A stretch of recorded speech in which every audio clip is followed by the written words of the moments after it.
Yo, it's your boy Ryan, Northwest Sports Fanatics, back at you with a new video. Today is Saturday, August 3rd, 2024, with your boy Ryan and the Northwest Sports Fanatics. Make sure you guys subscribe to the channel. Smash that like button either now or on your way out.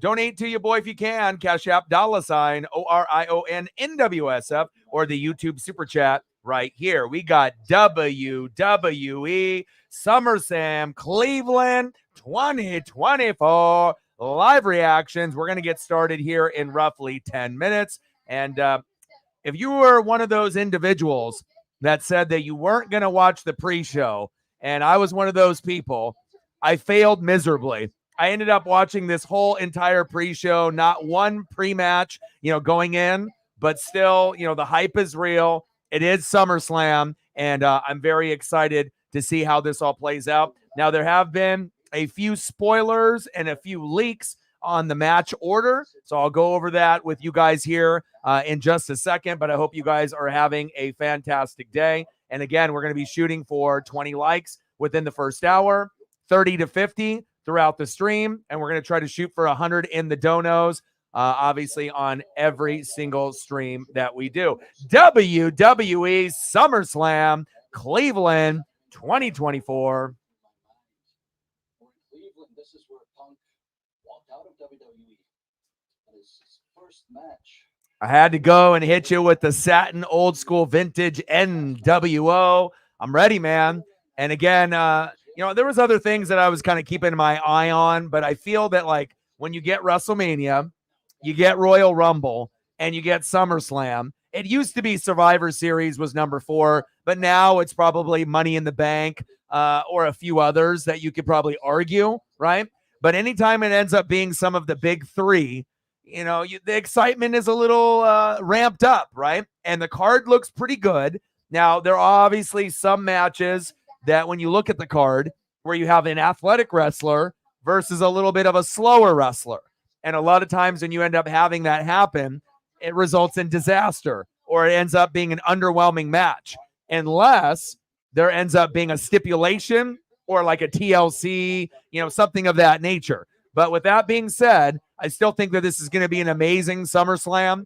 And hopefully for all of us, it ends up being a 9 or better, 9 or a 9.5.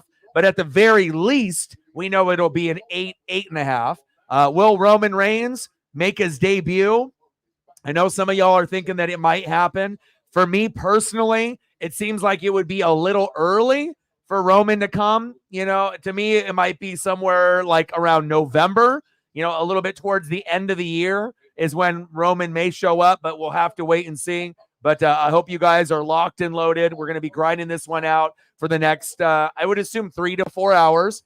I know the Mariners are going to be playing the Phillies at 6:40 Pacific, so I'll be able to turn that on as this pay-per-view ends up winding down. But I hope you guys are having a fantastic day. Odin, $10 dono to get us started off on a good note with the dono train. Stacks on stacks, racks on racks, a little Cactus Jack Bang Bang. Appreciate you. And hopefully we'll get a few people to come through and hang out with the NWSF. Let's go, baby. How are you? What's good? We're at 10, 90 to go to hit the initial goal. And if you do have a Twitter/X, do your boy a solid and like and retweet the live stream link post. Obviously, that'll get us a few more people here in the room. Appreciate you. Sarah in the building. How are you?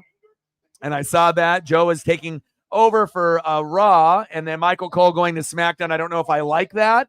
And obviously, we know Pat McAfee is going to be moving from, doing Monday Night Raw, right, with Michael Cole. And that's part of the transition, I believe, since he'll be covering Game Day again. So we'll see how it goes. All right. And I know some people are hoping that Roman comes back tonight. I know that will definitely blow the house down and tear the house down if it happens and blow the roof off. But I don't know. For me, it seems like it would be a little early, but you never know. We'll have to wait and see.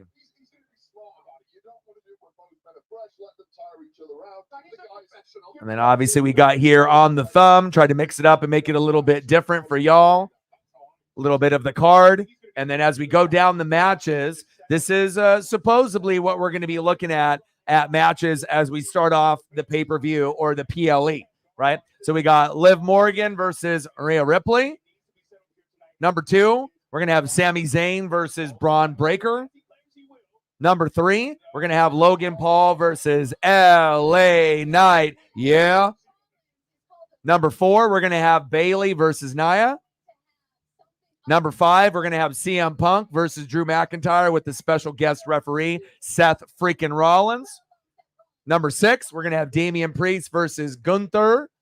And number 7, ending the night, will be Cody versus Solo. And if you're actually looking at the order, it looks like, for people, if they were going to predict an order, it looks like that would be pretty accurate. And we'll find out if this leak is accurate. But, I've been, going through a lot of the social media, and I spent time with Paisley, woke up really, really early. We got both of our walks already, done. We'll have one more after this PLE is over. But again, I told myself I wasn't going to watch, the preview show because I knew it was just going to be a bunch of talking, maybe some interviews. Hopefully they would end up, showing maybe some old matches or something of that nature. They ended up doing like a top 10 moments, but we had no matches in the pre-show. But we are going to get started here roughly in about 4 minutes. Let's go, baby. And then when Odin, I'm not sure if Odin is going to be in the building with us. But again, if he does come through, we'll be able to show some photos for him. And in the meantime, let me throw up some of the 6 while we're waiting. And if he ends up joining us, great. And if not, we'll still throw up some photos up for him while we are waiting for the PLE to start. Pay-per-view obviously sounds better than PLE, but I mean, that's the new terminology, right? But we'll throw up some of the 6 and do some Bray Wyatt. Rest in peace. But I'm definitely excited about this particular PLE. Let me see if we're going to Bray Wyatt here for a little bit. Thank you so much for watching. We're going to turn it over to Michael Cole, Pat McAfee, and Corey Graves. Take us home. All right, Michael Cole, Pat McAfee, and Corey Graves. Let's go, baby.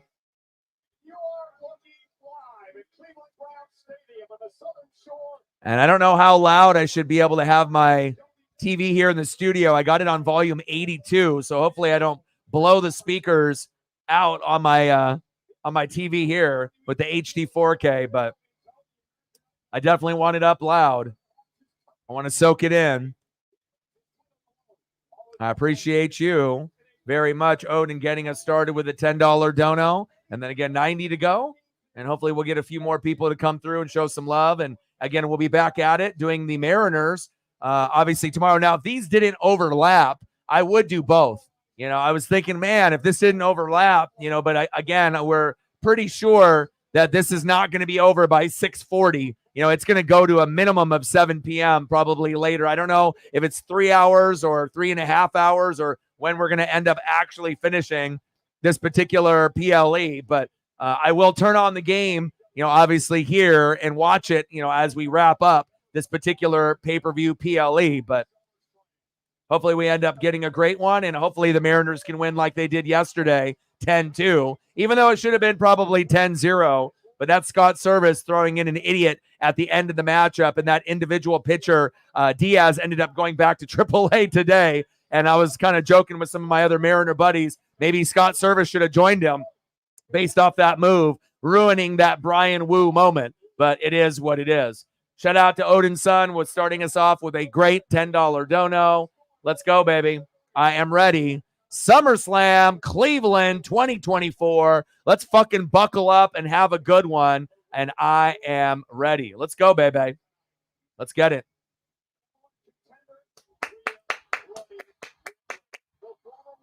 Let's go.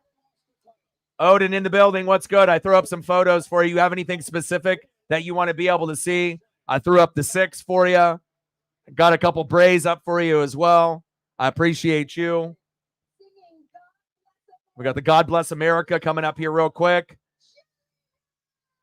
Jelly Roll singing it. And then this is the leaked card, right? We got Liv and Rhea, Sami and Braun, which I would have definitely done that as well. Sami might be one of the sleeper matches here tonight. Logan and LA Knight. Yeah. Bayley and Nia.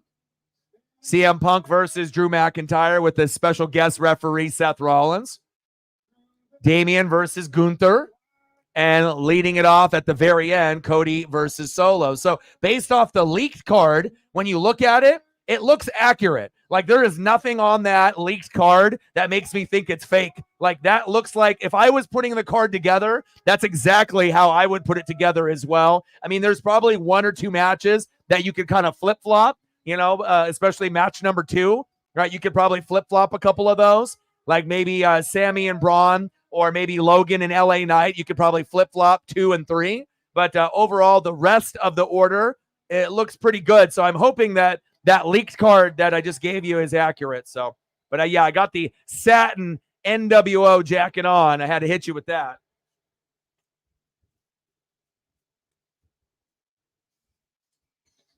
And of course, I had to hit you with the NWO underneath as well. So I'm ready, man. I don't know how long I'll be able to wear this satin NWO jacket. It is pretty hot here, but I'm going to try to do it for as long as I can. Let's go, baby.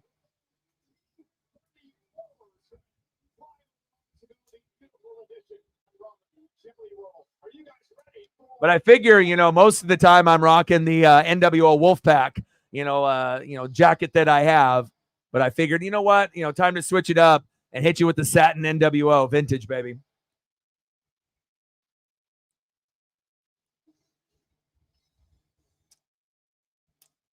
Ooh, Zombie Dust IPA.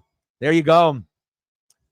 And Reefer is going to be joining us. I talked to him earlier this morning, so he'll be coming through to hang out as well. So as the pay-per-view goes on or PLE goes on, we should be able to get a few more people, coming through. But again, not everyone loves wrestling as much as a lot of the hardcore fanatics here that are in the room. And there'll be a few more that come through. Some people, they're more baseball, and I get it. Some people, they're more hockey. I get it. Some people, are going to be more NFL and college football, and that's completely fine. But I really do feel college football, NFL, and wrestling, they go really hand in hand. And a lot of people that have that same love for the NFL and college football like me also love wrestling just as much, or if not a little bit more. And a lot of us, that are over 40, we've been going down this song and dance for many, many years. And again, I've been watching wrestling and sports since 85. So this is nothing new to me. And I get just as much pleasure out of watching these PLEs and WWE and AEW than I do at the same level of the NFL and the college football games that we're going to be getting here shortly. Of course, I love doing the Seattle Mariners as well. Let's not lie about that. The Mariners are up there with me as well, but I'm definitely excited. And then we got the Phillies and Mariners at 6:40 here in a couple hours. So once we get closer to that time, if I don't notice, please give me a reminder so I can throw it up on the computer here with me. I got the WWE SummerSlam 2024 Cleveland here on the TV in the studio, but I definitely want to double dip. Let's go, baby. Jaden in the building. What's good? You think Roman and Jimmy are going to return? I think that would be awesome. It would give the PLE an extra lift, but something tells me, I don't know, it's just a little early. We haven't had Roman leave for that long, and it's, we got to a point where a lot of us got sick and tired of Roman in the bloodline, right? And it was like, God, he's never going to drop the belt, and it's like year number 1, year number 2, year number 3. But the funny thing is, as soon as he left, right, and then the new bloodline was Solo came through, then we were starting to say, damn, we wish Roman would come back.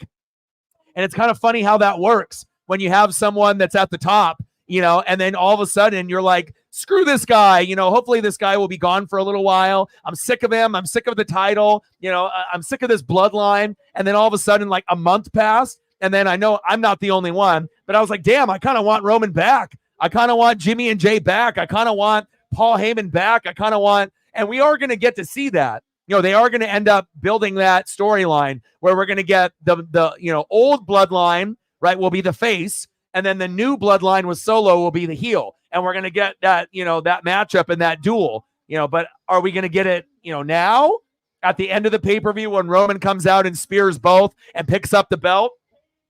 right? Are we going to get that? Or is Roman going to come back maybe around October, November, December? That's what I'm kind of thinking, unless plans have changed with Triple H and creative. But again, if he does come back, here tonight, it definitely would give this PLE an extra lift, right, at the end. So we'll see. I think it's going to be good regardless if Roman comes back or not. But I know that I'm not the only one that feels that way. So.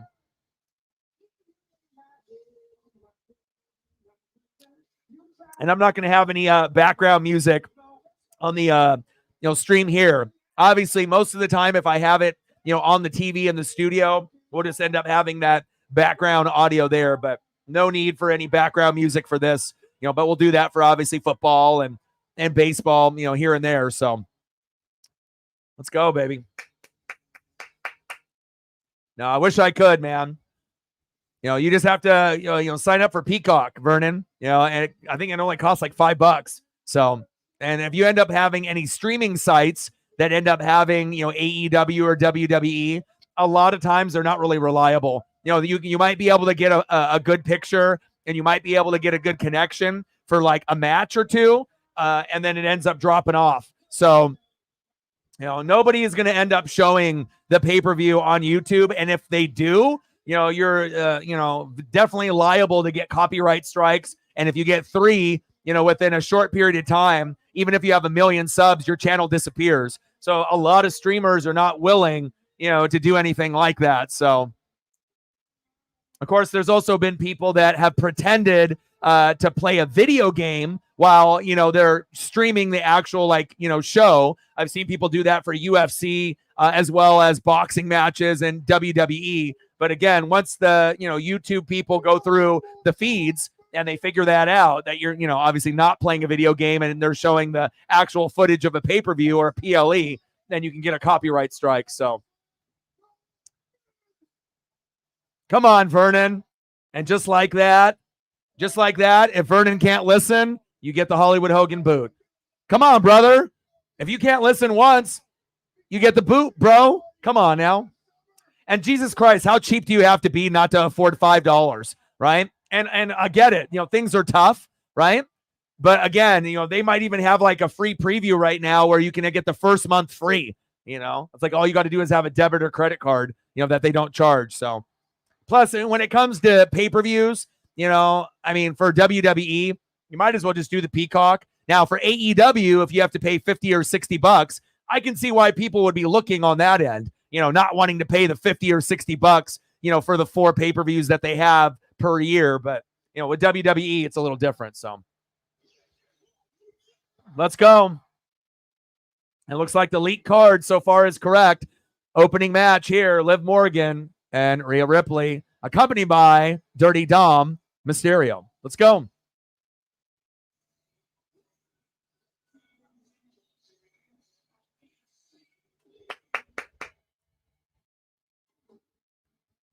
All right, so how loud is too loud for a TV before it blows its speaker? If it's 100%, with the TV, I probably shouldn't be going over like 80 or 82. I think that's probably the maximum I want to go over. So,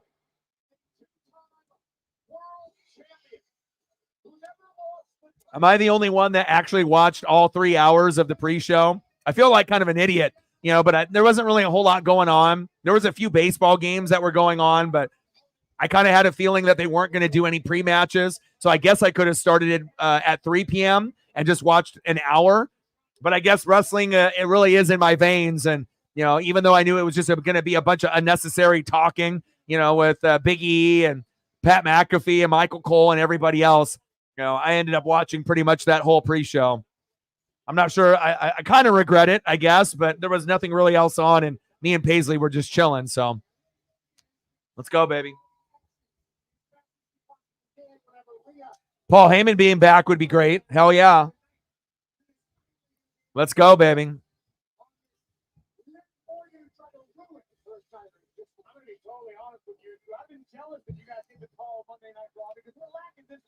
I'm liking the gear. Obviously, anything that's like purple and black is kind of dope. The first thing you think of when you got purple and black gear, you think Undertaker, right? And I'm liking the gear. It looks good. Very swaggy.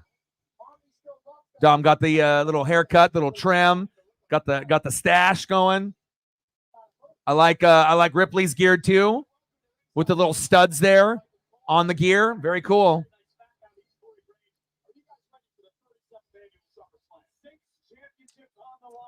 And you know that you're definitely getting up there in age, when they mention something like 37th year of SummerSlam, and again, I've been watching wrestling, since I was 5 years old. So it's like pretty much right when I started wrestling, that was SummerSlam #1. So I've literally watched every single one that they've had. So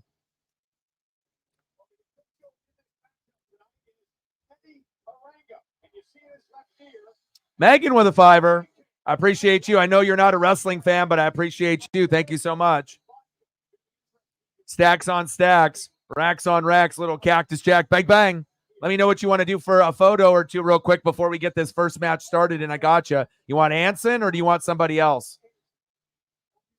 And a tour. Thank you so much. $7 holla. Thank you. Stacks on stacks, racks on racks, little Cactus Jack. Bang, bang. We're at what are we at right now? 17. Thank you so much. Appreciate you. All right, I'll get you some Anson here before you go into your other stream.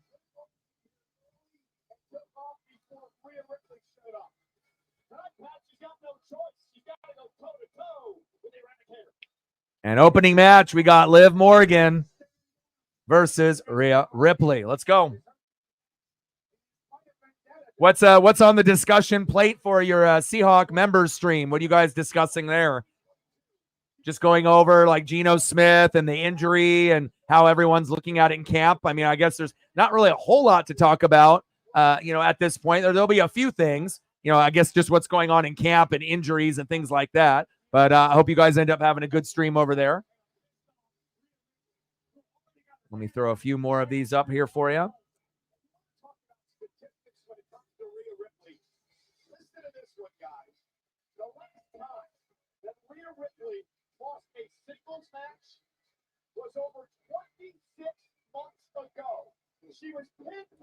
As Liv Morgan is making her way down into the ring.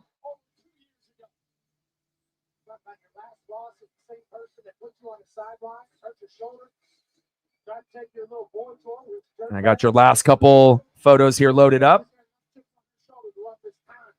Appreciate you so much. Let's go, baby. Have a great stream over there. And we're going to have a good one here as well. Let's go, baby. SummerSlam 2024, Cleveland.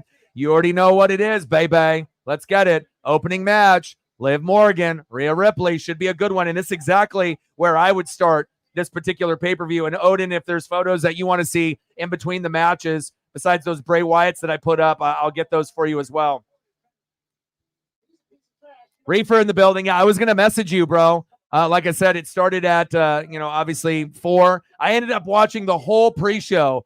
I knew that more than likely there was going to be no pre-matches. But again, I took 2 walks with Paisley after I ended up, talking with you and whatnot. And I'm a nerd for wrestling. So again, I ended up watching the whole pre-show. Why did I watch the whole pre-show from 1 o'clock to 4 o'clock?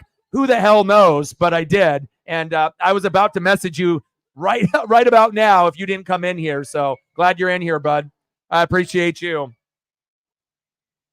Geno and mainly camp. That's what I figured. And obviously the news came out. Nothing is serious for Geno. So prayers up for Geno, and things are pretty good. Oh, the scrimmages today. Nice. Not televised though, right? Odin in the building. Reefer in the building. Matt in the building. Sarah in the building. Alan joining the crew. What's good, bro? We got 2 words for you.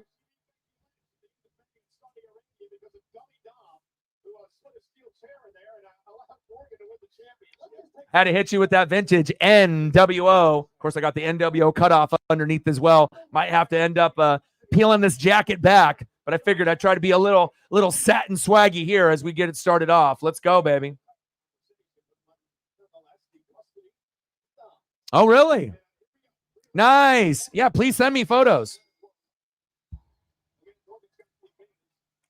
Yeah, Liv, she broke the internet a couple times, walking, to and from the building and whatnot. There was a few people that had videos and tried to get autographs and photos and whatnot.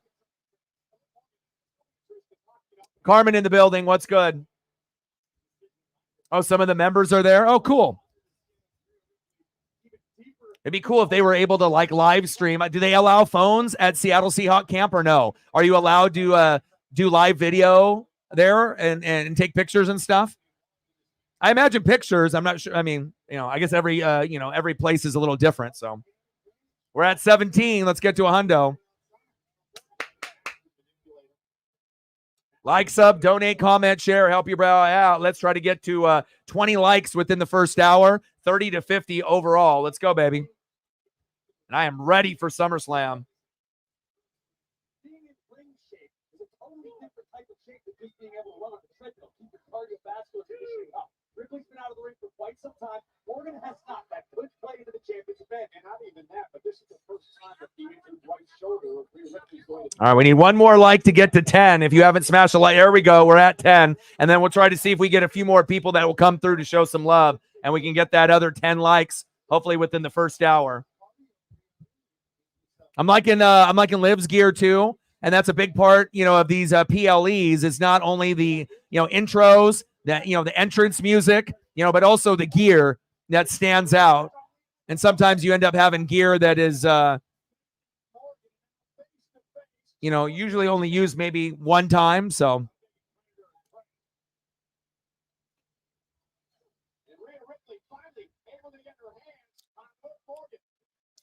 Oh, nice clothesline. Another clothesline. Hanging on to her. There we go. Number 3.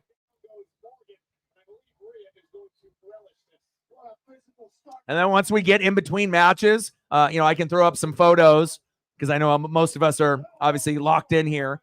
But obviously for Megan, she's going to be dipping to a Seahawk member stream. So we wanted to get those photos out here before she ended up leaving. We really do appreciate you as well.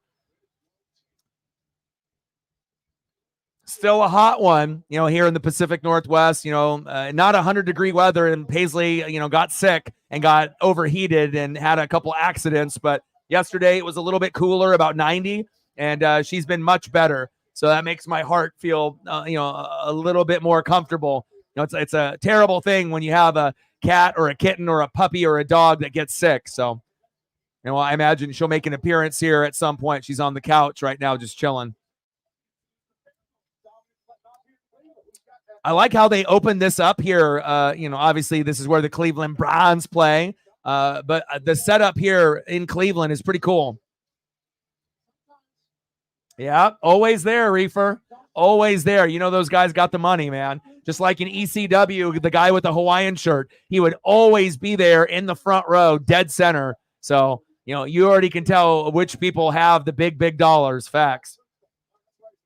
For real, though. I used to say that about the guy that wore that Hawaiian shirt. I mean, you would see him in WCW and WWF, but he was primarily known for being in the front row for ECW, in the RVD Sabu era. Wow. Stiff punch there. Riptide. Picking up Liv like a rag doll there.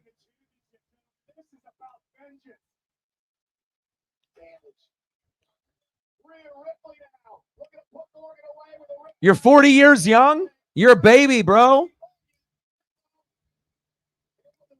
Happy early birthday, dude. You got anything special that you're going to be doing? You got some like dispensary goodies that you plan on getting? You have anything planned? Any concert or any Comic-Con or WrestleCon that you're going to try to treat yourself? Or maybe like a new Chiefs jersey or something.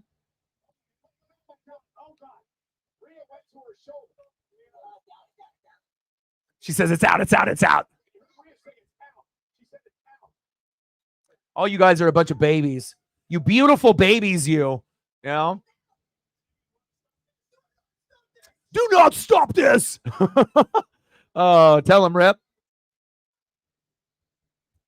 And like I said, half of the fan base, is like under 40 and the other half is like over 40. So, you definitely get the wide range. You get people, that are going to be like 18, 19, 20. And then you'll get a few people that are in their 30s, and then we got a good chunk that are in their 40s and up, 40 to 50. And then we actually have a pretty good following. I was actually looking at the metrics. We actually have a lot of people that are like 50 and up, that watch the channel as well. So it's nice to be able to have a good wide variety, all the way from, maybe a couple 10 to 12-year-olds, 10 to 13-year-olds, but just like a few. But mostly, we're going to be going through like that 25 to 34. But I think 25 to 44, that particular age group is the highest, for us. So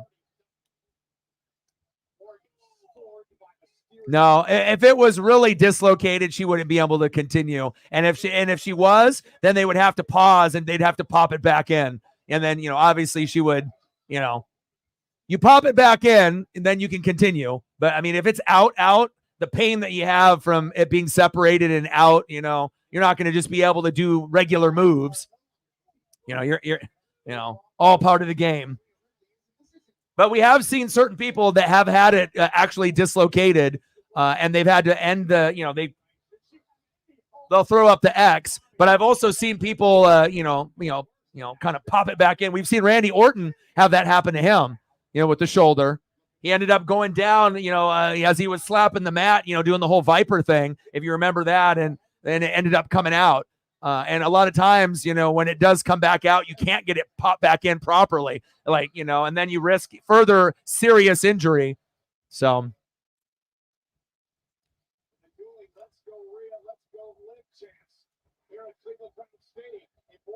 they got to make it exciting for us, right? The fans. Yeah, it did look like there was a little bit of a separation as we were watching. But if it really did come out, who is one of the toughest wrestlers as far as the women that could actually go through the pain? Definitely Ripley would be probably the one that would actually still be able to go through,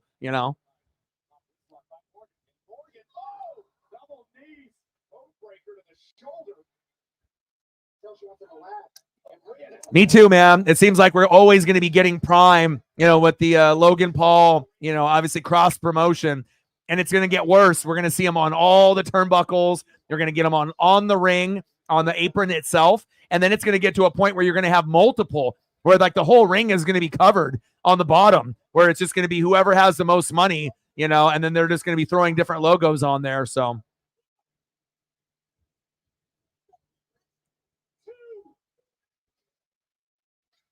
Oh, nice high risk by Liv Morgan there.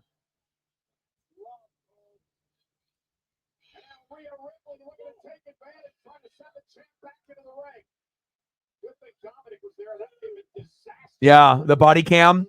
Did you guys see that thing on the NFL side where the Eagles actually had the video inside the helmet?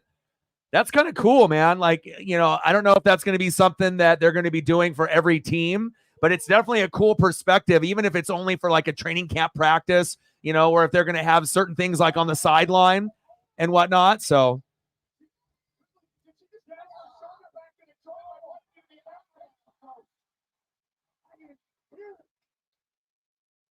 Live, fuck. Let's go. Way to sell it there, Rip. I love it, man. Oh, nice kick. Ooh. Nice drop kick with good force and velocity there by Rhea.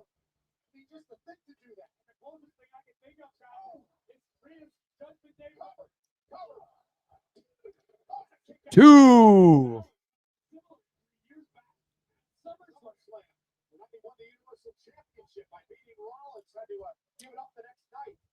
And again, this is disturbing. I'm not sure I want to see this again. Popping the shoulder back into joint. I mean, it was obviously something that all of us were incredibly surprised by. I mean, just the ingenuity to do that, then for it to work.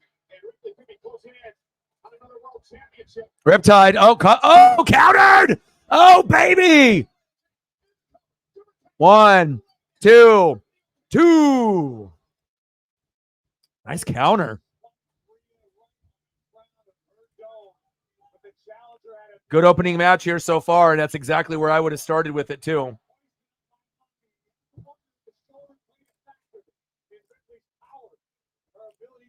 Odin, you got that new photo of Shotzi that I sent you, right? I like the color of the hair and the new look. I mean, she always has a very unique looks as it is. But I mean, if we're talking about, the kind of the emo, the goth look, obviously Ripley, is getting a lot of the high end attention, but obviously Shotzi, hopefully at some point, once she can be healthy, can get a little bit more of a push, as far as the female side. But she looked good in the new photo. I figured I'd share. Oh, look at this.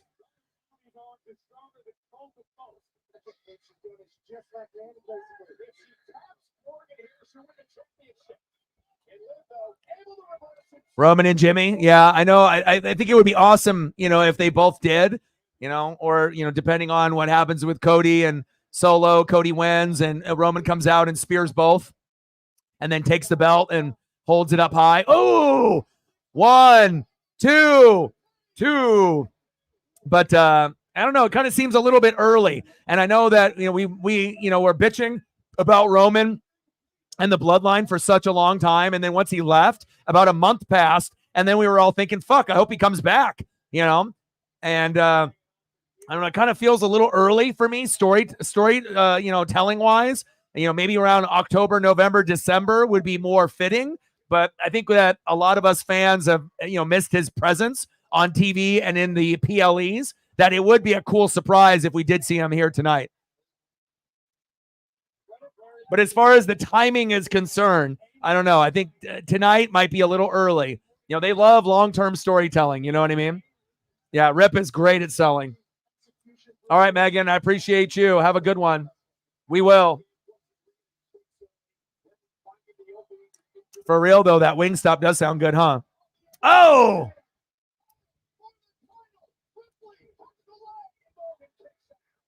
Two. The endorsement's working. Everything will work on the endorsements except for the Prime. Like, no matter how often I see that, that's not selling me to buy the product at all. If I was thirsty for Prime, I would just go get a Gatorade or a Powerade. There's no way in hell I would go get a Prime. I'm not going to support Logan Paul and KSI, sorry. And it doesn't really taste good. I mean, there might be a flavor that's a little bit better than the others, but yeah, not for me. But the Wingstop, hey, Wingstop or some Popeyes, hey, that's another story. Nice little headbutt there by Liv. Oh, nice counter. Everything in between the ears, Liv Morgan is doing at a very high level.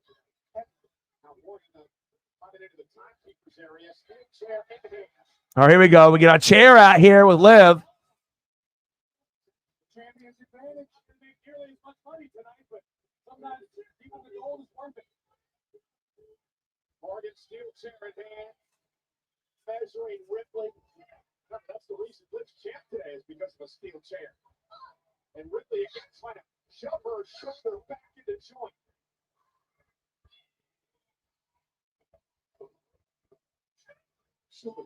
And now,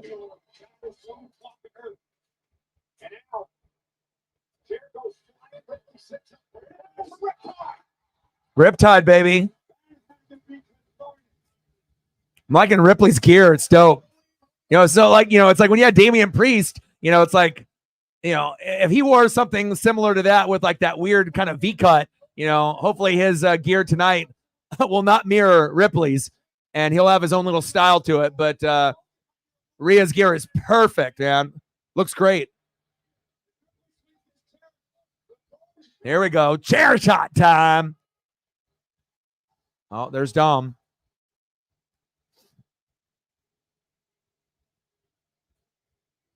Paul, yeah.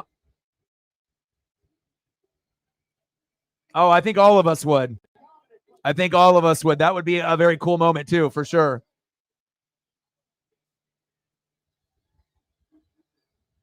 Oh, there goes Dom. Oh, 1, 2, 2.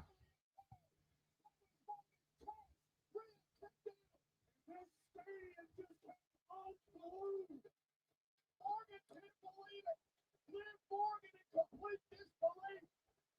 Dominic did the wrong thing. He saved Rhea Ripley. She would have been disqualified out of the Shotgun Championship.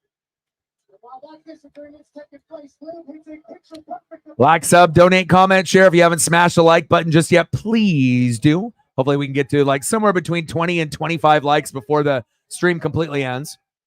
30 would be great though. Uh-oh. 1, 2. Wow. Dom helping Liv. Long-term storytelling. So now Liv and Dom are going to link up now? Is that where we're going? The betrayal? Interesting. Dom is dirty. Steve in the building. What's good? I don't know if we anticipated that happening here tonight, right?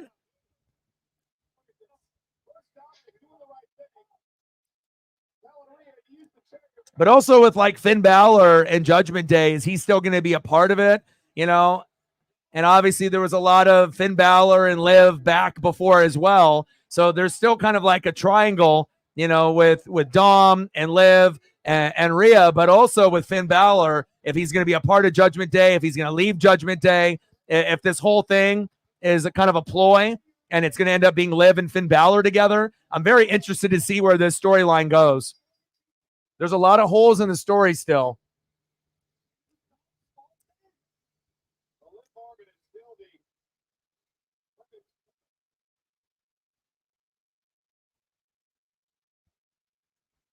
Oh, snap.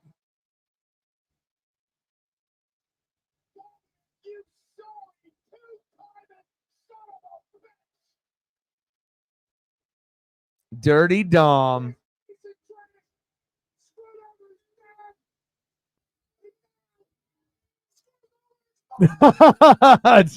For real though. God damn it, Dom. It's like, dude, you're getting all of this because your dad is Rey Mysterio. You know, he should really be thanking Rey Mysterio for being his dad. Like, no lie, unbelievable, unbelievable. Judgment Day is donezo. So maybe it's gonna break up then because you know, you would think with Finn Balor too. So, wow. Well, see, these are like the surprises that we love, right? Because again, in the WWE Vince McMahon era, this wouldn't have happened, right? But in the Triple H era, right, you never really know what you're going to get. Like, as soon as you think you got it figured out, right? As soon as you think you got it figured out with the storytelling and what's going to happen, and then they throw kind of a 180 at you. And then with this, we don't really know how long this is going to last either. You know, at some point, Dom might try to screw over Liv and end up leaving her like for real, right? So it'll be very interesting to see. Or if Liv ends up, you know, playing along with Dom and then ends up with Finn Balor and it ends up being Finn Balor and Liv. And then there's some kind of match between Finn Balor and Dom. And then, you know, she comes down the ring with Dom and then screws him over, right? And then all of a sudden at the end, it's Finn Balor and Liv walking down the aisle and whatnot. So, you know, it makes you kind of think, okay, what's going to happen next? But to start off the pay-per-view like that, I don't know. I don't know if anyone anticipated that. Great storytelling by Triple H and the writers, man. And that's what we want. We want to be able to be surprised. We want the unexpected, right? And then it gets you sucked in. Like, you know, when we ended up having WCW and obviously WWE on the Monday Night Wars, you never really knew what was going on. You never really knew what was real and what was fake. You know, and obviously we know on the WCW side, they let them kind of freestyle all the time, you know, and with Bischoff. So you didn't really know, okay, is this actually part of the script or are they just fucking going at it, right? Wow. Crazy. Dom is a lucky man. Unbelievable. That's what I'm thinking too. That's exactly what I'm thinking too. Wow. DX in the building. What's good? And it looks like the leak on the card that I had. So Liv and Rhea, number 1. Sami and Braun, number 2. This could be a sleeper.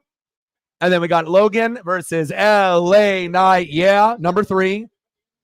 Bailey and Nia, number 4, because you want some separation in the female matches.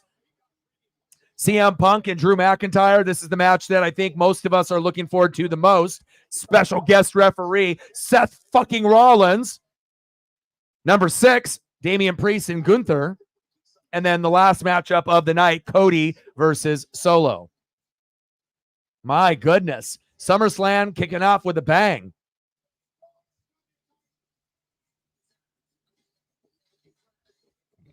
Wow. Awesome. I mean, they could have done something like that, like on Monday Night Raw, but to be able to do that there, you know, long-term storytelling. Wow. How amazing is that, man? It's like in the Vince McMahon era, right? It's the complete opposite. It's like Brock Lesnar, he ends up having a match. It's like him and Roman, and then all of a sudden we're excited. It's going to be like a 25-minute match, and then all of a sudden Brock Lesnar wins by cheating 3 minutes in, and then we're all booing and pissed off at the end, right? Or Drew McIntyre gets screwed at the end of a pay-per-view, and we're like, this pay-per-view could have been a 10 or a 9.5, and then they fuck over one of our guys, and then it ends up being like an 8, you know, or an 8.5, but it leaves a bad taste in your mouth at the end of the pay-per-view, which we've seen in the last couple months, right? But to have an ending like that, like that's like top tier storytelling. And if this is what is to come, you know, moving forward with WWE, I mean, it already is number 1. AEW will never catch up, even though we did see that Shane McMahon and Tony Khan ended up having a little meeting, you know, in the airport there. I'm not sure if Shane McMahon is going to be a part of AEW because it sounds like Triple H doesn't want Shane to be involved, a part of the McMahon name, you know, even though he's married to Stephanie, right? But that was an awesome ending. You know, like for once, we actually had an ending that I don't think any of us thought that was going to happen. You know, and now all of us are in shock or we're jealous of Dom, right? Wow. Awesome. Daniel in the building. What's good? Unbelievable.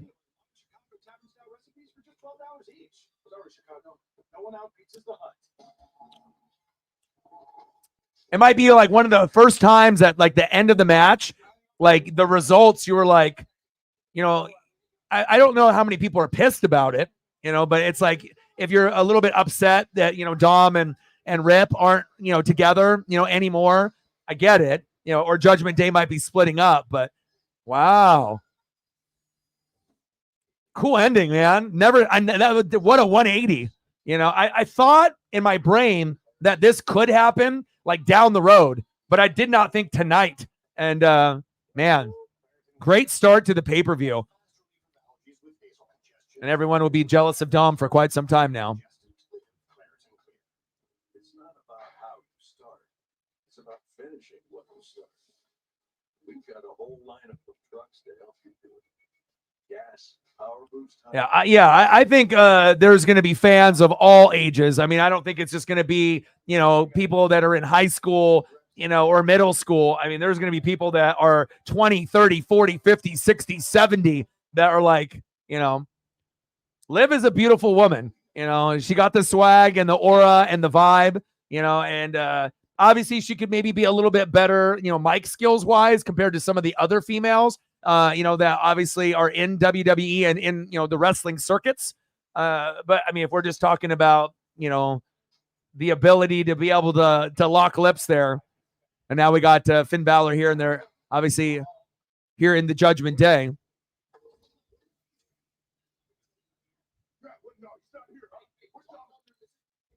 But I am wondering, though, if the next matchup we're going to get Finn Balor versus Dom, and then if she'll screw over Dom, and then it ends up being, because you remember early on, you know, there was a lot of private moments, you know, where they showed Liv and Finn in the vehicle, and then she would exit, or he would exit, or they were backstage in the room, and then it was kind of subtle. You had to see it and like pay attention. They didn't really make it a big thing, you know, so maybe long-term storytelling all along, you know, Liv will be with Finn, you know, at the end and whatnot.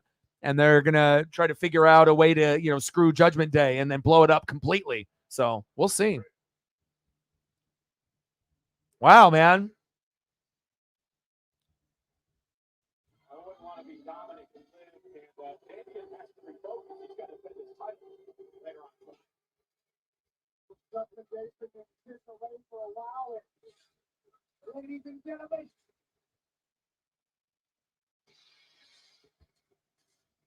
Gunther's not getting clean.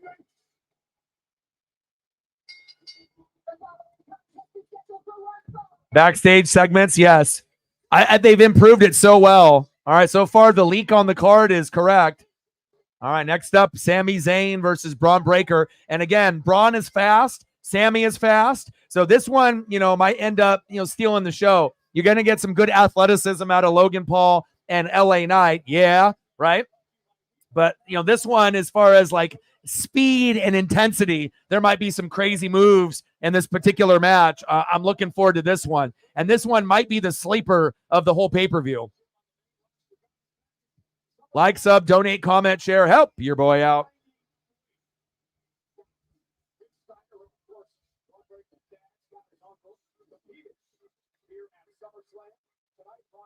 All right, we need 7 more likes to get to 20. If you haven't smashed a like button just yet, please do. Now we're at 14. 6 more to get to 20. Let's try to get there, and hopefully we can get somewhere between 20 and 30 before the PLE ends. Let's go.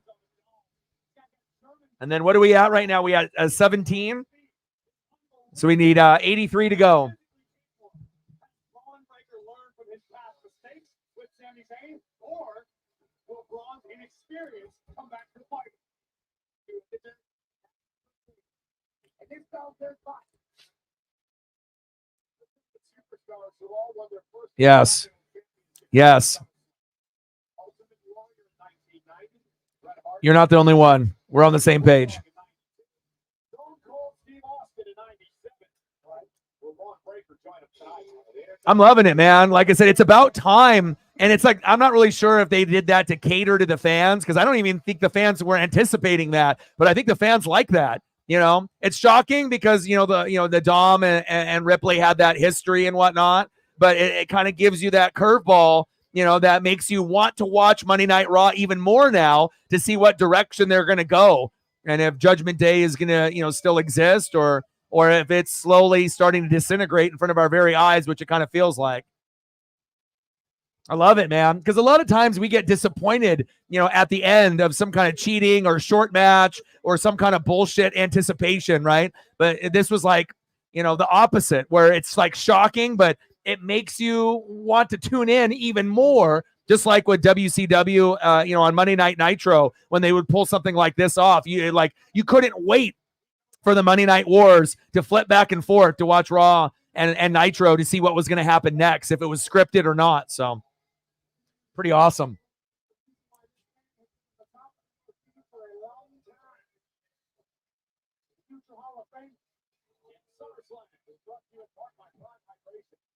SummerSlam.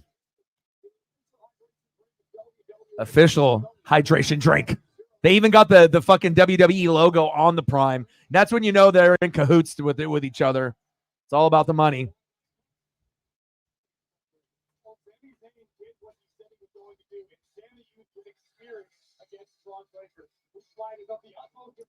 And it's a beautiful thing to see Sami with a belt. 119 days. Nice little graphics on here. And that's another thing. Those subtle little things, the camera angles, the graphics, right?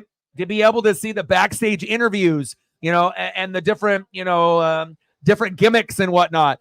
Like, everything has really shot up a few notches. And again, when it was in COVID, AEW was better, but since Triple H took over and Vince ended up being that pervy schmuck that we knew he was, and then they got him out of there, out of creative, man, they have really taken this company to a whole nother level. And I can't wait to see what happens with WWE in the future. Oh, look at Braun.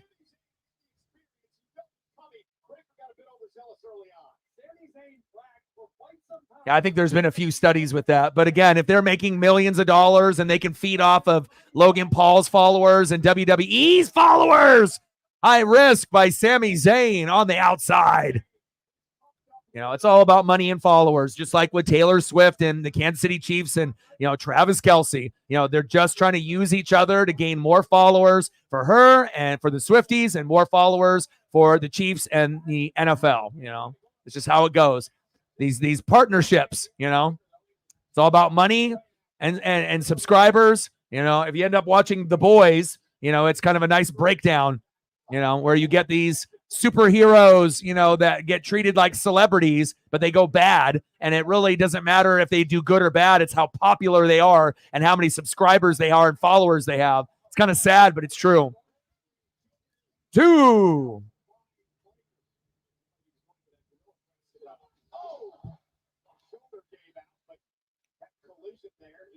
Andy Reid. Oh.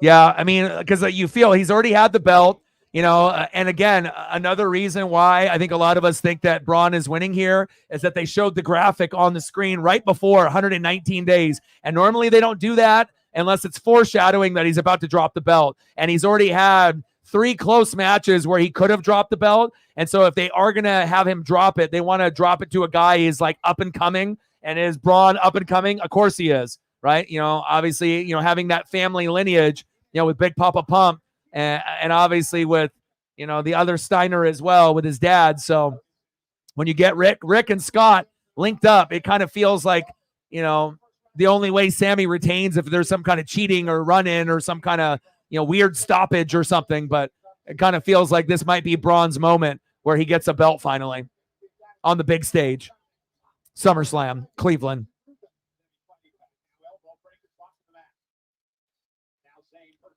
Xavier Worthy needs to put on a little bit more weight, though. Oh, nice Hurricane Rana.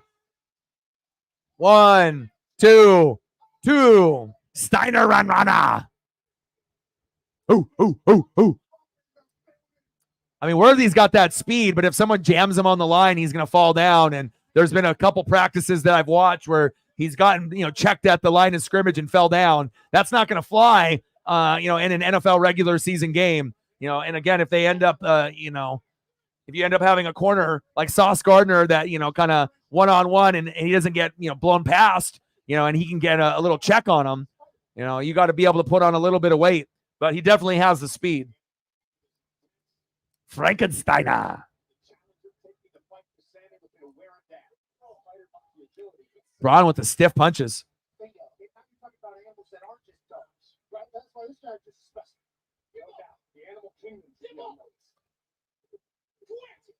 It's creepy when you hear Braun talk because he sounds exactly like Scott. Like you hear Rick talk and you hear Scott talk, but it's like almost like you're listening to Big Papa Pump.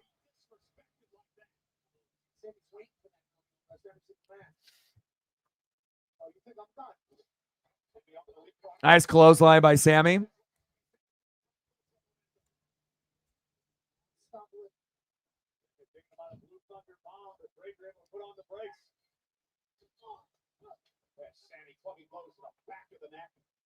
Oh, he got the talkies. There you go. $2 holla. Appreciate you. Stacks on stacks, racks on racks, little cactus jack bang bang. And we'll get some photos, for the donos once we get into a, in between once a match ends. Ooh. Yes. Thunderbomb. 1, 2, 2.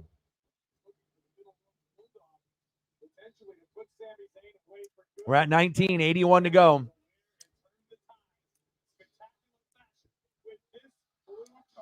Blue Thunderbomb.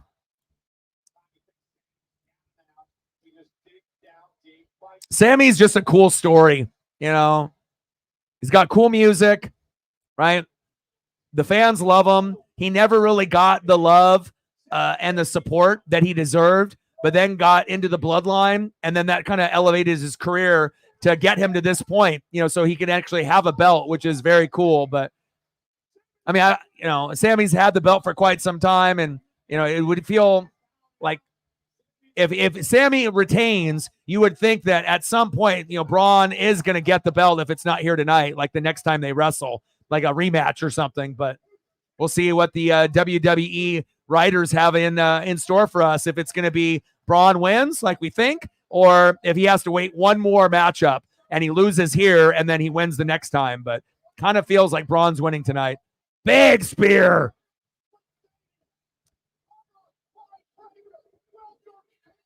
And there it is, new champ.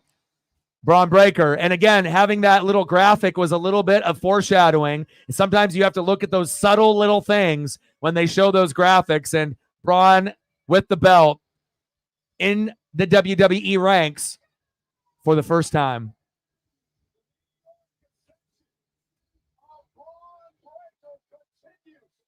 New Intercontinental Champion, Braun Breaker. That was a little bit too quick. But of course, they made it that way to make Braun look powerful, right? Because, of course, if he wasn't built like a Mack truck, maybe it would be a little bit longer of a match, 15 to 20 minutes, emotional win at the end. But you got Sami, who's kind of undersized, going against a guy that, he might not have the height, but he definitely has the power to compete with the heavyweights, even though this is for the IC. And you got to get the IC before you end up going for the world title like Gunther, right? So you have to go through your progressions. Hit him with the Goldberg spear. Yeah, definitely would have liked that to be another 5 minutes longer, but I think part of it is, trying to make him look tough and dominant like he has been, since his NXT days. There's always a reason, to why they do what they do. So the belt does look good on him, though. I'll give him that. And Sami did have it, not for a month. They did give it to him for, roughly 5-6 months. So. Oh.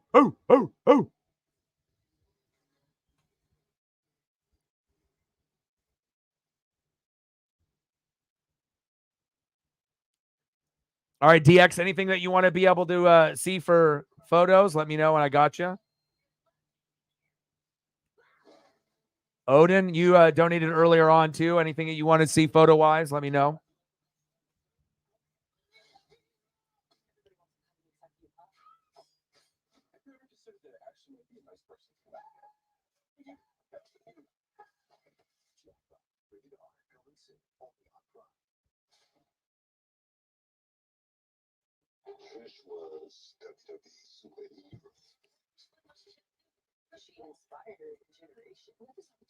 So far, so good with the pay-per-view. I mean, if we're just bitching, that we wish a match would be a little bit longer. But remember, we went through like squash matches where matches have been like 3 minutes, and it's very disappointing. So great choice. One of my favorites of all time.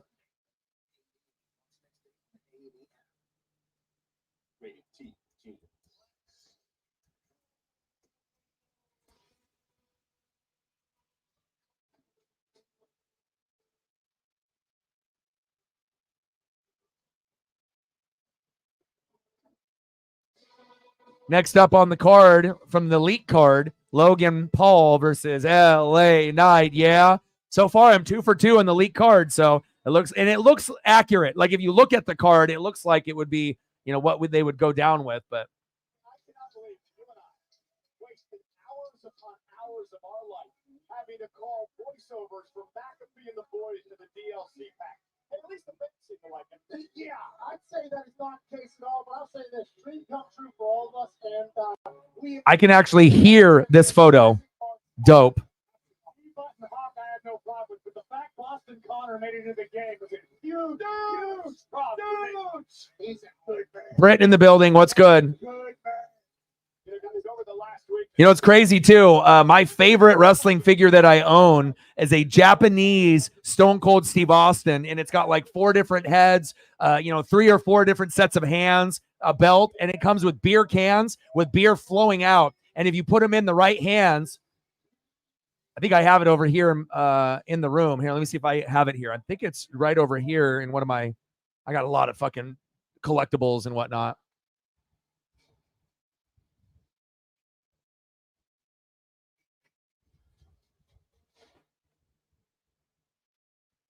All right, I found it. Check this bad boy out. See if I can show it here. So if you can see, he's got 4 different heads with different expressions, right? Because Stone Cold said so. And it's a Japanese Stone Cold, right? And on the back, as you can see with the rattlesnake, it has, you can put beer. I mean, that right there, that was a game changer for me. Like, it comes with beer. Are you kidding me? There's never going to be a figure better than this. And that I mean, I have a lot of old ones. I got WCW, Macho Man, and Hogan, in the package. That one's, worth over 100, and that one's pretty dope. But, for this type of figure, normally going to be in this type of condition, 75 to $100. But, just the fact that it's got multiple heads, multiple hands, the belt, and then it's got the beer can. I mean, what's better than Stone Cold with beer? Nothing. Pretty cool.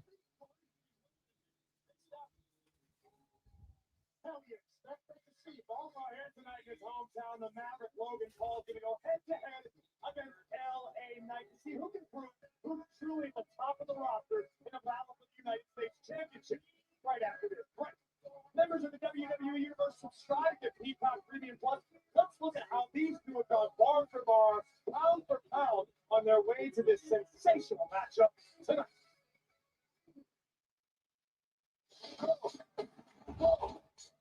So far, so good with SummerSlam, baby.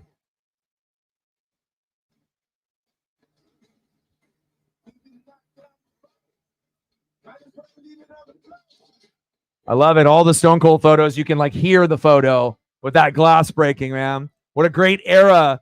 If you were able to be a fan at that particular time, that energy with Rock and Stone Cold. I don't know if you're ever going to see anything like that ever again. Pretty cool. And then next up, we got Logan Paul and LA Knight. Yeah. Let's go, baby.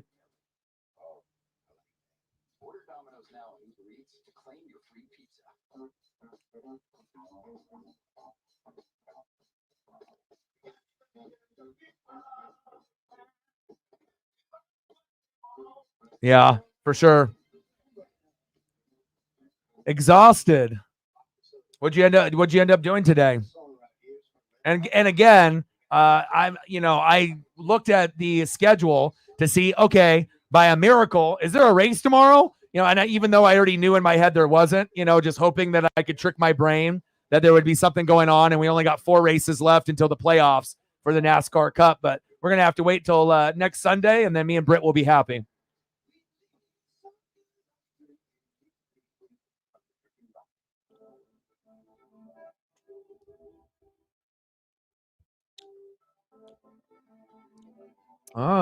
Working out in a hike.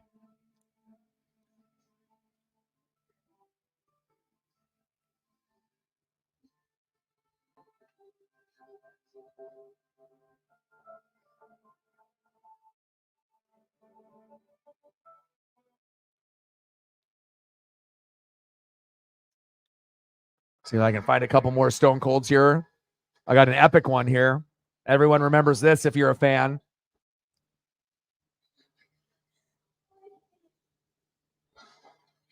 Put Stone Cold on the map.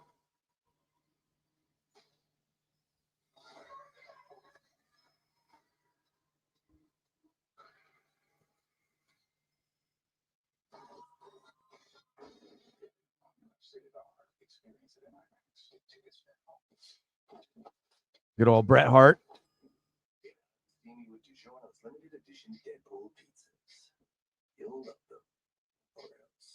Just to be clear, that's not a threat. What are we doing? Just go with it. It's not delivery. It's Deadpool. No, it's short.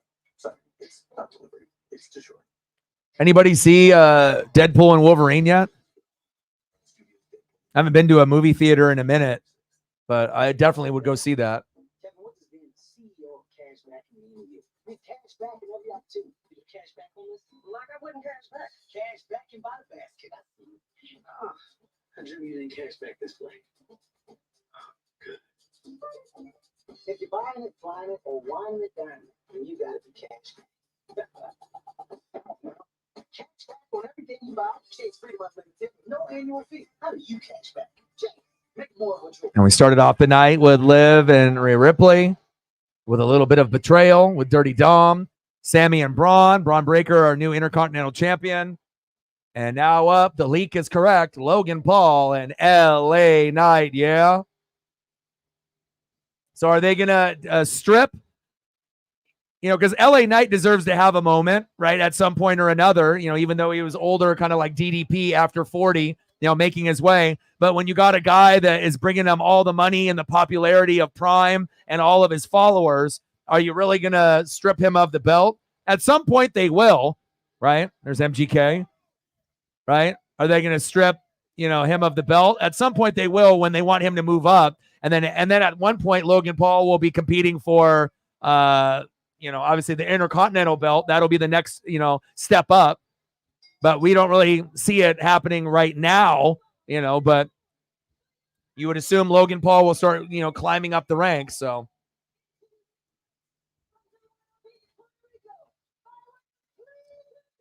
you think Logan's going to lose because the baby's on the way?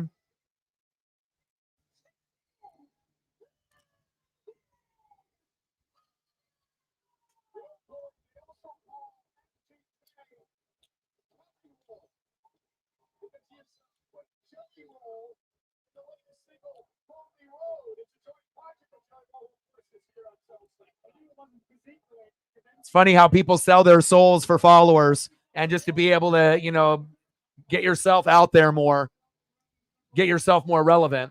Like, let me call out Eminem, and it's like people know who you are, but I mean, if you want to get fucking obliterated.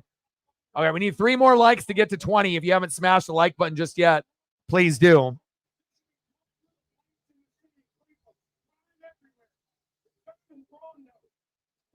You and I have been here for the last 24 hours or so. Cleveland folks have not been claiming Logan as much as I would have thought at all. They've been claiming up the gas on the course of it.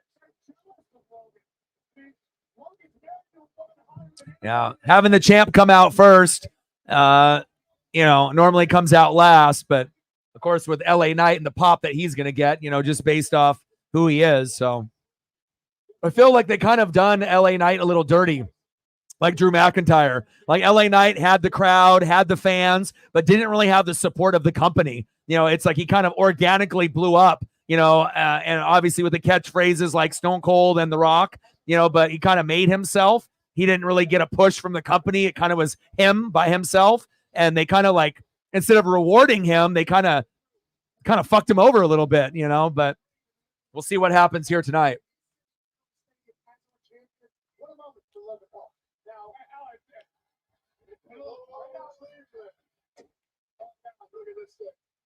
Yeah, Britt, you missed it. Yeah, I figured that would be something they would do down the road.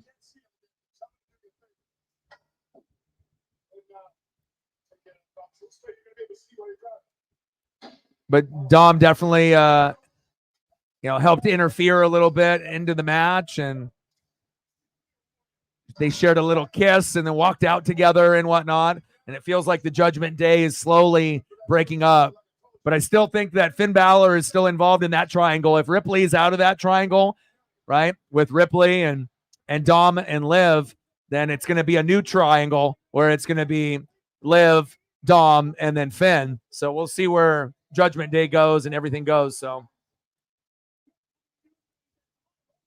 you should go to YouTube. It was a good match. It was a great match to start off. So I was going to message you, but I figured you would be hopping in. But yeah, I know you probably had some things that you had to take care of today. So.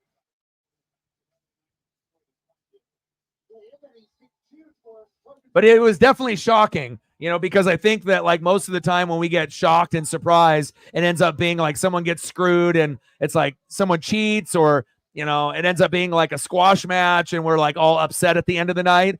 But this was like kind of a surprise that no one expected tonight. Maybe in the future, but not tonight. And that's what made it so shocking. But definitely a good match to start it off. Yeah. Well, next time I'll have to hound you then. I'll just be all up in your DMs messaging you.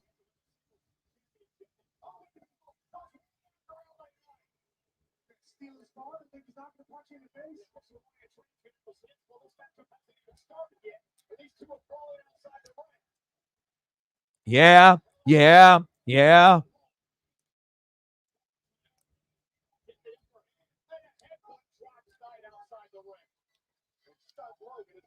Yeah, I'm interested to see what direction they go with the storyline, but But I think it's like one of the first times in this Triple H era that we had a match to open a pay-per-view as big as SummerSlam with a big, shocking surprise at the end like that. Because I don't think there was anybody that knew that was coming. Not tonight. Maybe down the road, but not tonight. And it was pretty cool to see, but now, with Judgment Day, because I always kind of liked Judgment Day as the faction, but it kind of feels like, obviously they're going to have a shift, on who's going to be in it. And it might end up being Priest, and Ripley, and then they'll have to kick out everybody else and then maybe start up a new Judgment Day, unless it just disappears altogether. But I feel like Judgment Day with their colors and the faction, it's too cool to get rid of altogether. But also like Damage Control. Damage Control had a little bit of an aura and vibe, and that also has kind of taken a little bit of a backseat too. You don't want to have like two of the coolest, newer factions just disintegrate in front of our very eyes. Like, I haven't got enough of Damage Control or Judgment Day for them to say fuck it and like move on, but I guess we'll see what happens.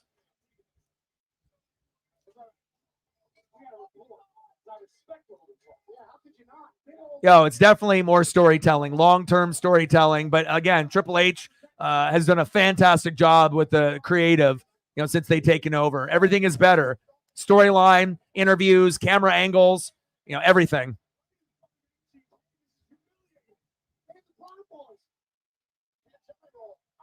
Come on, Logan. You actually got to hit your head on the table. You can't be 3 feet away from it with your hands, especially when the camera is right in front of you. Come on, bud.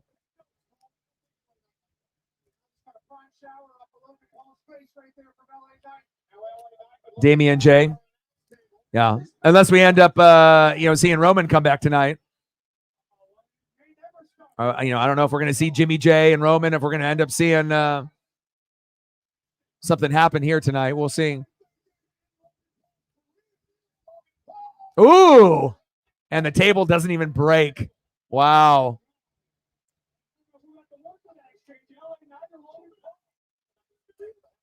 Yeah, Jelly Roll, part of SummerSlam.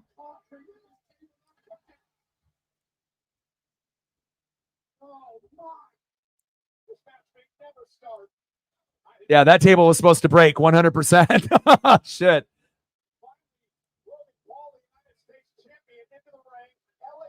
Now it starts.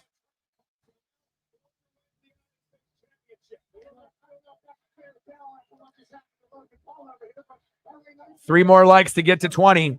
Let's get there. If you haven't smashed the like button yet, please do.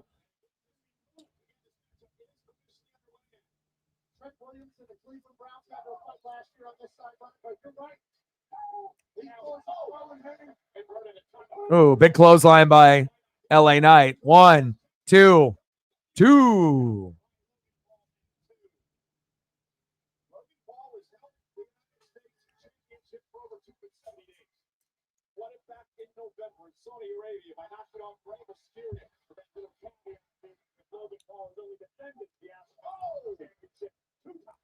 All right.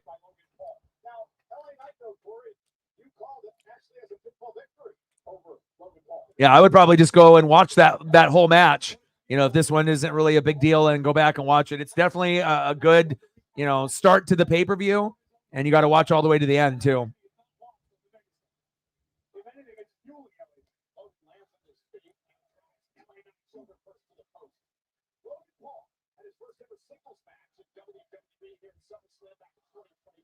Nice little fuck you, Logan's chants out there. Good talker, very athletic, and again, natural born heel, but it's a different type of hate, like from Dom, just, for his dad being, Rey Mysterio, it's all the things that Logan has done prior on YouTube and social media, like the Suicide Forest thing in Japan and everything else. There is a reason why people do not like Logan Paul, and they never will. But one thing is undeniable. I mean, he is good on the microphone, and he is very athletic, and definitely has been a lot better than anyone ever anticipated from a guy coming over from social media. But again, we saw, Pat McAfee as a former NFL player, light it up, as well as Bad Bunny, as being a performer, light it up. So shows you don't have to be just a wrestler to make it. You can even be someone like Miz on like a real world, type of show, Road Rules, and still find a way to make an impact in WWE. So it's not like you got to train for 40 years, 30 years, and that's the only way that you're going to be able to ever make it, in the, WWE or in the bigs. No one is going to call him Hogan Paul. Come on, Michael Cole. Golly.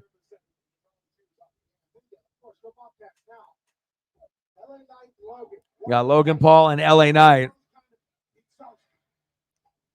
You got to have Peacock, Jay. It costs like $5. Shit, it might be free.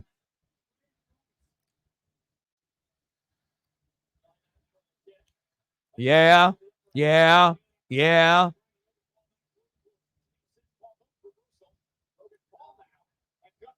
Ooh, gut wrench. 2.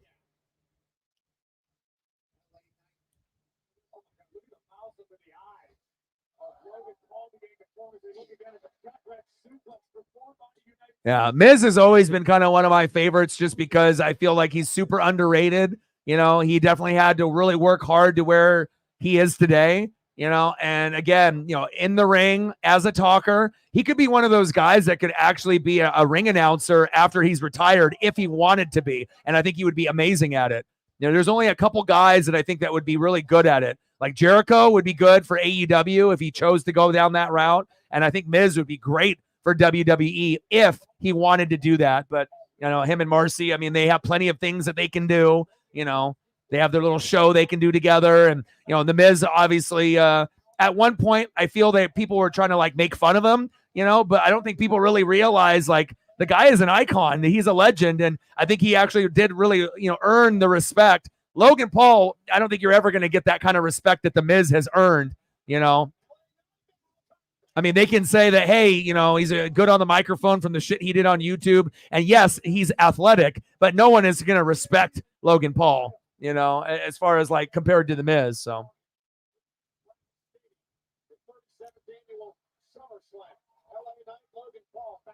Oh, Marcy's always been amazing. Are you kidding? Yeah, she got the model looks. She's always been really pretty. TV and obviously, on shows and whatnot.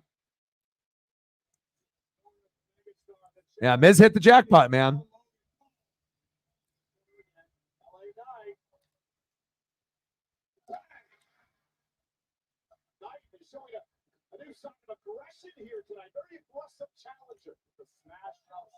Like you're probably never going to see anything like the Miz's story ever again either. He had plenty of Riz way back in the day, and I knew he was going to be able to make it. It's just they had to be able to give him a chance and just get away from, he's just a guy that's athletic from Real World Road Rules, is like really before the internet stuff, and he definitely proved the doubters wrong.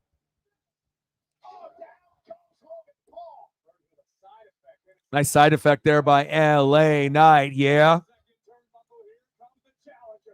Match number 3. Man, Jay, where have you been?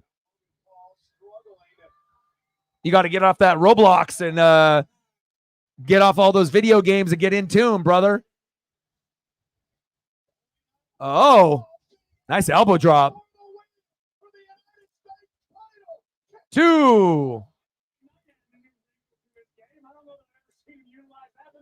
No hands to the top, elbow drop. LA Knight getting better and better and better. So first match, Liv. Second match, Braun Breaker, new Intercontinental Champ. And now we're here, Logan and LA Knight. Thinking about the neck breaker yet again. And Paul though lands on his feet, trying to turn things around. Logan Paul was able to hit that. I think Logan got a scalp. And now Knight set through the second rope out to the apron. Logan Paul, look at that! Springboard clothesline. I'm not entirely sure, but I don't know if the right hand. Abyss is nice. Yeah, I agree. Sometimes it's, you don't have to be the most popular, and then you actually, see someone's career kind of blossom in front of your very eyes. And for the average, WWE fan, they don't give a shit about Miz, and they all just talk shit and think he's some, oh, baby, Logan. What a high-risk maneuver. That was incredible. But I've always liked kind of like the mid-card guys that never really got the love. I've always been a big guy on Dolph Ziggler as well. Thought that, they gave him a push early, but they really did him dirty. And they could have did so much more with Dolph Ziggler, And again, sometimes those guys that are in the mid-card level that are more like intercontinental size type of guys, not heavyweight body size, definitely get overlooked because of their size. But I really do have that love and appreciation for those guys that, that are overlooked. Logan stealing everyone's finisher. 2. We already did. So, goodbye. Enough of you, bro.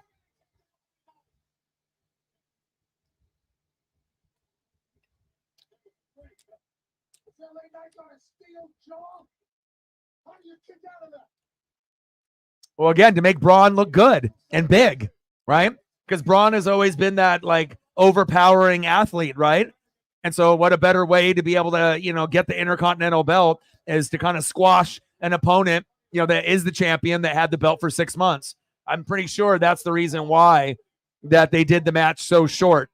Of course, we would have loved it if it was a little bit longer. But if you look at Braun's physique and, him getting the belt, I'm pretty sure as, they talk about it moving forward, that is going to be the reason why it was like maybe 5 minutes shorter than what it could have been. They could have definitely added and sprinkled in a few more moves, a few more counters, a few more pinfalls. But I'm pretty sure, at least for me watching wrestling since 85, I'm pretty sure that's the reason why they did what they did.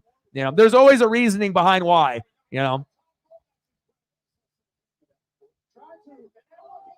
Oh! Whoa. Logan kind of landed weird there. 2. That could have been really, really, really bad. He didn't let his legs go normal. He kind of had his legs cocked up there too much. And, you land like that on your neck or your head. I mean, you could, we're talking spinal or, something really, really bad. Vertebrae. Why are you not moving your legs? What's up with his legs? Your legs are supposed to be straight and then fall back, right? Why he had his legs? What are you doing? Seriously. I'm not sure if it was supposed to be planned that his legs were supposed to be like that, or if that was just like a Logan fuck up in that particular moment. You got to extend your legs every time. You can't be hunched over there like a little baby, in the fetal position. That could have been really, really bad. Agreed.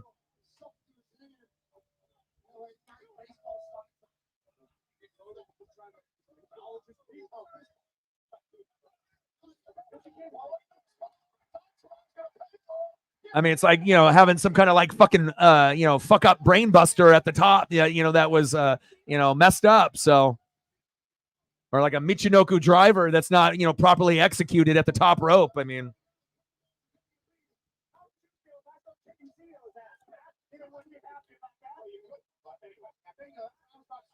nonetheless, I don't know if Jeff got anybody in my crew either, but nonetheless, the Black Bulls are down, but Logan is up. But wait a minute, this is up next too. And she can now is up.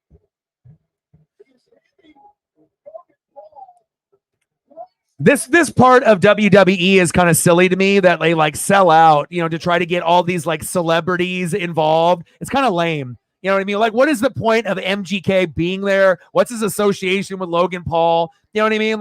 It just you never know what random person is going to just show up, just for them to be able to get more ratings. I don't know, man. It just kind of silly to me. Now, now if it's a part of a legit entourage, where, you've seen that person involved, in the scripting, and then fine. But it just seems like, WWE to a certain degree is selling out,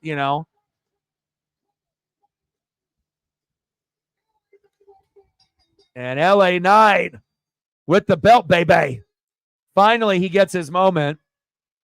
And maybe with the baby, like Britt said, it was a time and a place, for someone else to finally get their time. And now we get Braun Breaker with his time, and LA Knight finally rewarded for all of his organic work, right? Where he already had the fans' approval, but then the management really didn't back him. And then now they finally, you can't ignore the fans forever. And now we finally see LA Knight, yeah, with some gold around his waist. Good for him. You're on it, Britt. You're smart.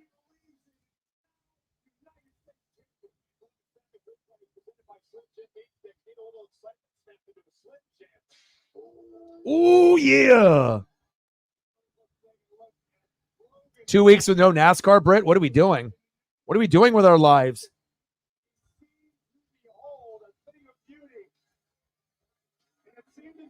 And I saw a picture of your dog that I ended up seeing that after the stream ended and whatnot. What kind of dog do you have? What breed of dog is that?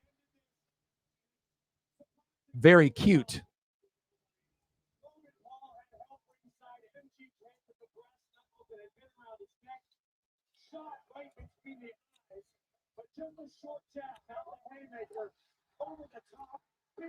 Yeah, I like I said, I husky. Okay, is it like bred with something other than husky, or is it full 100% husky? That's what I was asking.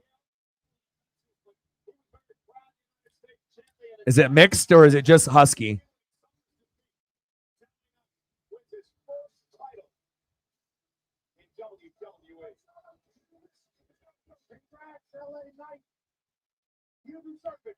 Pure husky. Okay. Okay. So far, so good. So we started off the pay-per-view with a little bit of a surprise, right? And we'll find out to see, because I still feel like at the end of the day, it's going to end up being Liv and Finn.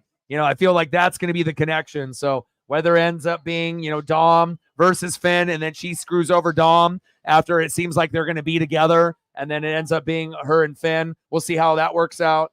Then we had Braun Breaker, end up being the new Intercontinental Champion. Sami had it for about 6 months. Match was a little short, so that's the only gripe that we have so far, but we got a belt change. And then Logan Paul had the belt for quite some time. And LA Knight, eventually, you can't ignore the fans, and now he gets a championship gold around his waist. And then if my leak is correct, the next match will be Bayley and Nia Jax, which I think is accurate.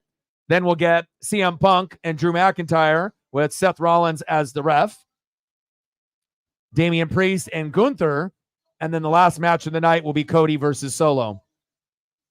Like, sub, donate, comment, share. If you haven't smashed the like button just yet, please do. Let's try to get to 20 to 30 likes before the stream ends if possible. We're 2 more away from 20. If you're in the room and haven't smashed the like button yet, please do. We need 2. Some of y'all got some backup accounts. 2, baby. Let's get to 20. We're at 18. 2 more to go. Congratulations to Carlo Bradley for winning the SummerSlam shirt contest. Carlo won first-class airfare, 2 front row seats for SummerSlam, and of course, his shirt on sale at the biggest event of the Lenny D, my boy. Man, it's been a couple pay-per-views. How are you? Have you been watching from the very beginning, or did you have some errands to run? Do you know what happened in the few matches? What's good, brother? It's been a minute.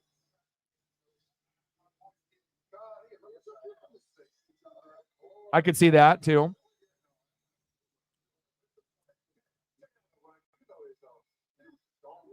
Yeah, we missed you too, bro. How many pay-per-view? I think it's been like 2 or 3 we haven't been able to hang out and whatnot. I know you've been a busy guy, but we miss you, bro.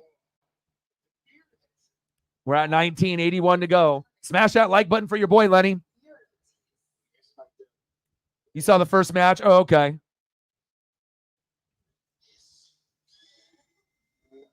Man, I need one of those shavers.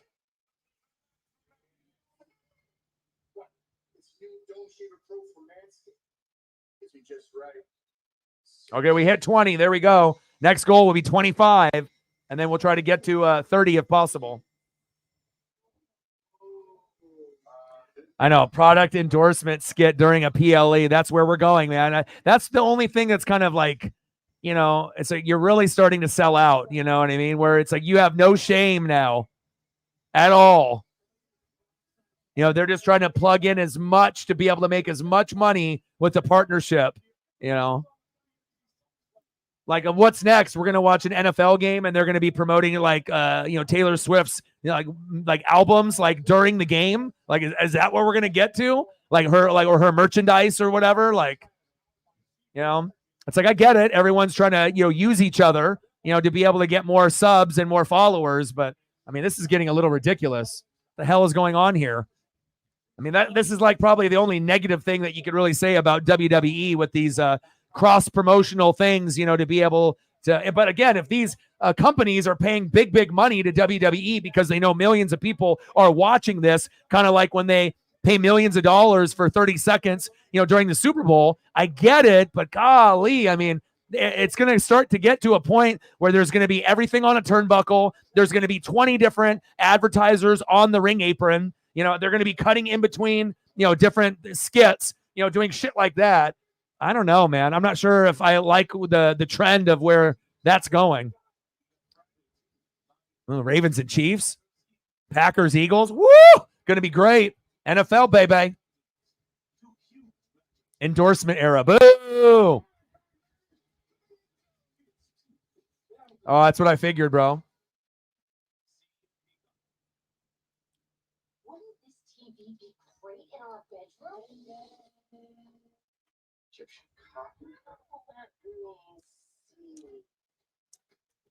Yeah, but if you go back and look at some of the promos that wrestling did in the 80s and 90s, what you get to see here is not going to necessarily be probably worse. Some of the gimmicks and some of the backstage interviews were ridiculous. I mean, if you're a little bit older, or if you've gone back on like YouTube, if you're a little younger and went back and saw some of those, I mean, of course, we're not going to see another Macho Man ever again. Rest in peace. That's my boy. Oh, yeah. But, wow. Product endorsement in between matches. That's where we're going. Wow.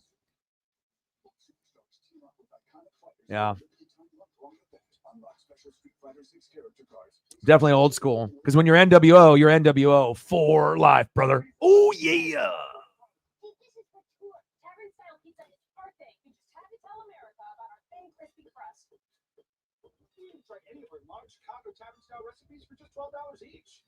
It's too hot, baby. What about these?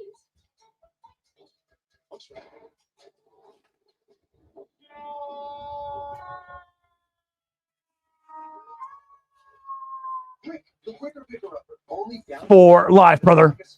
Oh, yeah. That's better.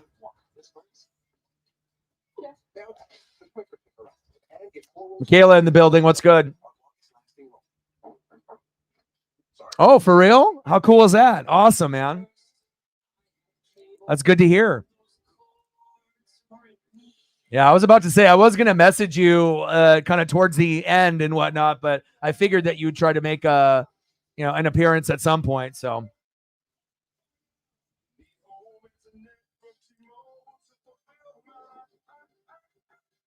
Oh, congrats, bro.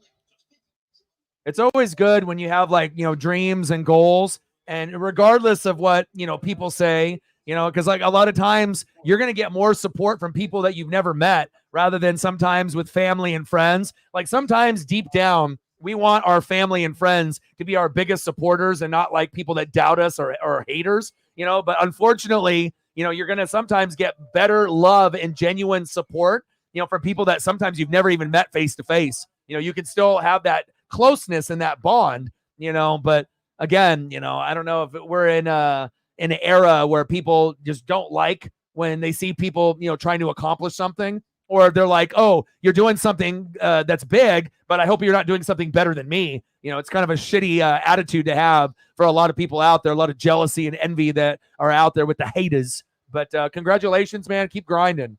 I'm proud of you.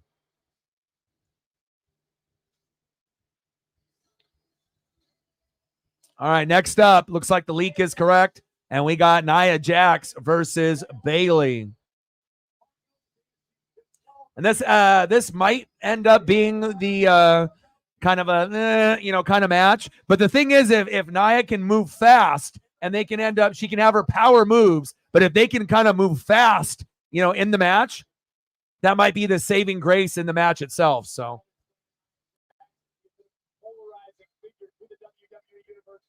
yeah. And there's not very many females that have the stature or the size and the physique to be able to go in and battle the men. We've seen China and we've seen a few others, but again, it's really going to be up to Nia Jax if this match ends up being like an 8 or better, or if it's going to be like a 6 or a 7.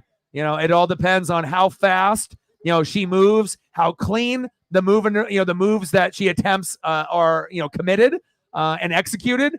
And again, it's like I could definitely see this going 2 different ways. This one could be kind of a snooze fest, or it might actually be better than people think. So.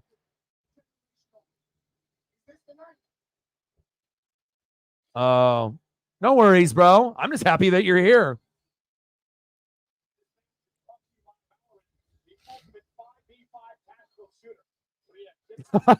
I did see that she's finally getting the divorce.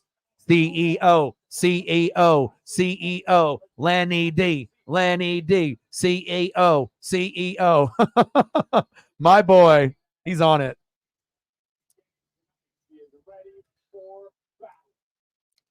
Yeah, and she definitely has hurt, and I mean that's been well documented.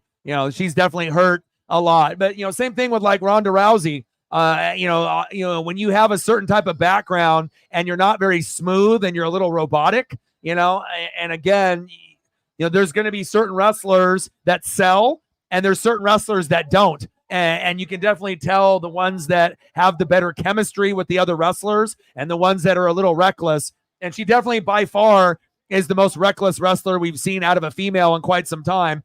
But in this newer run, she's been a little bit better, but I don't know if that's going to be something that'll continue for the rest of her career. But it seems like maybe she took some of the harsh criticism to heart that like, listen, you got the physicality and the stature, but you're kind of a shitty wrestler. Like you're injuring people and none of the girls want to work with you, whether that, she wants to, take that, criticism or not, but that was the truth. I mean, there was legitimate injuries that did happen. So, but we will see what we get here out of Bayley and Nia Jax.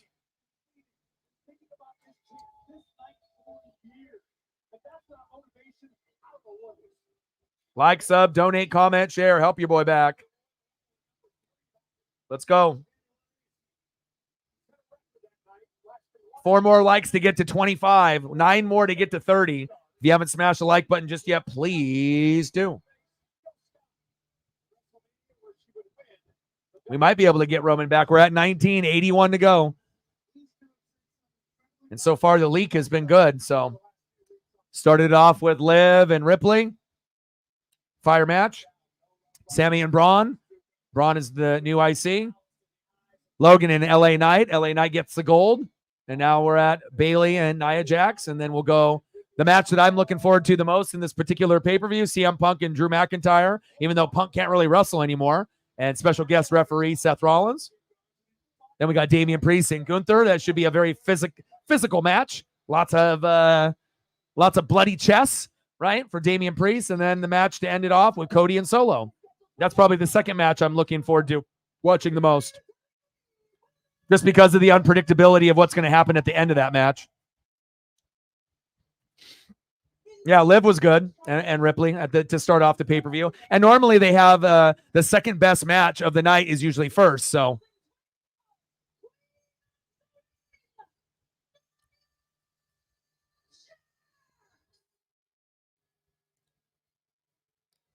and I wonder once they go to Netflix if it'll be Seth fucking Rollins, like if they're going to go that route.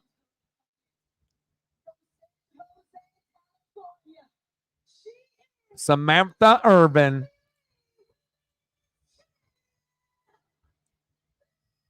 Bayley.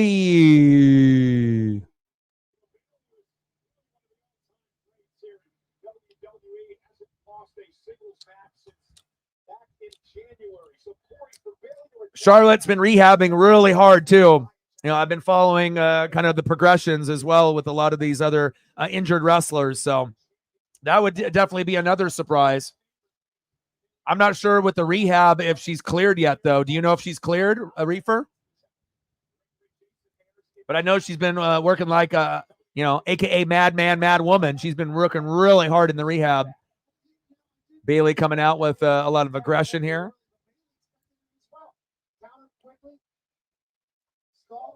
Yeah, it's going to be definitely unfiltered, more like Attitude Era when it goes to Netflix. But it's only going to be Monday Night Raw, right? It's not going to. Peacock still are going to be doing the pay-per-views starting next year, correct? It's this Netflix is just going to get Monday Night Raw. That's it, right? To my knowledge, and then everything else is still on Peacock. And I know Peacock raised their rates from like $5-6 to like $8 or $9. I'm not really too happy about that, but because I only use Peacock for a majority, as just watching, these pay-per-views. That's pretty much, I mean, every once in a while I'll watch a show. Like I ended up finishing New Girl, and I watched that, from beginning to end. And, they got Law and Order SVU on there and stuff, but a lot of it is just like what NBC shows. So, I'm usually going to go towards like Netflix and other streaming platforms. I agree wholeheartedly. And the issue is this is something that a lot of us can relate to. Sometimes you're stuck on the side of sometimes you're on the outside looking in. Really? Oh, okay. Maybe someday you'll get the chance to step inside the ring with someone who came up with, someone you saw as your equal, and now you have a chance to rip them down from the top of the mountain. So you're not ready to change the perspective a little bit. She's been more focused, more confident from the jump. It could be like Nia Jackson now starting to overpower woman handle the champion Bailey. She does a one-woman parade in every town that she's in. She's complete. Proud of herself. Whatever she wants. Absolutely. Nia Jax now delivers the elbow to Bailey. Nia wins. We're going to do it. WWE Jubilee. Like week for a week. Oh, I would love to be a part of one. I don't think, I was ever. Maybe that could be good. Yeah. And Nia Jax now is just continuing on down the way on the chair. Sir Michael Cole, I'm embarrassed for a country if that is the case. Bailey the kick to the midsection. One thing you cannot take away from forearm career out of it, guts, determination. And Bailey knows how to survive. We talked about this with Sami Zayn earlier. It's probably the best example of you because Sami eventually got knocked out. Oh, she just got Rikishi'd. Uh-oh. She just got Rikishi'd. Little stink face. Stinky. Oh, she got it. Bucks raise bolts in the building. What's good, brother? And we got Mariners and Phillies on here in an hour. So someone definitely give me a reminder. We'll be wrapping up the pay-per-view. At that point, I think it'll be what? It'll be Cody and Solo probably just starting off or in, like at the middle of the match at that particular point. And I'm just going to end up watching that with Paisley. And then we'll be live tomorrow at 1:00 Pacific for the Mariners and Phillies rubber match game number 3. And hopefully the Mariners can win here tonight, but it wouldn't surprise me if we lose tonight, but I hope we win. Played great yesterday, except for Scott Service being an idiot there at the end, putting in that backup that shouldn't even played, and then we won 10-2 where it should have been 10-0. And the funny thing is they ended up sending him back down to AAA this morning. Scott Service might need to join him, but hopefully we don't see that again. 1981 to go. Like, sub, donate, comment, share. Help your boy out. So far, so good with this PLE.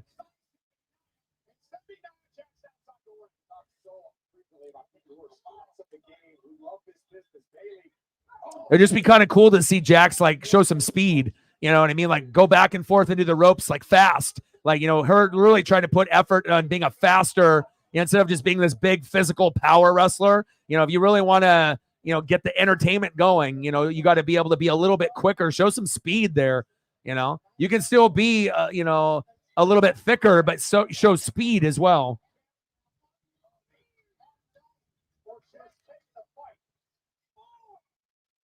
I mean, it might get her a little fatigued, but I know it would definitely make the match flow better.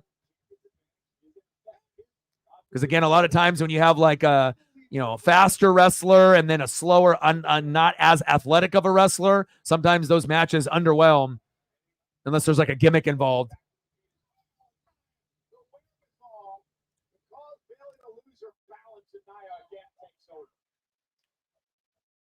It's not so bad so far. I mean, it's not terrible, but it definitely doesn't have the same vibe as the first 3 matches, you know. But again, you could put pretty much any wrestler with Nia, and it'd be probably the same thing. You could have Bianca Belair with Nia. You could have Charlotte with Nia. You know, it's like, you know, again, it's like it's up to her to be able to kind of carry the flow of the match, not the first person, you know, that has more of the athleticism. It's up to her to be able to sell the moves and to move a little faster. If you want to take the match from being just like a 7.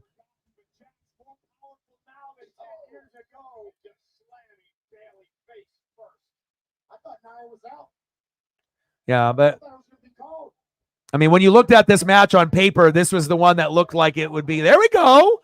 Okay. Show me something that you normally don't do. You know, normally we think of that like a leg drop. 2. Like, show me some of your athleticism. I don't care if people think that you're too big to do certain moves. That's bullshit. I know you can do moves.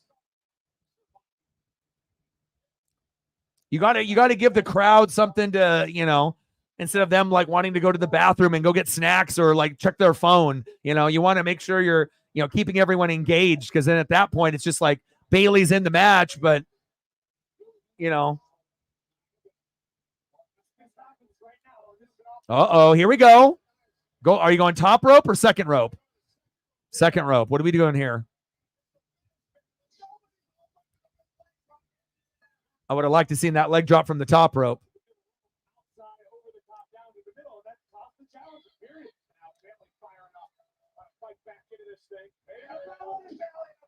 Bayley to belly.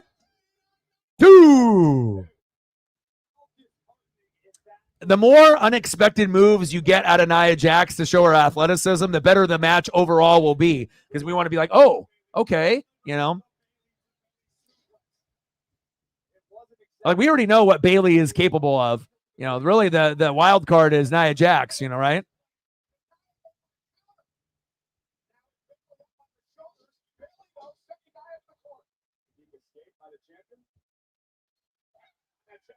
Oh, there we go.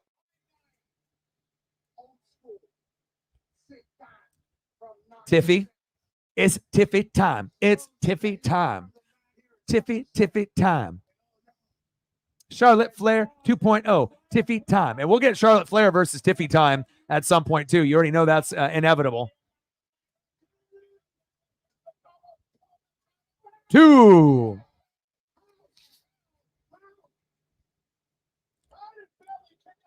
Well, that's pretty good that Nia, you know, kind of landed on her feet first, not butt first. Because if she did butt first right there, Bayley would have been going to the hospital. So again, if that was the old Nia Jax, Bayley's in the hospital, but maybe with like a broken rib. But for her to come down on her legs first and then her butt, you know, then obviously you're selling the move. So again, you're starting to see, you know, Nia with a little maturity, you know, on trying to not injure the other talent. So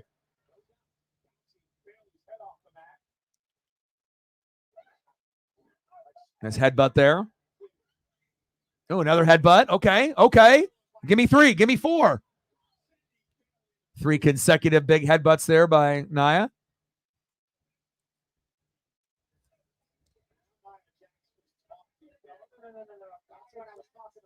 I mean, WWE fans love surprises, you know, so show us the athleticism. Let's go.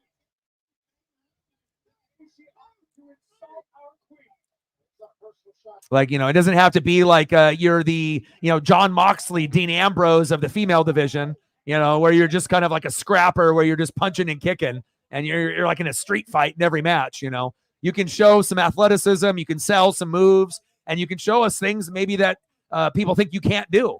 You know, if you really want to take the match to that next tier, or at least move it up a tier from like a 7 to a 7.5. You know, minor little things.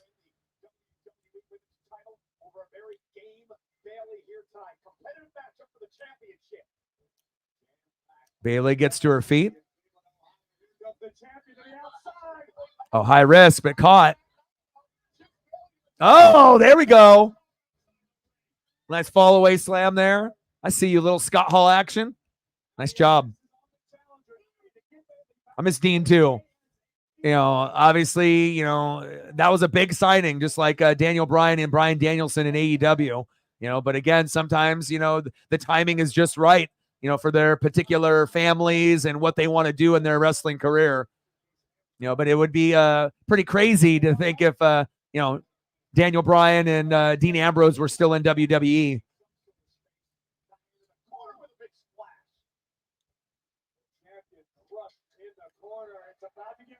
Oh,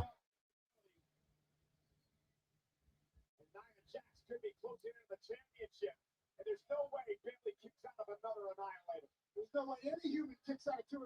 Bailey back to her feet. can't really low blow on that end. Let's see what kind of. Oh, here we go. Here we go. Here we go. Here we go. Come on, Bailey. Here we go. Bailey. She's been lifting weights, baby. That's the surprise I'm talking about. Lift those weights. Nice. That was awesome. Holy shit.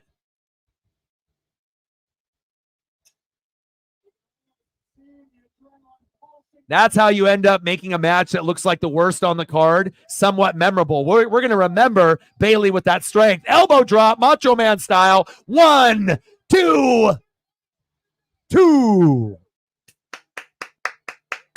Golly.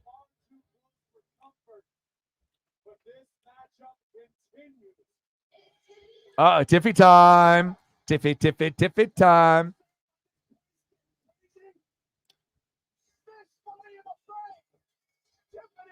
Let me see what Tiffy's gear is. Let's see what it is.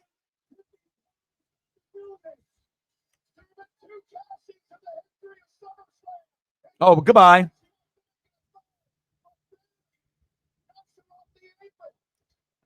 Cash in, unsuccessful. 1, 2, 2. See if she gets up in time. Oh, big knee there.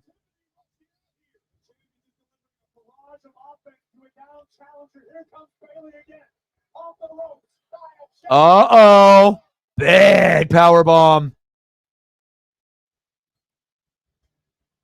Uh-oh.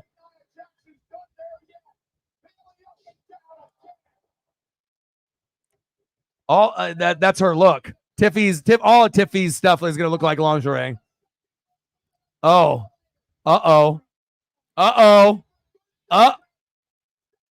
Uh-oh. It's over. 1, 2. It's over. Man, we're getting a lot of belt changes today.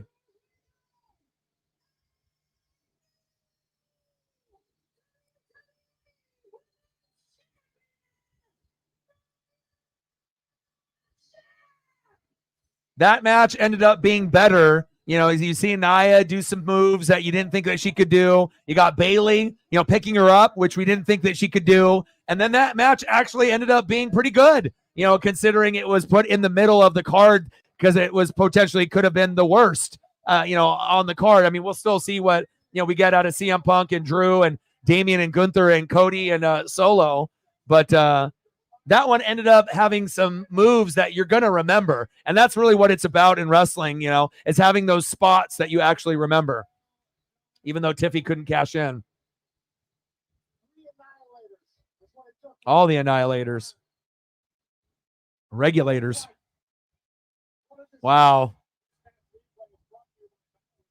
It would have been cool to be able to see a little roll up right after the power bomb by Bailey if they have that written in the scripting.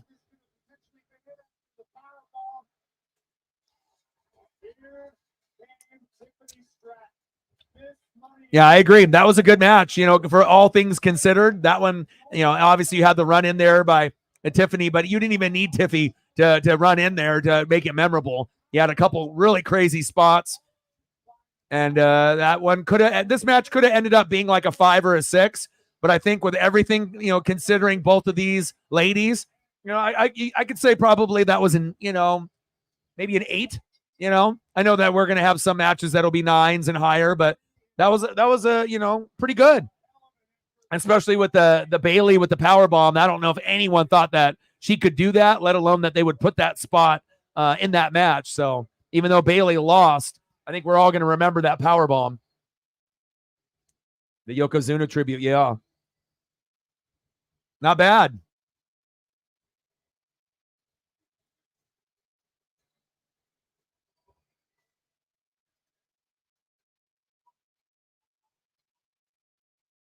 8 more likes to get to 30. If you haven't smashed the like button just yet, please do. 7 more likes to 30, and that'll be the final goal because, based on unless we get a big spike in viewership, we're not going to get to 40 or 50, but I think getting to 30 is definitely possible.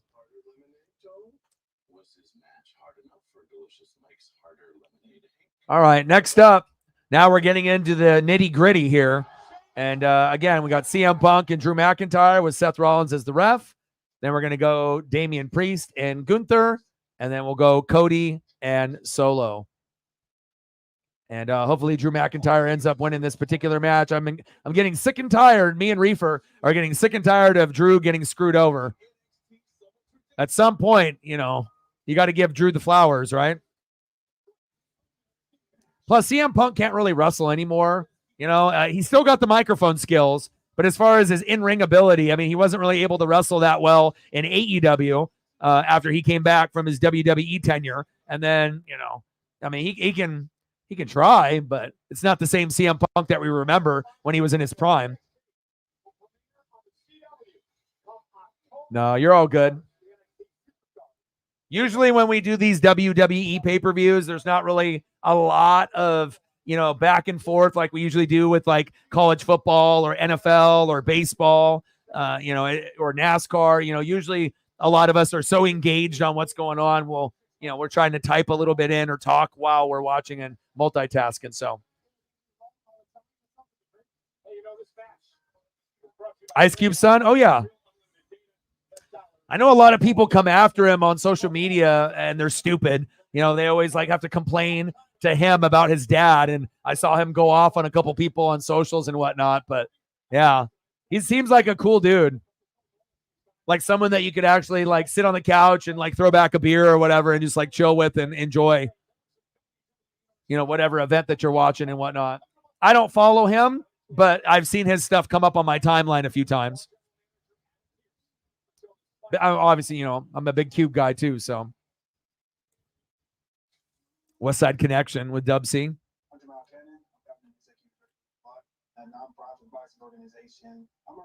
So it looks like, sometimes when those leaks come out, they're completely wrong or they'll have a couple matches right. But this one is 100% correct. And it'll be interesting to see if Seth Rollins screws over one or the other or both.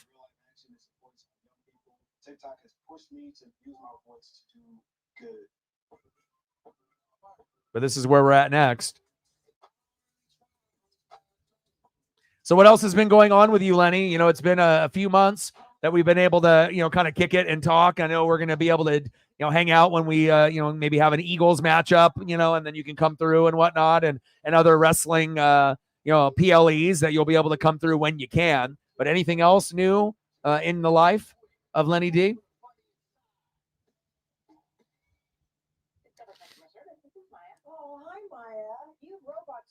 Yeah, gamer, anime, wrestler, watcher. Yeah.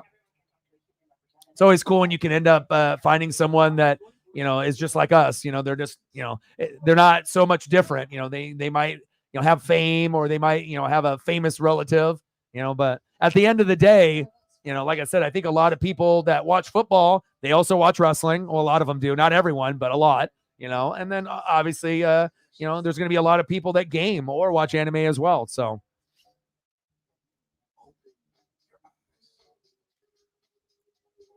So far, so good with this SummerSlam in Cleveland. And will we see Roman Reigns make an appearance at the end of the PLE? We will wait and see. You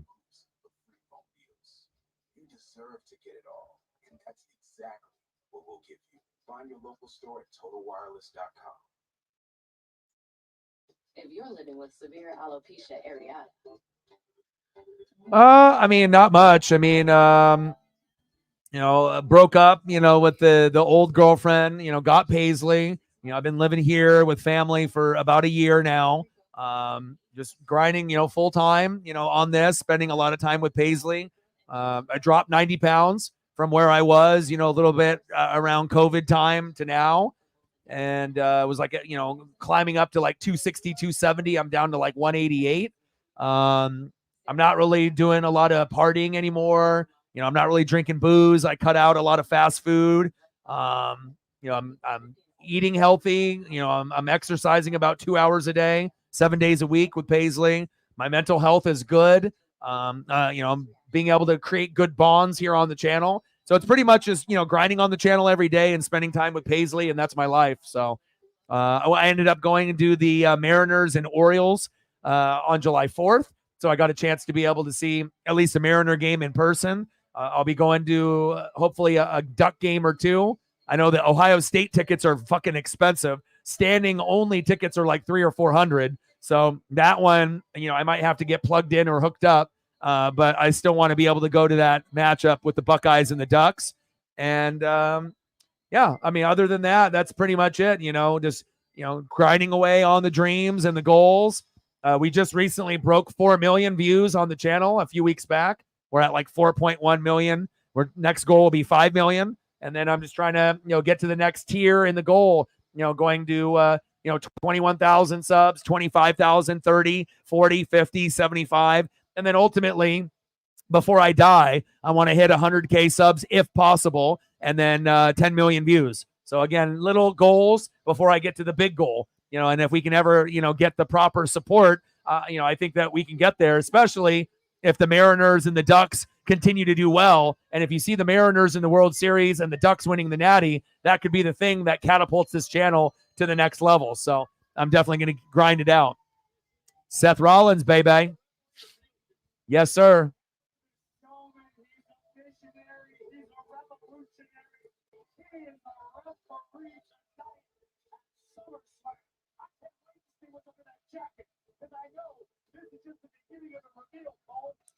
Oh, always stealing Becky's clothes. Like a lot of times you don't even know like who's wearing who. Becky's wearing Seth's clothes. Seth's wearing Becky's clothes. Like literally, they can literally wear any type of sunglasses, hat, jeans, jackets, shirts, pants. Like, yeah.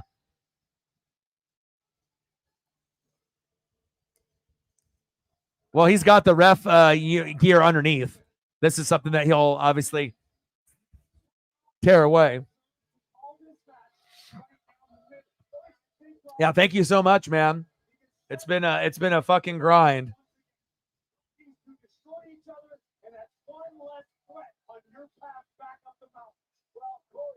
And we got 2026 4-star quarterback Jonas Williams committed to Oregon. And the big one, 5-star safety Trey McNutt chose Oregon. Ducks keep getting more and more players. So, for people like me and Matt, we're definitely ready to take over the Big Ten. And regardless if Ohio State and Michigan don't want to give it up, I think they're in for a rude awakening, because as long as we have Dan Lanning, and we still get the recruiting, Oregon is starting to become the destination where all these high school kid and college kids want to go. Before it was Georgia and Bama, right, and Ohio State and Michigan. But you're going to start to see a transition where some of these, kids are going to choose Texas and Oregon instead. Now, Georgia and Bama and Michigan and Ohio State are still going to get their guys, but Oregon and Texas will start stealing some of those, other players away, and you are going to see some people transfer to Oregon as well. So I'm definitely excited to see the future of the Ducks and the Mariners. And again, I got to see a Ducks natty before I die, and I got to see a Mariners championship before I die as well. Hopefully multiple. I'm really hoping I can get a couple World Series wins with the Mariners, in the next 30 years. And hopefully I can get a couple natties out of Oregon, and not just getting to the natty like when we did with Chip Kelly and Herbert, but I need a fucking victory. We're due. Yeah, ref cam is cool. Here we go, baby. Let's go, Drew. The best big man as far as athleticism and on the mic of all time. I mean, there's been a lot of athleticism, and we got the guys that have the most aura, like the Undertaker, and I love me some Kevin Nash. I love me some Big Sexy, and I love Diesel. I'm always going to be a big Undertaker and Kevin Nash guy, but as far as modern day wrestling, there is not a better wrestler or a better guy with mic skills. It's unquestionable. It is Drew McIntyre. And even if you throw in Undertaker, I mean, he didn't really talk, and Kevin Nash really wasn't that much of a talker either. I mean, when it's all said and done, Drew is going to be known maybe as the best big man talker of all time. That's my guy. Drew McIntyre, baby. You know, and for a casual fan of wrestling, they'd be like, no way. There's someone better than Drew McIntyre that's in the ring, that's big, and then on the mic. Who? Tell me. You know, tell me who's better than Drew on the mic. That's a big guy. You can't. Bare knuckle.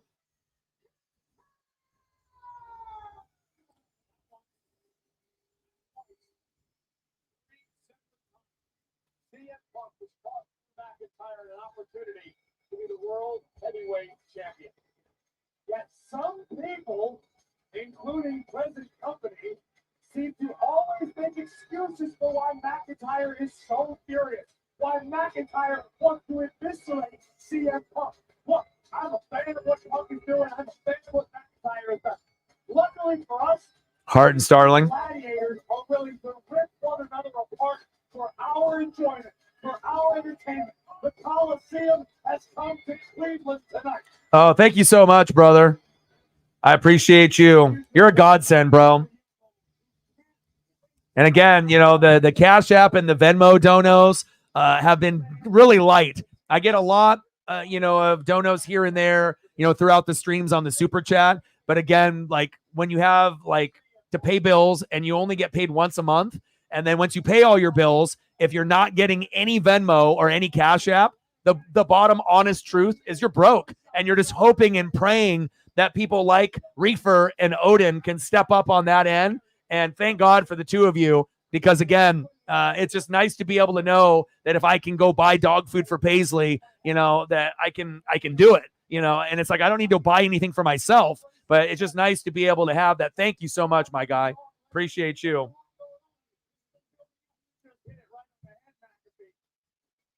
You know what happens when you mess with a man's wife and a man's dog? You see John Wick, right? McIntyre beat Rollins at WrestleMania after Seth held the title for 316 days. 5 minutes later. Let's go. Reefer is a goat. Let's go, baby. Stacks on stacks, racks on racks, and a little cactus jack. Bang, bang. 101, baby. And I'm, you know, Paisley's food and just being able to take care of her. Thank you so much, man. The official energy drink of WWE. Available anywhere energy is sold by now at Albertsons and Safeway. Ordinarily, we talk about a superstar's ability to compartmentalize their emotions in a matchup. I doubt we're going to see any of that tonight because both McIntyre and Punk are going to use their emotions as fuel. The disdain, the disgust, the hatred between these. And boom, shakalaka. You just turned into a mod. I appreciate you, my guy. Bang, bang. And again, you know, we're going to be able to talk wrestling. And even if you can't make it, you know, for, you know, football or baseball or basketball or NASCAR or any of the other crazy shit that I do on the daily, you know, you definitely have earned it. You definitely have stepped up and made my life a lot easier. And so that way that you can hold down the, you know, mod duties, especially when we end up doing these WWE pay-per-views. And then once Netflix ends up getting Monday Night Raw, when it's not football season, we'll end up doing some Monday Night Raw streams. And if you can come through for those, that would be cool. And then if Monday Night Football is terrible, that maybe we can do Monday Night Raw instead if everyone's going to get it at the same damn time. So I appreciate you. You deserve it, man. And again, anyone that's willing to be able to show me, you know, the love and the support, and we can build a bond, and then you're going to end up, you know, helping me out, you know, not only, you know, with messages and verbally, but also you can help me financially to take care of me and my pup. So that way I can continue to do these dreams and goals, and I can make sure that she's fed, that she's taken care of, that I can make sure that everything is squared away. You've earned it, my guy. I appreciate you. I was going to do it on the last pay-per-view, you know, but I figured I would wait until today. And then obviously when you mentioned to me with your new addition coming along the way, I figured it would be a good surprise for you today. Congratulations, man. You've earned it. And we're not going to have all the mods in the room all at the same time. So obviously it feels good to be able to have you a part of the crew, my guy. Appreciate you.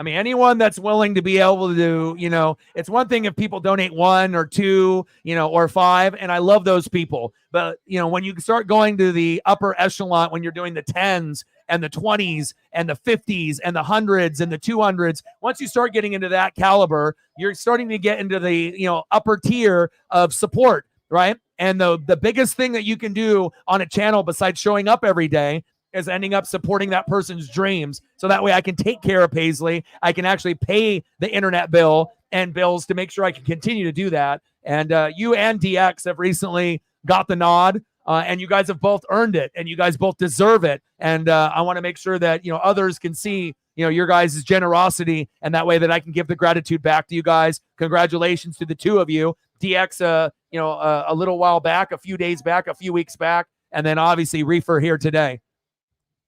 Appreciate you guys very, very much. You guys, it means a lot to me, because again, we've had others, that have done this. And again, some of those people aren't a part of this channel, or they come and go. Some people are going to be here for life. Some are going to be temporary, and some people, they're going to change. We've had people pass away. Shout out to Nate the Great. We've had people lose their jobs and, not have the same kind of financial, status to be able to do what they did for me in the past, right? So definitely, I appreciate you very much. Let's go. CM Punk with the old school gear. I like that. Not really a Punk fan or a Punk guy, but I'm not really sure what Seth Rollins with the pants. I mean, obviously I get it. I think I would have rather seen Seth Rollins just wear traditional black pants with the cutoff vest. But again, it is Seth freaking Rollins, right? So I guess he's got to keep something sparkly to give his image that same look. But CM Punk with the old school throwback look. He did lose weight, so he doesn't really have the belly like he did. And let's go Drew McIntyre, baby. Yes, Punk's first televised WWE match in 10 years.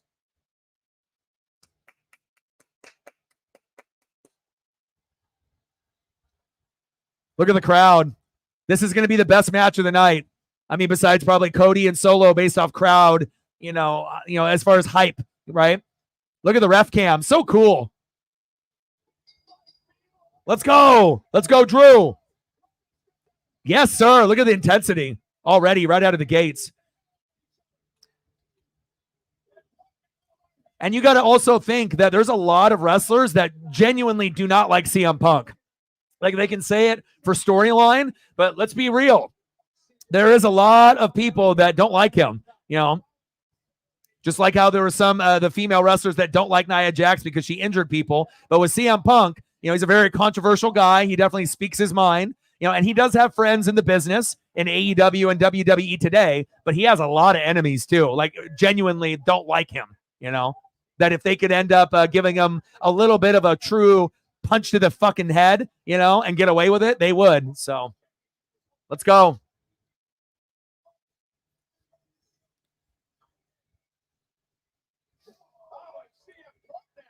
I could definitely see Seth doing that, but Drew, I mean, how many times are you going to screw over the best big man with athleticism and on the mic over and over and over? Like, what does CM Punk have to gain? He's old as shit now. He can't really wrestle as much as he did back in the day. Like, Drew got the championship and held it down during COVID, right? With no fans. Are we just going to forget, that he did that? And he never got the recognition. It's like, stop shitting on the best big man in the modern day age of wrestling. There's nobody better than him. And honestly, it would have been really exciting to see this Drew McIntyre versus The Undertaker. This Drew McIntyre versus Kevin Nash. I mean, if we could have like a fantasy booking, could you imagine? Or even like Kane when he was in his prime. It would have been a must-see TV, man. But you can definitely, it has that feeling that Seth is going to cost Drew the match. It definitely, the writing is on the wall, right? Intentionally or unintentionally. But one thing for Punk and Punk fans, Punk is in shape compared to where he was in AEW, and again, I know he had to rehab and go through the injuries. But it is kind of a throwback to be able to see his old school gear.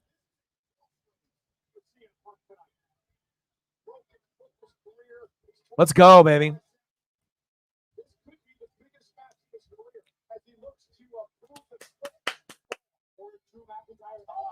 And then once the match is over, we can throw up some photos for Reefer. We're going to owe Reefer photos for a while.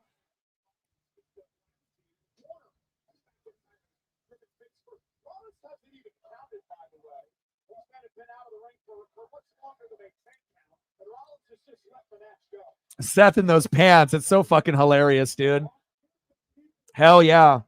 And that's one thing that me and Reefer have in common. We love, love, love Drew. And I know a lot of you guys do too. I know Sarah has an appreciation for Drew. A lot of us do, you know, but he is my favorite big man. And, you know, it's not even close. Like Gunther is a little too generic for me. Sheamus, you know, has had his time, you know, but there's not really a lot of the big guys that are out there. And a lot of the big guys like Omos, they're, you know, maybe they can move around, but they can't talk on the mic, you know. And Drew can talk on the mic as if he was a little guy or like an intercontinental guy, you know, like his mic skills are phenomenal. And they're not forced. It's just genuine greatness. Oh, there we go. Nice counter. CM Punk. I need a new back, my neck and my back. I need a backiotomy. Oh, yes. Let's go, Drew. Make him pay. There we go. Yeah.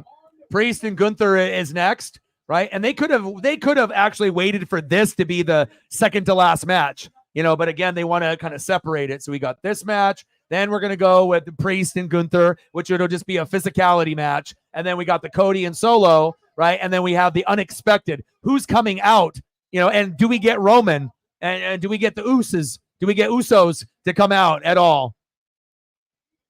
Right? Do we get Jimmy? Do we get Jay? Do we get Roman? Do we get anybody, you know, that we're thinking that could or not? So he said, fuck it, do it. Yeah, baby.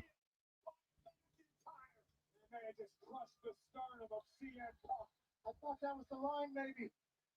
But Rollins rolls, but instead Seth gets the go-ahead to Drew. Yeah, I would have had this been the second to last match if it was me. I mean, you got Seth fucking Rollins being the special referee. Like, there's no way in hell that the Damian Priest, but I think that the reason that they split them up is that they didn't want to have, you know, two of the best matches next to each other at the end, which really doesn't make any sense. You know what I mean? And they didn't have this match as the first match of the night, which is normally the, you know, second best match is the leadoff match or the third best match, but they had the Liv and the Ripley to start it off. But I think most people think this is going to be much better than, you know, the Priest and Gunther. I think that one might underwhelm a little bit. So it'll still be okay, but it won't be better than this one. Not with these three guys involved. I mean, hell, this one might be good enough where this could have been the main event. But since, you know, Cody is the guy right now and kind of the face of WWE, of course, he's going to have to be the main event. But it would be kind of cool to be able to switch it up. And then this easily could have been main event. And I think the crowd would have loved it if they would have positioned it that way.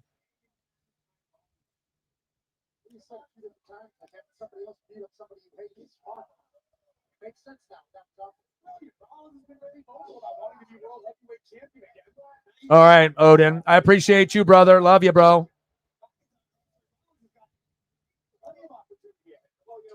Okay, let me know. Message me personally if anything's going on or whatever, or later on in the you know, in the night and whatnot. Let me know. Make sure everything's okay with you. Oh, nice belly to belly, baby. Look at those bruises. Drew looks like he's already been in a street fight. Yeah, you message me if you need anything, Odin. I got you, man. You can vent to me at any point. Or if you need any help with anything, you let me know.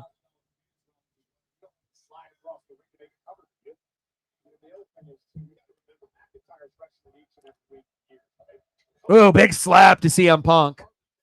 Ooh, nice slap back from Punk to Drew. Ooh, big back elbow. That was pretty stiff from Punk. Here we go, Drew. Get his ass.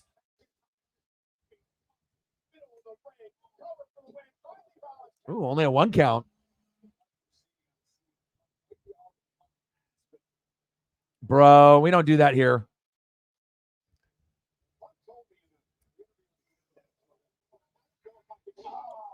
Whether it's something that I believe in or not, regardless, you're going for the left or the right or Republican or Democrat or anything political. Come on, bro. We don't do that shit here. Bye-bye.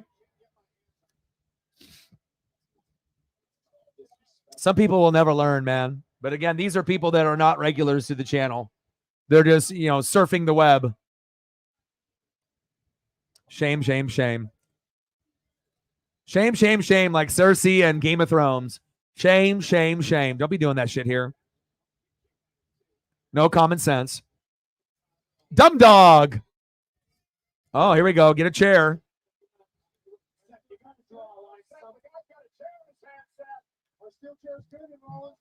Astros losing good. I need them to. We're pretty much in an identical tie with them, and I need the Mariners to keep winning.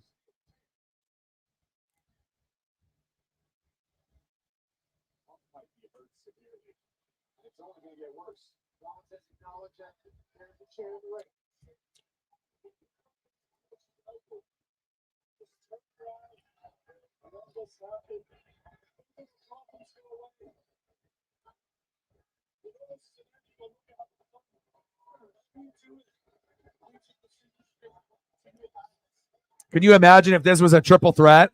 Like how much better this match would be if Seth was competing?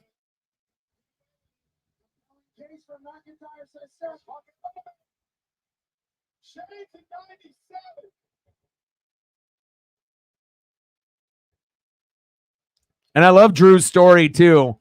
Different look, got fired, came back, reinvented himself, and now is an icon. But still, they've been doing him way too dirty. Oh.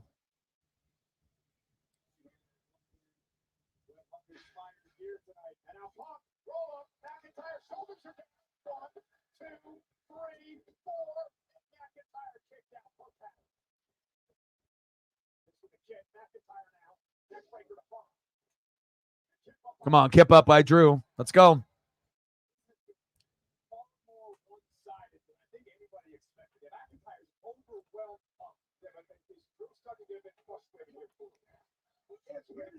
But also, I think this is a guy who's this guy's psychopath for many years.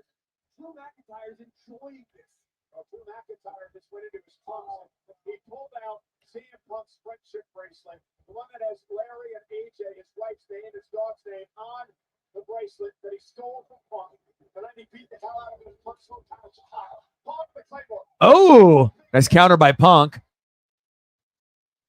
Almost miraculously, Punk digs down deep. Punk definitely looks about 20 pounds lighter than he did in AEW because he wasn't even able to wear this like original gear back then without kind of looking a little overweight and chubby.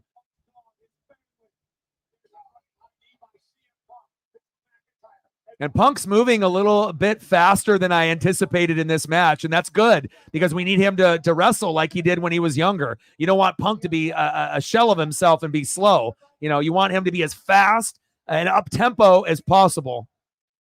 We already know what Drew brings to the table. It's really what does CM Punk bring to the table. Another big high knee. Clothesline.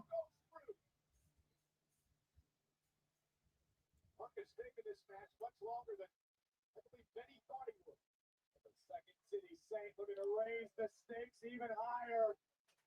Best in the world's on the top rope. Up from the top rope, we're going to take out McIntyre.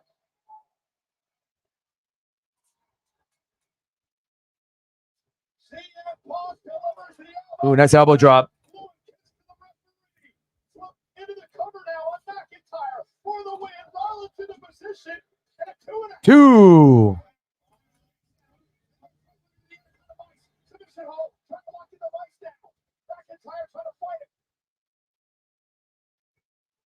Seth's pants. Hilarious.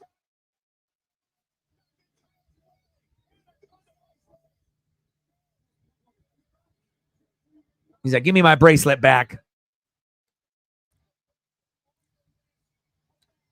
It would be really crazy if we end up getting AJ Lee to come back, even though it's been years and years and years and years. How crazy would that be? Oh, big Claymore. Holy shit. 2. Should have been a 3. Damn it. 80 to go to hit the next secondary goal. Where are we at on the likes? Hopefully we can get to 30 on the likes if possible. We're at 22, 25 at the very least, but hopefully get closer to 30. We're at 23. 2 more likes at 25, 7 more to get to 30. I think we might be able to do that. Somewhere between 25 and 30. But shout out to all the people that come through to hang out, with the NWSF and to watch these wrestling pay-per-views every month. It's actually one of my favorite streams to do. And again, I'm a big wrestling fan. I have been since 1985. And, I collect a lot of the, merchandise, shirts and the toys and the rings and all of the memorabilia. And appreciate every single one of y'all that's in the room that comes through on the daily, as well as coming through once a month here for these pay-per-views. Appreciate you guys and girls. Future Shock DDT. Countered. Shoulder into the post by Drew.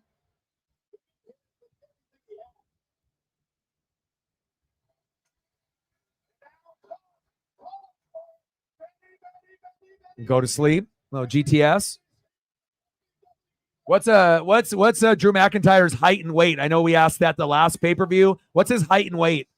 What is he listed at?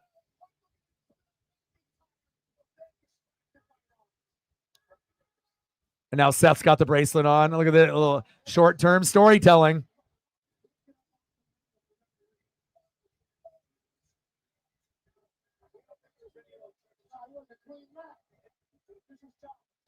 Oh, there goes Seth.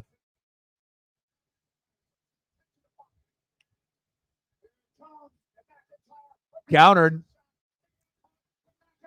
Oh, GTS. Oh, got him. But there's no ref. 1, 2, 3, 4, 5, 6, 7, 8. 2.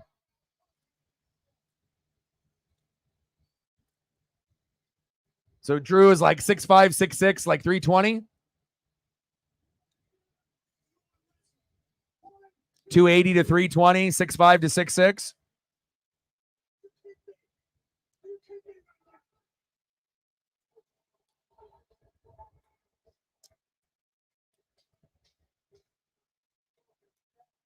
And I like the little subtle details. You know what I mean? It's like picking it up, and just because you're the ref, or picking it up as a kind of like a subtle jab. You know what I mean?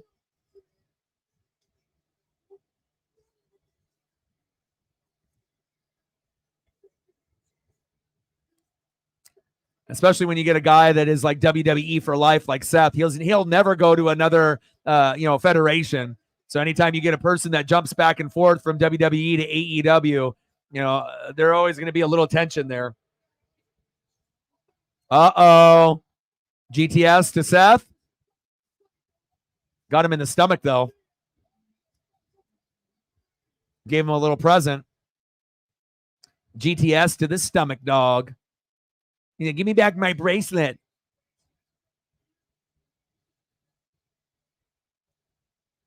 Time for a Claymore. Nice little low blow by Drew.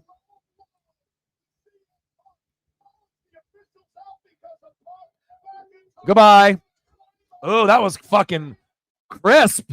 Cocoa crisp right on the chin. Crispy. 1, 2, 3, 4, 5. 2. Delayed count. And Drew with the victory. Let's go. Finally not screwed over. Now, it would be better if Drew can actually win for a belt. But I guess beggars can't be choosers, and me and Reefer are going to be excited that we finally get to celebrate a Drew McIntyre win, belt or no belt, compared to a lot of the bullshit that we've had to see Drew go through in the last couple months where he gets screwed at the fucking end, right? Yes, sir. Emotions got the best of it. We thought Drew McIntyre was going to be the one. And McIntyre is once again taking the bracelet from CM Punk. Placed it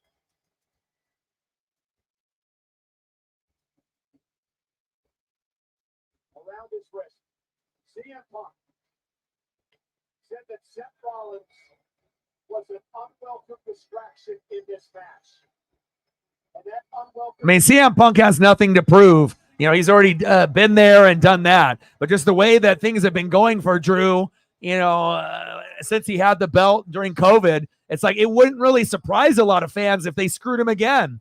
You know, CM Punk is a name and he's a draw, you know, but it's kind of nice that it's finally like our turn, right? As far as Drew fans are concerned, it's finally like, you know, he ended up winning.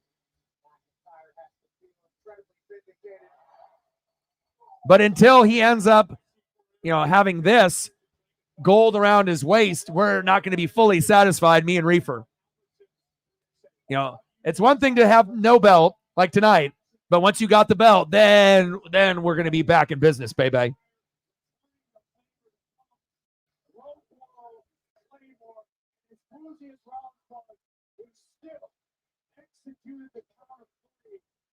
What a disaster to see it. Full role reversal tonight from what it has been. McIntyre gets distracted. He gets the low blow against him. Instead, it's a Drew McIntyre party now for me and Reefer. Yeah, Drew McIntyre walks out with the bracelet anyway.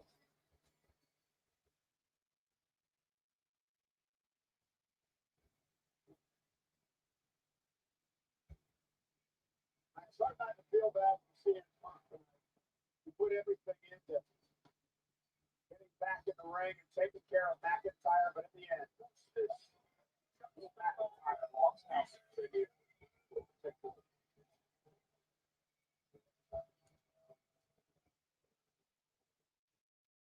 I guess we have to take baby steps, right? You know, we got to take what they're going to be able to give us as far as Drew fans are concerned. I don't know. Me and Reefer probably would have lost our shit if they had CM Punk win again. You know, and they, you know, it's like, how many times are you going to screw over the best talker, right? And the best big man in wrestling today.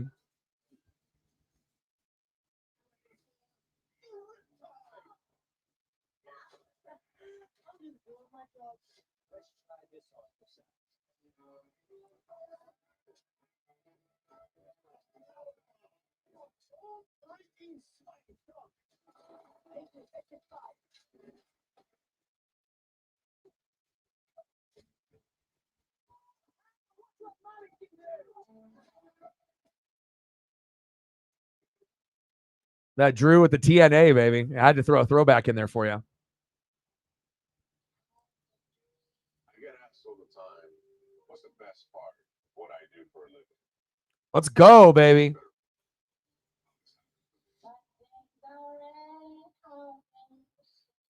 Yes, sir. We'll eventually, and you know, once he ends up being like the heavyweight, you know, champion, then I'll finally be satisfied and happy. But you know, we got a ways to go before probably that happens. But you know, that 2020 run during COVID, you know, that wasn't loved and appreciated, you know, by the fans. You know, like I said, the COVID distraction, you know, I don't think they really appreciated him when he was champion, you know, while he was holding shit down when everything was virtual.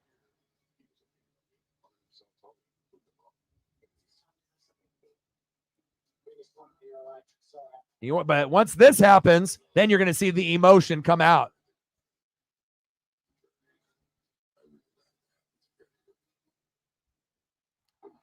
Yeah, we'll see if Roman returns. It's possible. How's it going, Megan? How was your stream?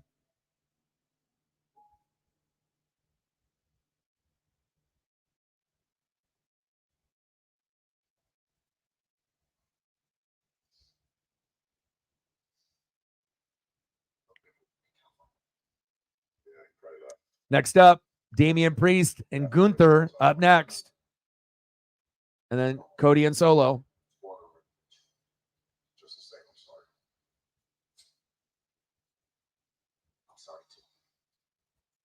Judgment Day comes first. I know you said you don't need me out there.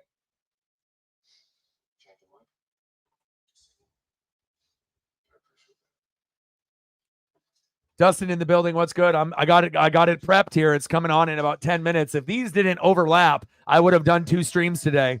But again, the Mariners are about to start in like 11 minutes. But I am going to be watching, and I'll give updates while we're watching these last 2 matches.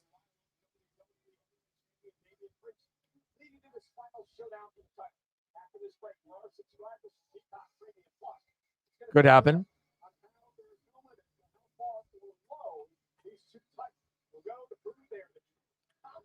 I could definitely see this happening.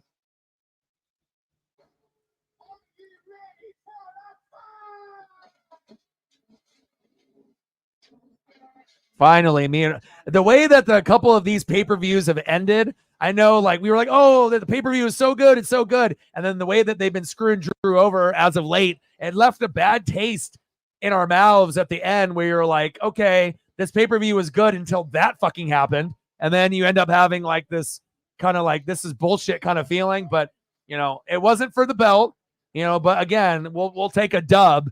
And then eventually, you know, once this happens again, then me and Reefer will be happy. But baby steps. Next up here, we got the last 2 matches. Match number 6, Damian Priest and Gunther. And match number 7, Cody Rhodes and Solo Sikoa. Anything that you want to see, Reefer, besides those Drew photos that I posted? You got anything else that you want to be able to see for your dono?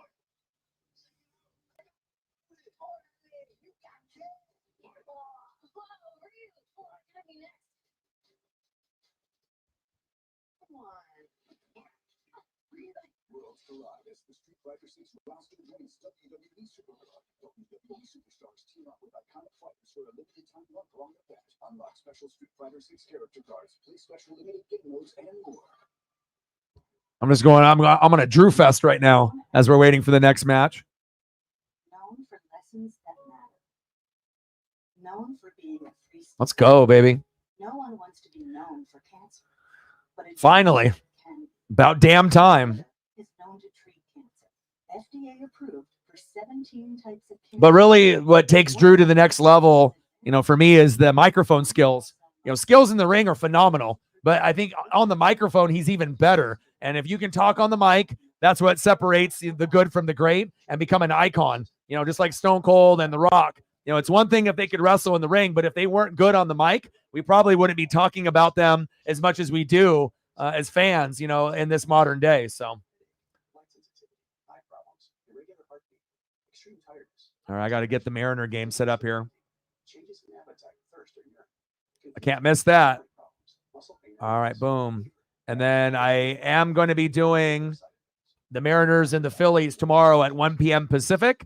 So hopefully for the people that come through to watch, you know, baseball and just hang out, come through if you can. Megan with a 10, appreciate you. And let me know any photos that you want, Reefer, in between these matches. Megan, let me know what you're looking at and what you want as well. Stacks on stacks, racks on racks. Our little cactus jack. Bang, bang, bang. Appreciate you.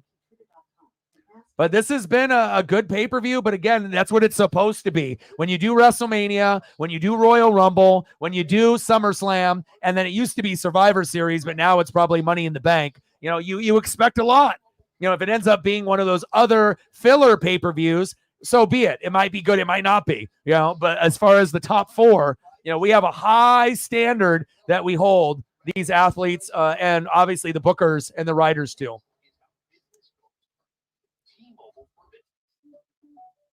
Oh, Gunther, you know, is going to end up being a heavyweight champ sooner than later. You know, he had that icy run, but for me, he's too generic. He could definitely wrestle in the 70s, the 80s, the 90s, the 2000s, the 2010s, and now, but he can't talk on the microphone. So if you can't talk on the mic, all you are is a wrestler, and that doesn't do anything for me. You know, again, I need to be able to see the total package, Lex Luger. I need the total package, microphone and in-ring skills. He's got in-ring skills down to a pat. He's great, you know, as far as in the ring, but his microphone skills blow. And so I know some people like, you know, Gunther, but he's not for me. Give me Drew all day, baby.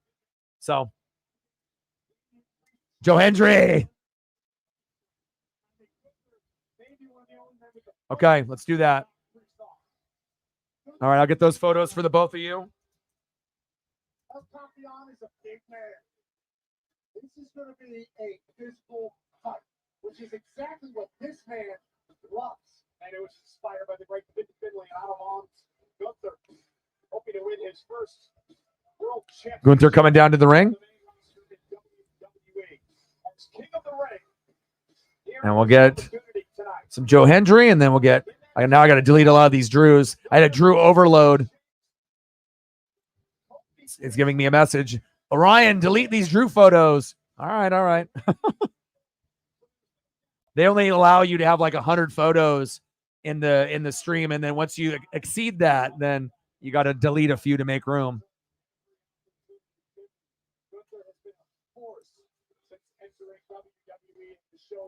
Joe Hendry.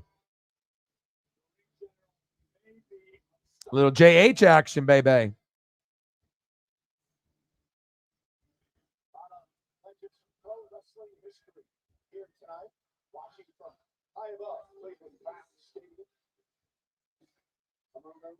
And then we'll get some more photos once we have the separation between Damian and Gunther and Cody and Solo, and I'll get a few more. This match is brought to you by Straight Talk Wireless. Real unlimited data, less dollars, more cents. Ring General has been saying some pretty terrible things about our champion over the last few weeks. That's straight talk. Oh, brother. What does the champion do with it? It's a question. A lot going on in the champions world right now. A lot.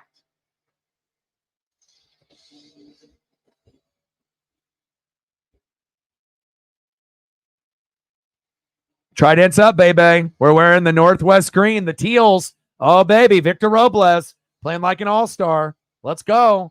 Here comes Damian. And I got some Steffens on your way, Megan.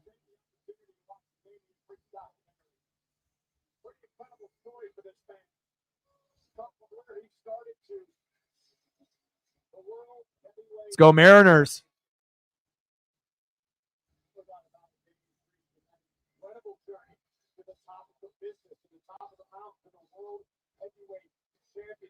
But Gunther's not impressed because Gunther has paid his dues.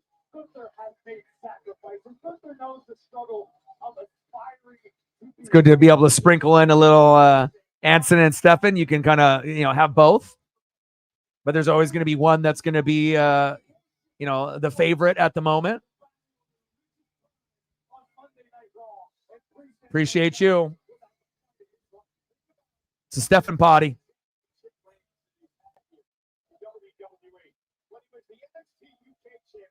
He held that title for 870 days.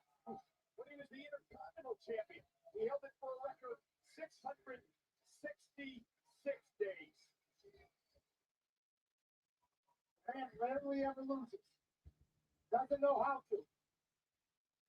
Everything you talked about, Corey, with the ring. Let him know. Earning the opportunity. I did see that. I did. Very cool, right? Not something that happens that often. A little bit. Yeah, I haven't seen it yet, but I definitely want to go see it. I have not.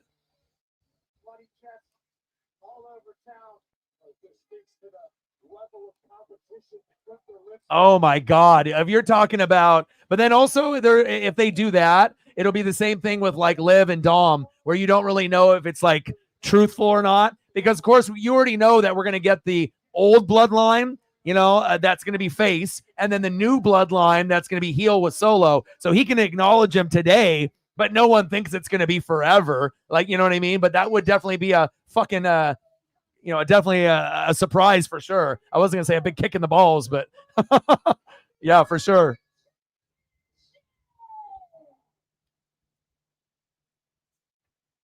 Introducing the challenger, representing from Vienna, Austria, with 250 pounds, he is the 2024 King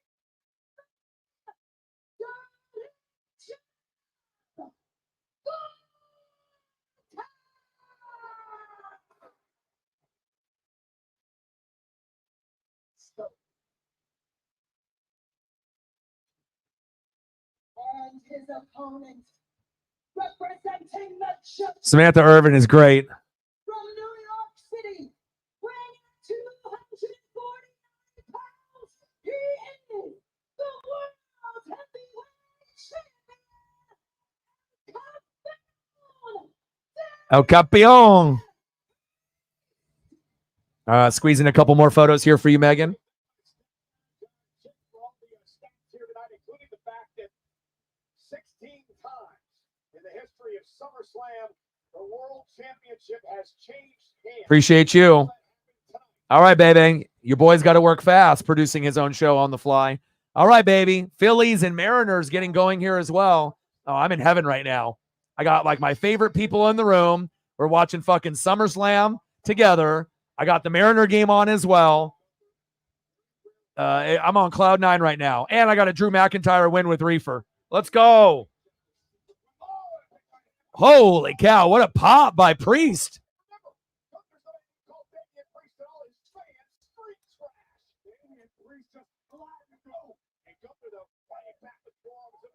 Yeah.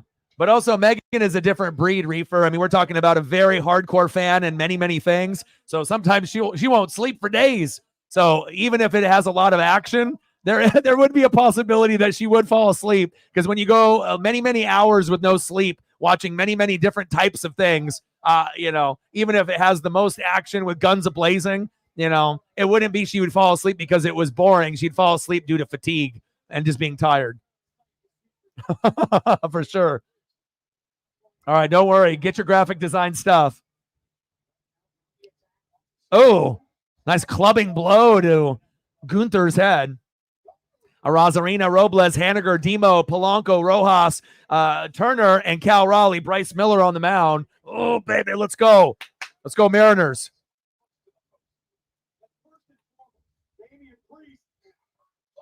Oh, baby. Two of my favorite things, the Mariners and WWE. Let's go.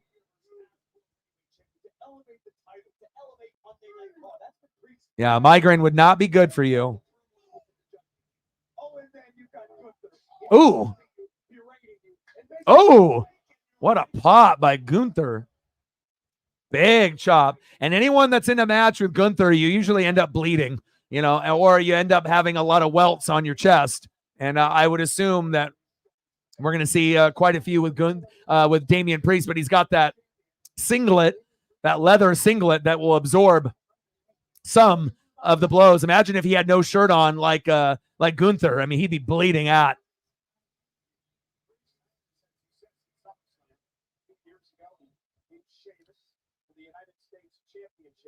Yeah, he's about to get into a rude awakening, let me tell you.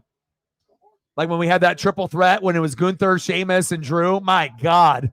Talk about entertainment.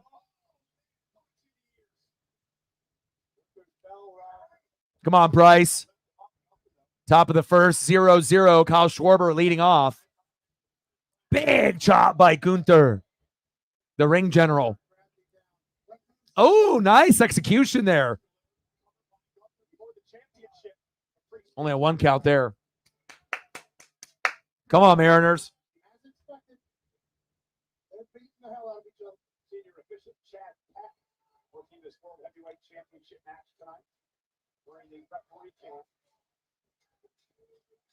World Championship in Cleveland. First time ever these two men met one-on-one. This is the pace Gunther wants. Absolutely methodical, little wasted motion. It's like a machine. Wow, there was like some kind of like shooting or stabbing near our arcade that we typically go to. My buddy just messaged me, my best friend, and he's like, damn, good thing that we weren't down there. Said we would have been out there. But not obviously when you got Mariners and SummerSlam, so.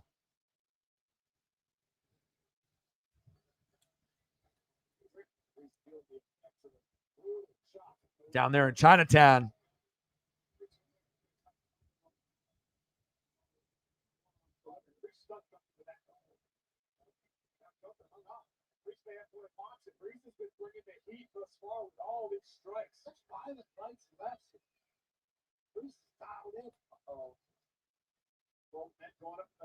I love that match. That was one of my favorite triple threats. And obviously, maybe arguably one of the best big man triple threats we've ever seen.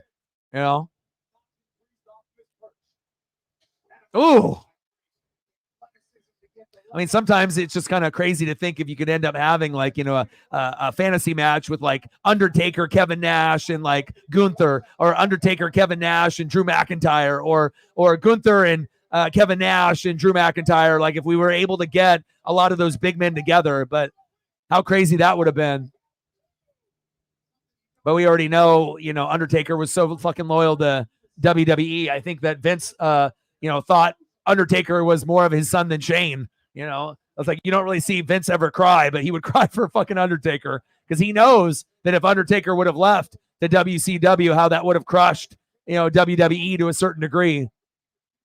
Uh-oh, fuck. Runners at fucking second and third with no outs. Come on, Bryce Miller, you bum. Uh-oh, Philly's coming out on Bryce Miller, our worst pitcher. Come on, Mariners. And I had a feeling that we might lose today, but hopefully Bryce doesn't get fucked up here. Ooh.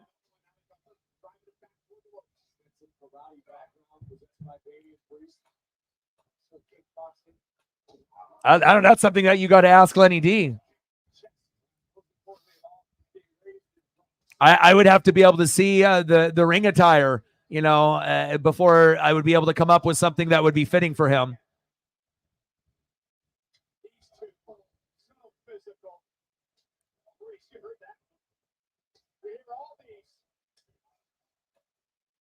Oh my God. All right. Oh, that one fucking slap was very clean on the chest. Wow, Priest. Cena, Lesnar, and Rollins. Yeah, that was a good one too. I don't remember when it was from, though. You'd have to look that up. Yeah, Gunther, chest of bleeding. I almost feel it's like a little unfair because Priest has got that leather, and that's going to absorb a lot of the, you know, the contact unless he gets him in between, you know, the cleavage area.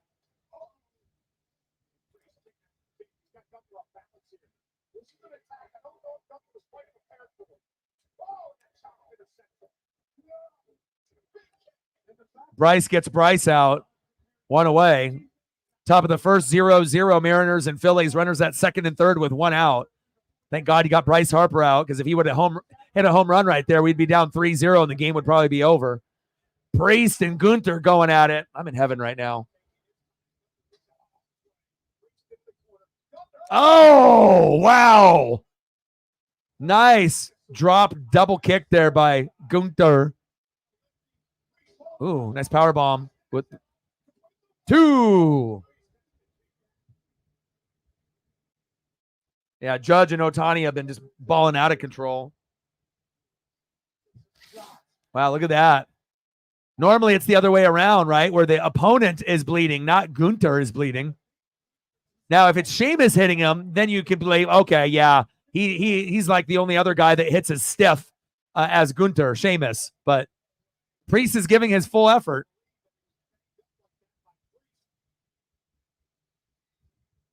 I know, leaking. He's having some leakage. You got to give the guy some of his own medicine, though, right? Fucking A. 1-0 Phillies already. Fuck. Yeah, power bomb. Oh, shit. You know who would be interesting to fight if they were still in WWE? Gunther versus Dean Ambrose. Or if you gave Dean a couple extra inches in height. God, that would be a slobber knocker, because they both have similar style. You know, they just kind of beat the fuck out of each other. But even with Dean at his size, Jon Moxley would be interesting. There'd be blood everywhere. Fucking Dean Ambrose and Gunther. My God. You guys think Dean will ever go back, or Jon Moxley will ever go back to WWE? What's the status on his contract? Yeah, what's the point of the ref cam if they don't use it? Use the damn thing.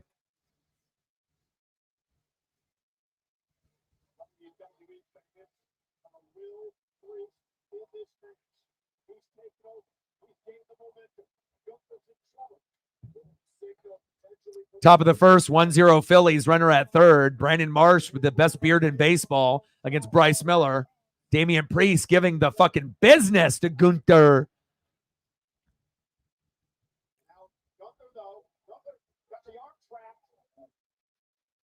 Oh, shit.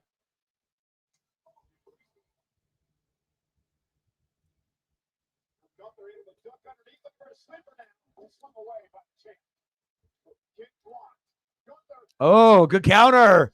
Ooh. Oh, my God. And that's one thing about Gunther. If you don't watch his matches, everyone thinks like physicality, physicality, physicality. But the thing about Gunther that I think a lot of people don't recognize or fully process is that he can wrestle. Like he can actually do some like pretty fucking athletic moves for his size. Different types of power bombs and suplexes, Germans, inverted. He can end up mixing up his bag of moves. Because if he was just kind of like power and that's it, then he would be more like one-dimensional. But then he throws in moves once in a while. You're like, damn, I didn't know he could do that. Lauren in the building. What's good?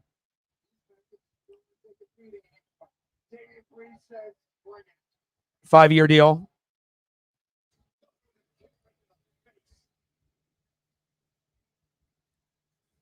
You would think that, Lenny, if he can get Punk back, that you can get, but it also depends on, his wife, and their full situation. There we go. Let's go to the bottom of the first, 1-0 Mariners. We're down to the Phillies.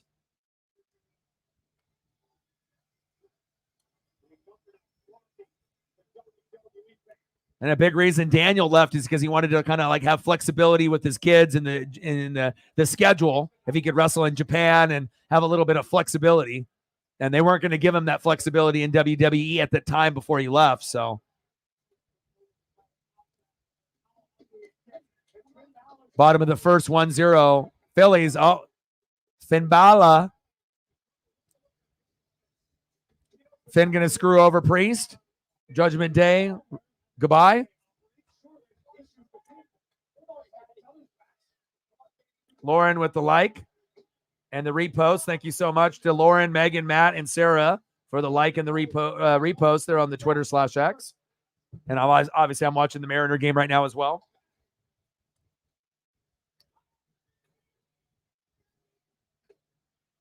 And where are we at on the likes? Are we at 25? Hopefully we got Lauren to smash that like button. We're at 27. Nice. 3 more to hit the goal. 28 now. Hell yeah. Some of y'all got backup accounts. We need 2 more likes before the pay-per-view ends to get to 30. I'm pretty sure we'll get that. Priest with the big slaps.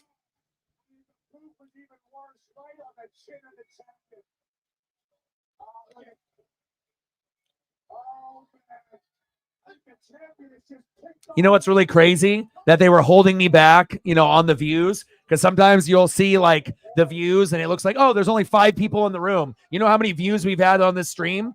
Over 3,300 on this stream. Some people might come and go, but you can never, you never can really underestimate, if they're going to give you the views and they're going to show you, or if they're not, if they're going to give you the credit for the views or they're not.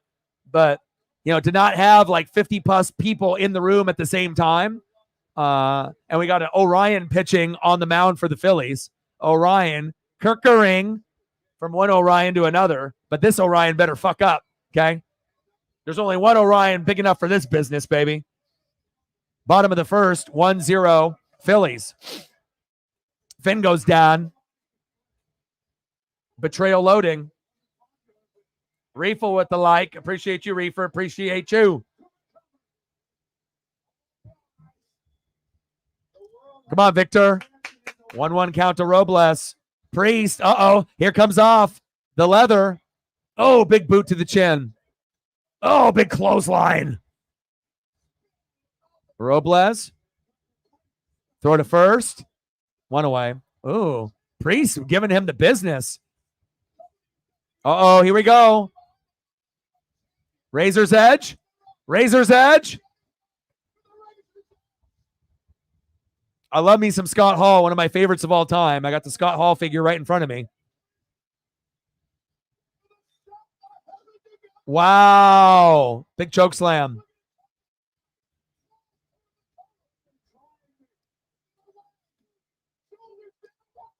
Oh, betrayal incoming.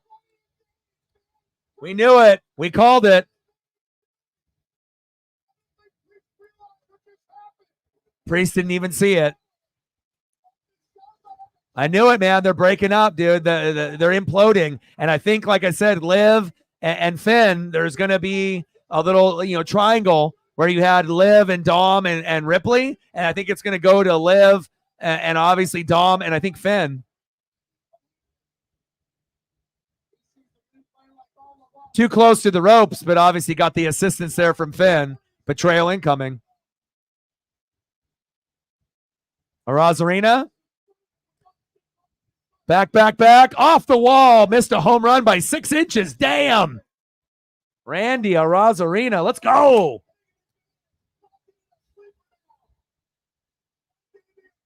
Uh-oh. Gonna cost Priest the match.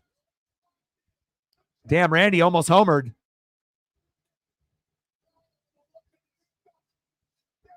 Randy's been on fire, hit safely in 6 of the first 7 games for the Mariners. Impact player. Wow. Missed a homer by 6 inches. Fuck.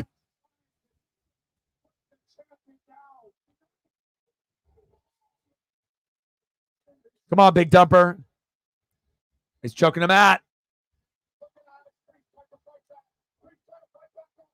Priest fighting back. Counter 1, 2. Yeah, took his ass. Oh, counter. Uh-oh. Gunther. Oh.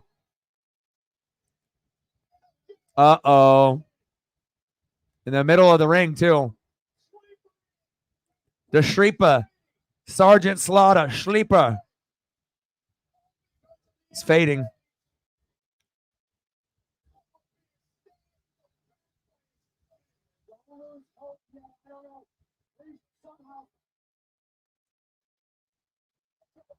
And it's over.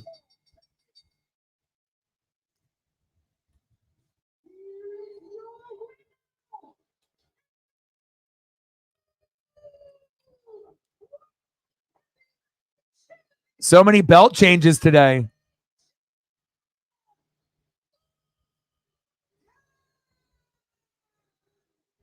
That was fast. For him to have the IC title for as long as he did, and then he didn't have to wait that long to be world champ. It almost feels like rushed. But again, if they have a storyline with Judgment Day and they're going into a different direction, then obviously, losing the match, losing the belt, and then the friction with the Judgment Day. Wow.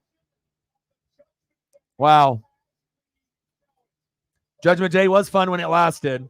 What's going to happen with the other faction for the women?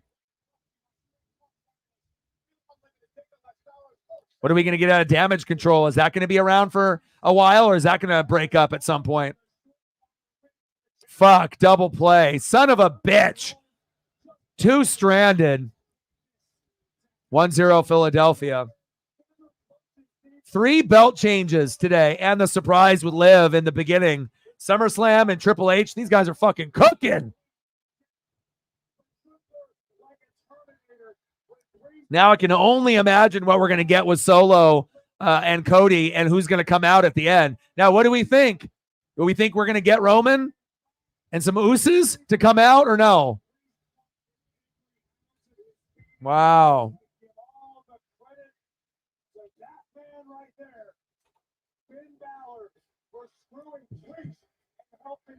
What do we think? Gunther getting the belt a little too soon or just right? But I guess it doesn't matter if we think it's too soon or just right, because if the Judgment Day is imploding, then this was going to happen regardless, right? And obviously they have a couple world title belts. It's not like they only have one, so. She says, I love you. I love you, Gunther. You're bleeding out in your chest. Congratulations. Congratulations, Gunther. Brock Lesnar coming out. Fuck. If Brock Lesnar comes out with Paul Heyman, my God, this place will fucking erupt. I mean, if you get Roman, you get the Usos, you get Brock Lesnar, you get Paul Heyman. I mean, or a combination of those four, man. I mean, nothing will surprise me in this Triple H era. And they're cooking. WWE is cooking. But Gunther will hold that belt better than Priest. For Priest, it was almost like they were doing him a favor. You know, with Gunther, it's like you built the guy up and they needed him to be able to beat somebody. It just so happens it was Priest. All right, here we go. Main event. Cody Rhodes, Solo Sikoa.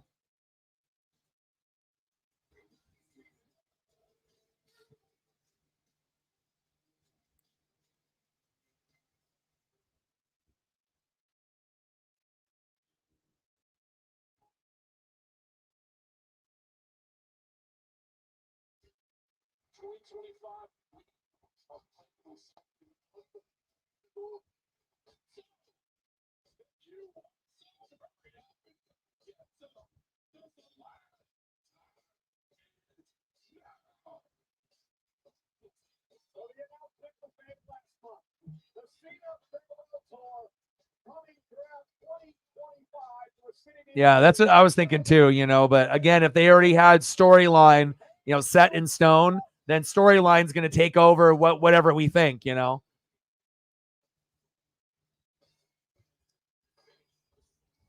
John Cena farewell tour. That's going to bring a tear to Lenny D's eyes, his favorite.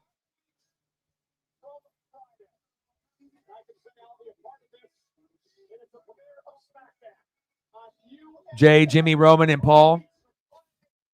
And even that kind of seems a little early. You know, if Roman comes back, for me, you know, I feel like if Roman comes back tonight, yes, it would be a great surprise. But I feel like it's a little early. He hasn't been gone long enough. You know, like it would be like more around October, November, December.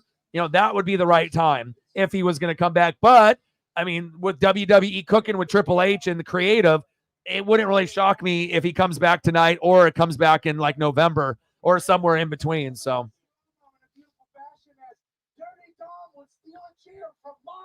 Whenever she was about to unload on Liv Morgan, Dirty Dom would tell Rhea, if you can't hit her with a chair, you won't be able to win the title, you get disqualified. So you thought that Dirty Dom was potentially looking out for Mommy in a big return, in a big title hunt. But instead, all right, so based off, you know, everything that's happened, and even Bayley and Nia stepped up, and we saw Bayley pick her up, what would we give this pay-per-view at this point? Are we at a 10? Or like a 9.5. I feel like we're at as close to a 10 than we have been all year. You know, we've had some belt changes, we've had some surprises, but again, normally, you know, we're sitting at an 8 or above, right? And then sometimes it's going to be like 8.5, you know, or a 9, or we're sitting at a 9.5, and then all of a sudden something happens and it brings it back like a fucked up ending and screwing Drew over, and then we end up at like a 9, right? But I think like at this point, we might be sitting at like a 9.5 or a 10. I mean, I don't know if we've ever had that high of a number, you know, 9.5, 10 going into the last match. You know, if we end up getting a good last match, which we feel we will, and we get surprises, this might be the first 10, you know, undisputed 10 pay-per-view in 2024. Am I the only one thinking that? I mean, like right now, I mean, the lowest you can go 9.5 because I'm fighting you if you say we're at a 9. Or an 8.5 or an 8 because I don't see it, right? We got to be sitting at a 9.5 or a 10 right now because I think even 9 would be, I don't know. I don't know how you can tell me and you can convince me we're at a 9. It's like we got to be sitting at a 9.5 or a 10 right now.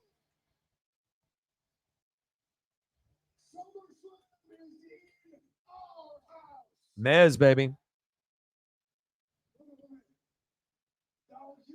The new bloodline and the old bloodline, yeah, right?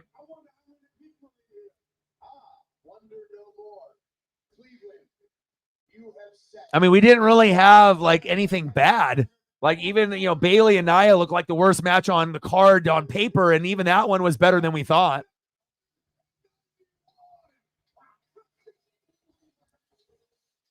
No, we don't do no 9.85s, Matt. We're not in gymnastics. It's not like Simone Biles out there.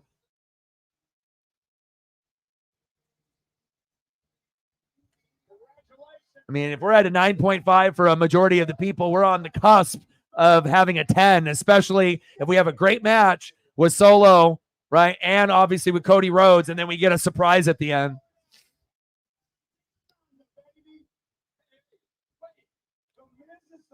But we're getting to the point where we're at the brink of having maybe the most perfect pay-per-view in 2024 up to this point.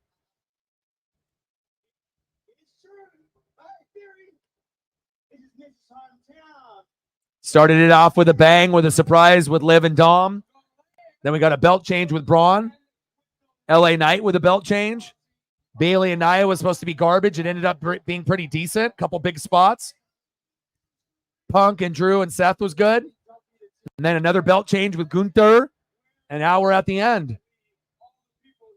It's as clean as a pay-per-view that we have seen.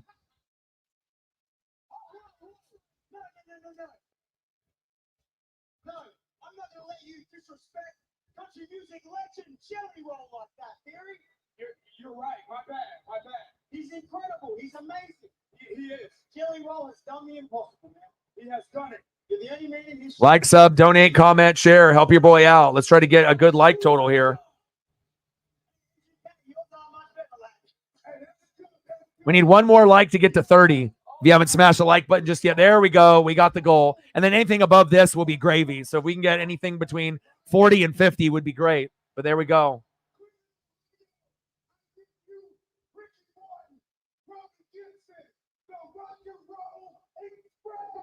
Rock and Roll Express. We're at 3,500 views on the stream. Let's go, baby.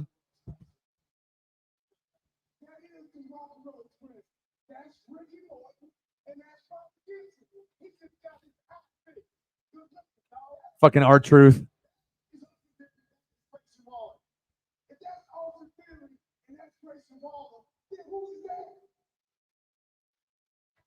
Hey, what you gonna do, Belly Swole? Oh, look out! Jelly Roll living a dream and getting into the fucking ring and being able to use a chair. Unbelievable.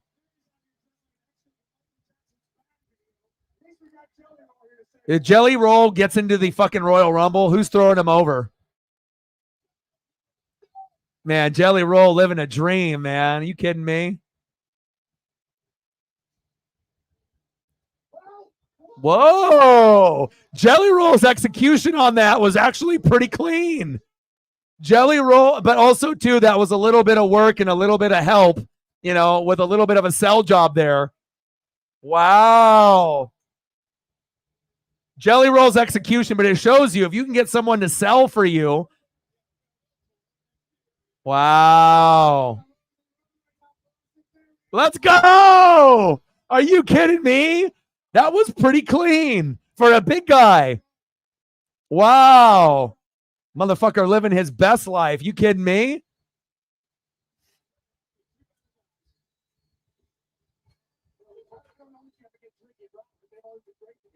Oh shit. Okay. That was the cleanest choke slam with assistance, right? From a guy that is an entertainer that just was a fan of wrestling. That was fucking pretty clean. Like if you were just, you know, not familiar with wrestling, you're like, who's the new wrestler? All right, Jelly Roll. Because a lot of times when they do those spots, you know, you're like, you know, it's kind of just like a gimmick and you're laughing at the end. You're like, okay, he tried, but you know, he fucked it up, right? But like the height and to be able to get the sell, and obviously if you get a wrestler to help you out and bend the knees and jump a little bit, but his form going up and down was very, very clean. Like if you were just tuning in and had no idea who Jelly Roll was, you'd be like, who the fuck was that? That was fucking nice. Okay. Now I just need a Mariner win for everything to be right in my life right now. Bottom of the second, 1-0 Phillies. And what are the chances that the Phillies and Mariners are playing right now, and the starting pitcher for the Phillies is named Orion also. Get the fuck out of here. The only Orion in MLB is on TV right now. For Bash in Berlin as WWE continues to take over international cities around the globe. Bottom of the second, 1-0 Philadelphia with 2 outs. Demo back to first base, and we're going to the main event time, baby.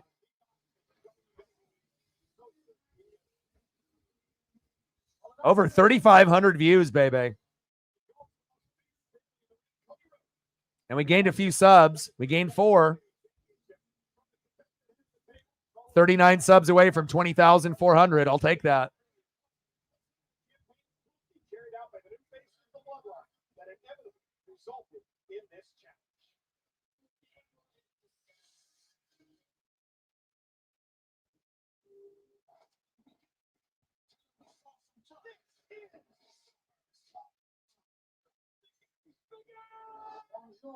Man.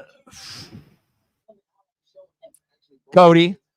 You know, but again, you already know Solo's up to his tricks. There's going to be run-ins. And then the thing is, you know, with Cody winning, right? Like, what's happening afterwards? Are we going to get Paul Heyman? Are we getting Roman? Are we getting Jimmy and Jay? Are we getting Brock Lesnar? Like, we have no idea what's going to happen. And there's a chance that nobody comes out. But it kind of feels like, you know, you're going to get an appearance from somebody or multiple people, but it's just a matter of who.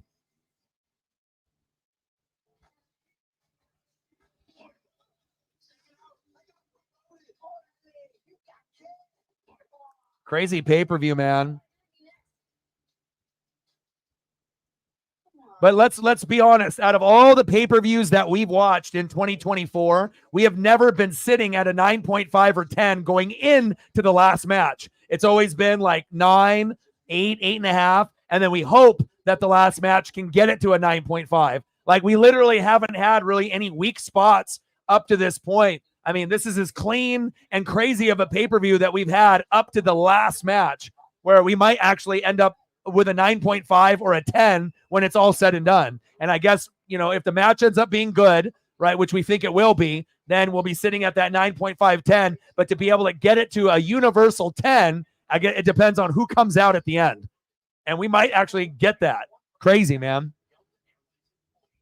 9.5, 9.75, 10. I mean, however you want to give it. But, I mean, we're seeing some history tonight.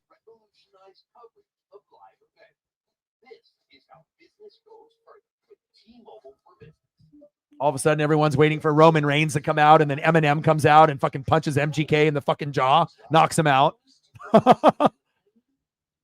Rap beef.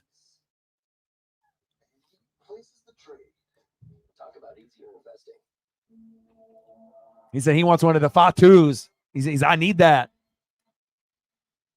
I need to get myself a drink here real quick. Man, this is a good pay-per-view. Let's go. Go Mariners. And go SummerSlam. Shake up your shower with a flavor for every feeling. This stuff freshens you up. This stuff winds you down. This stuff leaves you glowing. And this stuff keeps you going. So whatever care you care about, there's a Dove for everybody. We're making a big change to Reese's Peanut Butter Cups. We're adding a delicious layer of caramel. But we're only making a few of them. A few million. Wait, are you still selling the regular cups? Yep. New Reese's Caramel Big Cup. Yes. Starbucks cold brew in a can? What else might be possible? Perhaps finding your dog. Too good to be true can be true. New Starbucks cold brew.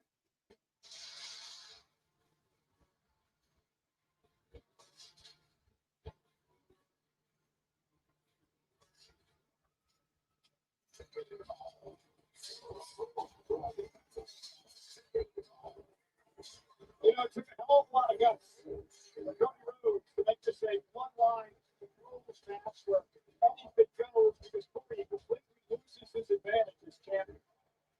In the wake of WrestleMania. WrestleMania, the Bloodline has evolved into perhaps its most dangerous formula yet. And it's now led by the new tribal chief, Solo Sikoa, who never walks alone, no matter what the occasion. Tonight included, Cody Rhodes knows what Bloodline rules entail. Cody's got to have a plan, because I promise you, Solo definitely does. Are you surprised that Solo is coming out at least the start of this matchup without the Bloodline himself? Yes, honestly, I am, because I believe part of the aura of Solo is seeing the entire Bloodline, the force of power, the show of force, seeing it in completion. But obviously, Solo has a very, very well-laid strategy for this season. I fully expect to see the other members of the Bloodline not distant futures. Think, not the American Nightmare. I don't love that the other members of the Bloodline aren't out here. But at least if they're out here, you know where they are. Now, he's going to get 10 up to the wall. He knows who the Bloodline is. Who knows when the hell they can come to the outfit? Jacob Fatu. I'd like to know where the hell he is at all times. I'm going to give you a word of warning back. You see him in person, he's one of the most terrifying men you've ever seen. I've seen him from the television, and it's now one half the tag team champion. Which goes to the entire point of what Solo said. He need all the gold back. All right. Paisley is fed. Listen, Solo began the success last night on Friday Night SmackDown with Tama Tonga and Jacob Fatu captured the WWE Tag Team title. All right. Top of the third, 1-0 Phillies on my Mariners. Solo making his way down. We're here at the main event. And if you're just tuning in, Liv and Ripley, Sami and Braun, Logan and LA Knight, yeah, Bailey and Nia, CM Punk and Drew, special guest referee Seth Rollins, Damian and Gunther, and here we are, the last match of the night, Solo and Cody Rhodes. Let's go with maybe a magical surprise at the end. We're at 1:30, 70 to go.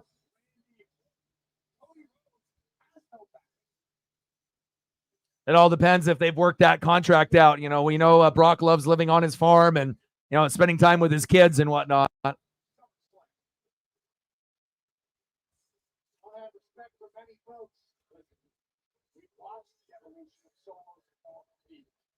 True North Trident with the like and the share.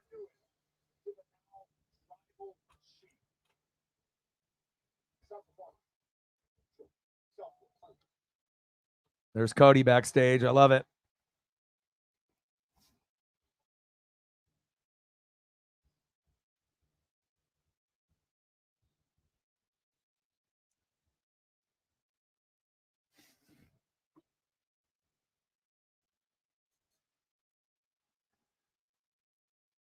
Beautiful pup.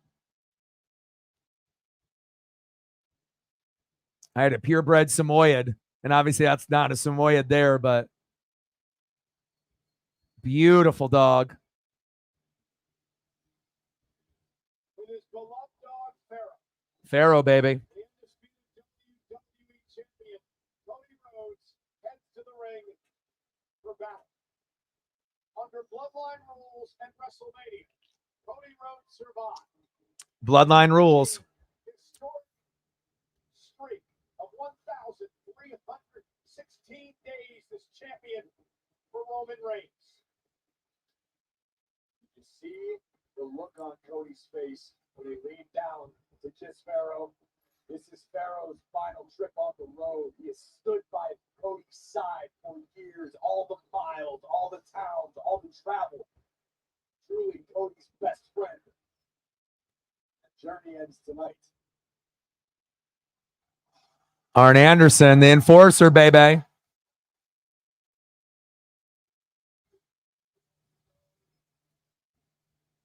You're right.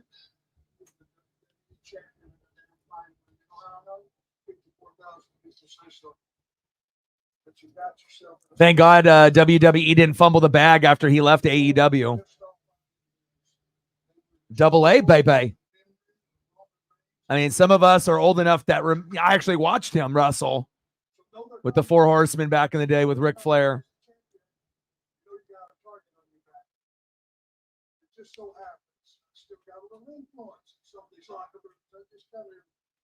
weaved in and out, had a couple conversations. Especially when you know people that were friends with, you know, his dad and whatnot, and had a connection with his dad.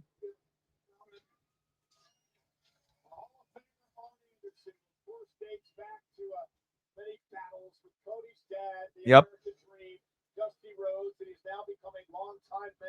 How cool is this, man? I'm a sucker for dogs, as you guys know. Paisley Pup is like my fucking world. Like I've never, you know, really had like love. So it's like, I don't have any kids either. So it's like pretty much Paisley Pup is like my daughter.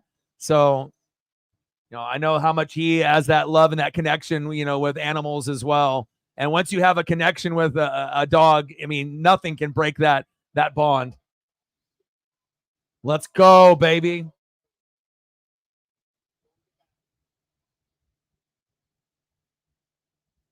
Oh, look at this.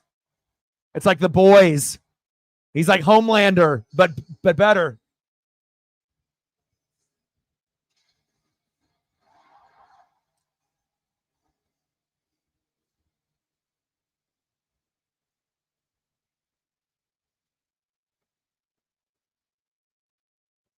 Let's go.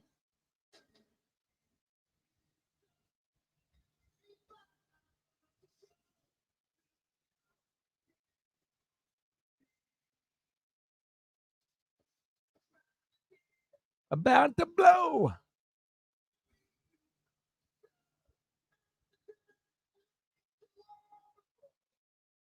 Whoa.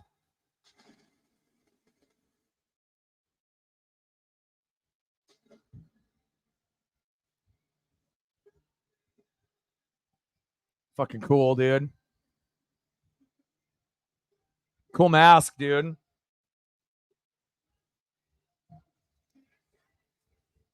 I mean, for a guy that they could have buried in mid-card hell, you know, to elevate him to the top of the top of the top, you know, with like a Roman Reigns, you know, they did the family legacy correct. How cool is this? I mean, imagine if Cody goes heel, you know, it'll be like, you know, Hulk Hogan going to Hollywood Hogan. You know, I mean, he definitely got to that pinnacle, you know, before Cody. Look at this. How cool is that? And he was always cool, but giving away his weight belt, you know, obviously there in AEW as well.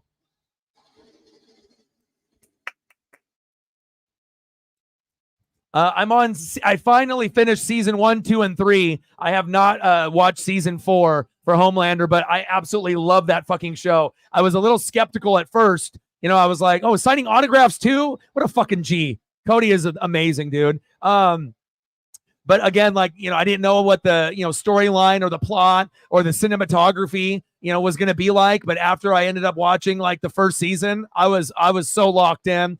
And that show is fucking amazing. And I highly recommend, you know, even if you're a fan of DC or Marvel and you're not really familiar with these characters, just fucking watch it and get Prime. And I still have to watch season 4, but I haven't watched it yet. But I plan on watching it soon.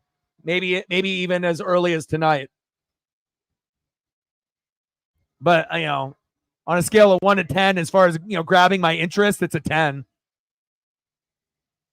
And there is a little bit of a true life with it too. You know, as you see people, you know, they have superheroes, they have pull like politicians, but fame like celebrities, and then they go bad, and then they pretty much just do whatever the fuck they want. They can, you know, pretty much off whoever they want, and they don't really get held accountable as like a normal person would in all instances. Sometimes they are accountable, but sometimes they're not, and they get away with it.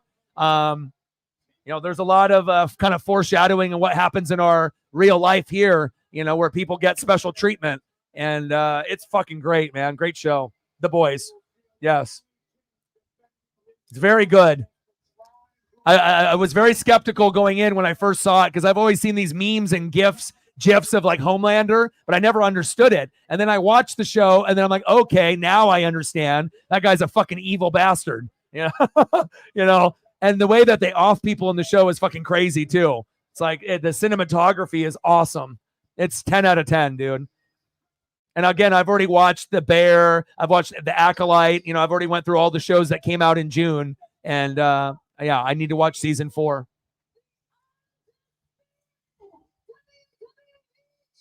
Bottom of the third, 1-0 Phillies. 2-2 count to Victor Robles, and we're in the main event here.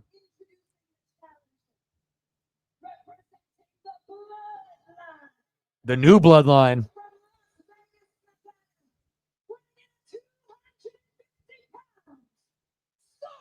Sokoa.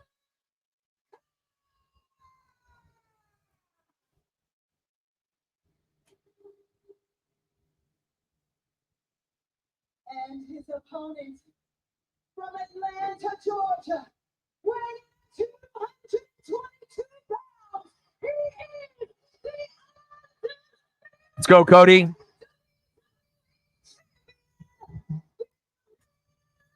For a guy that has a little bit of a lisp, you know, he definitely overcame that.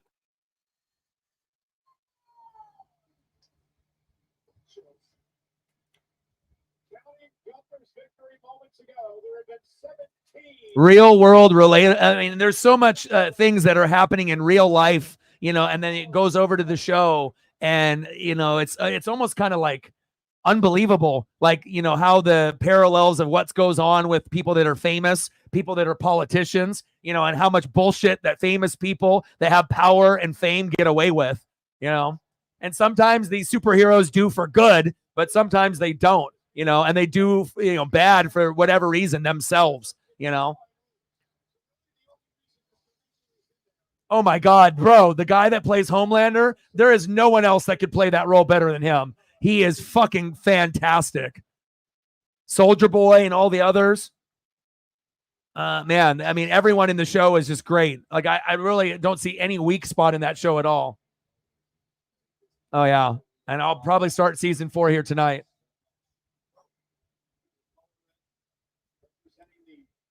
It's okay, Paisley. Daddy's almost done. Shout out to every single motherfucker in the room. I love you. I appreciate you. You guys are the best. And again, this is one of my favorite streams to do every month, the WWE.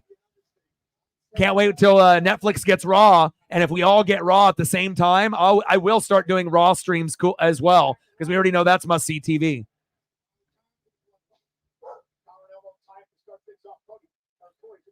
Come here, Paisley. Come here. Cody needs to rely on his experience. Although Solo Sikoa grew up in this industry, Cody has lived at the higher level for much longer. I'm almost done. Almost done. He has to take advantage of bloodline rules, right? No, I'm not convinced that Solo doesn't have it. No, it certainly helps. So listen, sure, it certainly put the odds in Solo's favor. Daddy was almost done. Speaking, the evolution we have seen from the street chick to the enforcer. Give Daddy 33 minutes. Doesn't matter if you and I believe Solo believes he is the head of the team. He's from New Zealand. I did not know that. See, I learned something new. He is fucking great. You know, everything about him is just like insane. You know what I mean? Like, if you're going to think of like some kind of fucking super villain, you know, that has like the looks and has the aura and it actually talks that certain type of dialect and way. Incredible show, man.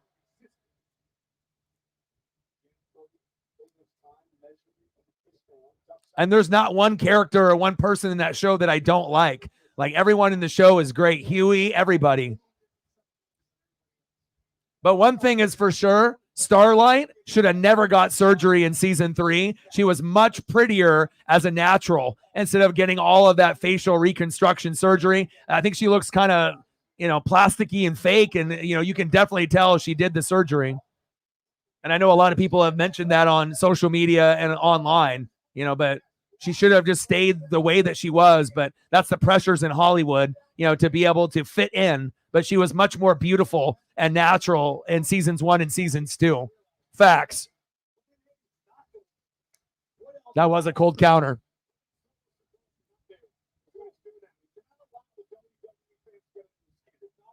Yes, 100%.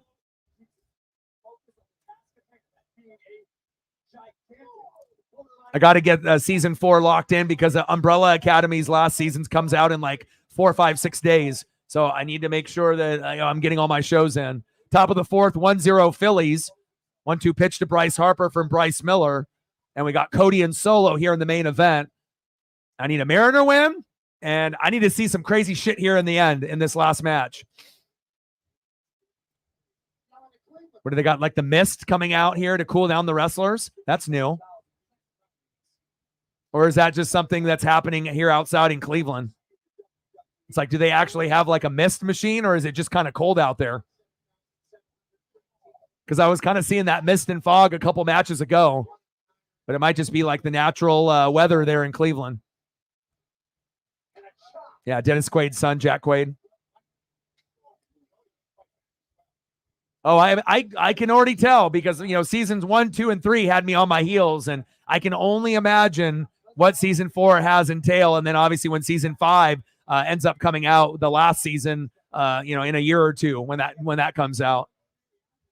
But I'll take your word for it. I mean, you know, my mind was already blown in many, many episodes in seasons 1, 2, and 3. So I can only imagine. I'll take your word for it. Oh, nice kick by Cody.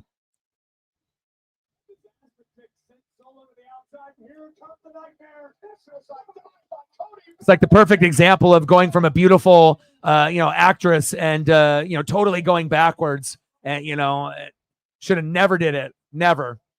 I don't give a shit about the pressures in Hollywood or not, you know. Like that's a perfect example of like a before and after of not to get plastic surgery. And that's why, you know, like she still is a pretty woman, but there's definitely too much surgery going on with her lips and her nose and her cheekbones and her face. She, you know, definitely went in the wrong direction.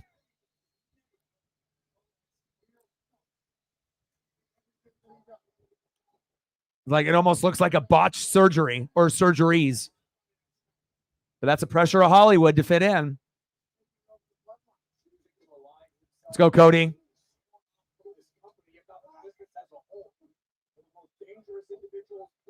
Yeah, and it's only going to be like 6 episodes though for the Umbrella Academy. It's not going to be like normal 10. So, and it comes out very soon. I love that show. I'm a big show guy. You know, as soon as like wrestling and baseball and football is over, I'm always trying to keep up with, you know, anything that's coming out that's new. And I never will judge. I will take it with, you know, a grain of salt, and I'll make my own decision if I like something or I don't.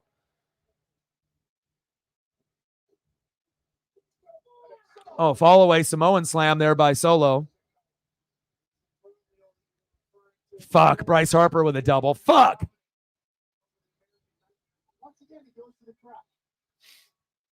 It's almost like this tribal chief wants acknowledgement from the people more than he wants to win. Oh, I guarantee you this. Yeah, I only do 2 shows at once as well. Hey, man, keep the main thing solo.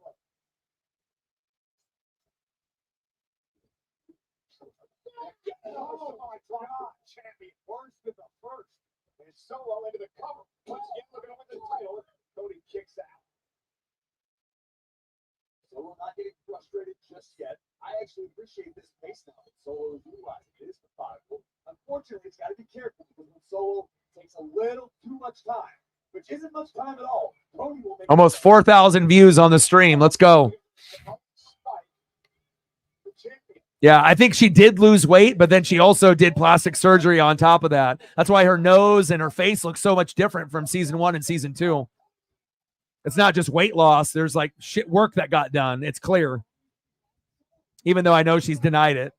I mean, I don't know why these people deny Ozempic and like, you know, surgeries. If you did it, just say that you did it. Why do people got to lie? You know, just be real.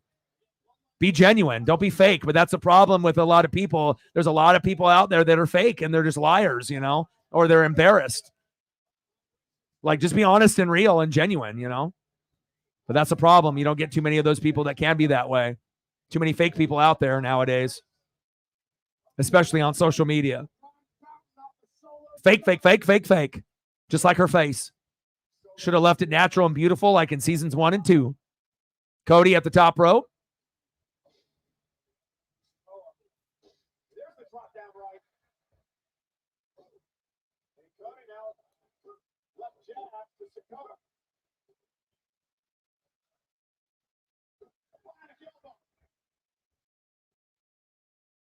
The book's in the, yeah. Oh, what a power bomb. Yeah, I just don't think you're going to get Solo winning here tonight, even if there's cheating. Cody is like the face of wrestling besides Roman. When he had it, are you really going to lose it to Solo?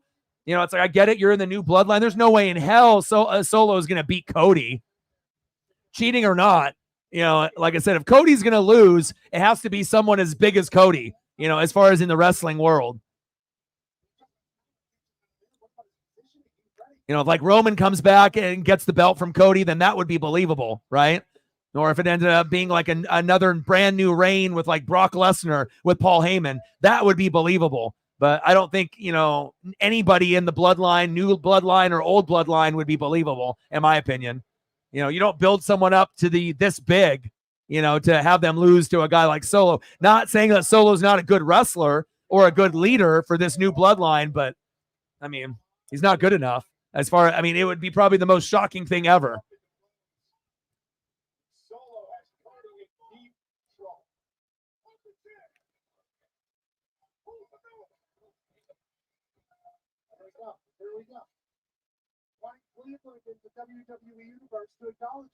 I don't know. Just Roman coming about seems like it's more of like what the fans want, but maybe it won't happen,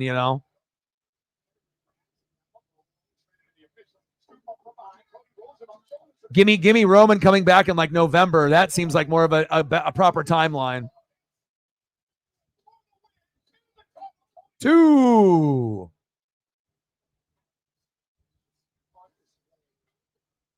See, there's another good follow-up question. Interfere for who? Or just coming in and spearing both after the match is over. See, that's more plausible to me. Cody wins, right? After, you have, Solo and all of, the crew trying to cheat, right? And then he comes in and spears both and then holds up the belt at the end and then it cues off the pay-per-view. That, to me, would be more believable.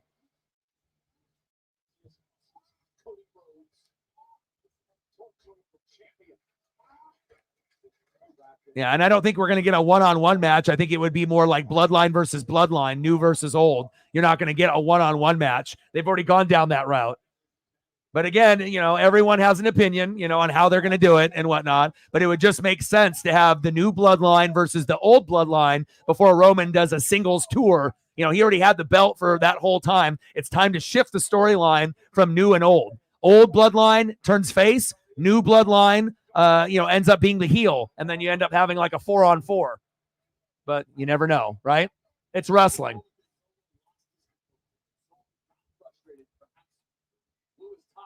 But again, some of us have been watching wrestling longer than others, and some people just want it, and sometimes, there's a pattern, and you just have to recognize the signs. But also, too, in this Triple H era, it's not as predictable as in the Vince era. In the Vince era, I feel it was a little bit more predictable, right? Where we could actually come up with the scenarios and then, it happened, right? We got it right. But with this new era, with this new Triple H and the new, creative, I feel it's more unpredictable than ever. The OGs and Usos and I'm just thinking there that seems like more of a plausible angle to me rather than Cody one-on-one with Roman or Solo one-on-one with Roman. That doesn't make any sense, and who cares? Like, you know what I mean? Like, is that supposed to get us excited? We've already seen the one-on-one stuff. We need to be able to see like a 4-on-4 or 5-on-5, like a Survivor Series type of thing, right?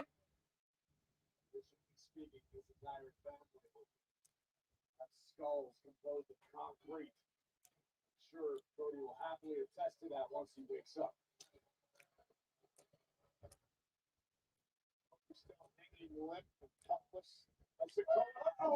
Yeah, it'll be the same exact crew that Roman had, back, when he was the champ. Jimmy and Jay, Roman, and Sami. And obviously having Paul Heyman there, too. Yeah, but you also have to look at the pay-per-views and how they line up, though. So, I get it, what you're saying. It's what you would want, but it's also, no matter what you want or what we want, you have to look at the kind of the structure on how they've been doing the storyline here with this new Triple H era. But who knows? Could be the one-on-one, like you want, or it could be like what me and Reefer think, where it might be more of a Survivor Series angle.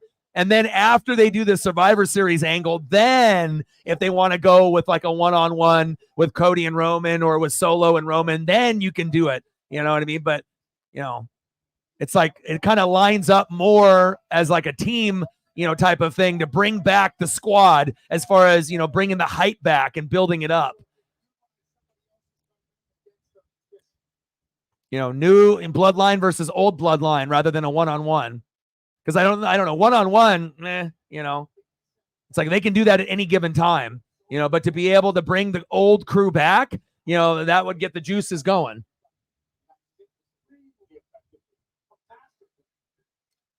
I mean, eventually you're going to get both things to happen, but it's like, which one will happen first? Which one will get the more pop? You know, which one will make more sense in the storyline? That's what you have to look at. Because honestly, any one-on-one matchup wouldn't be as good as a team versus team, you know, since obviously with this new bloodline, you know, in my opinion. So. Everything is done. Uh-oh. And a headbutt.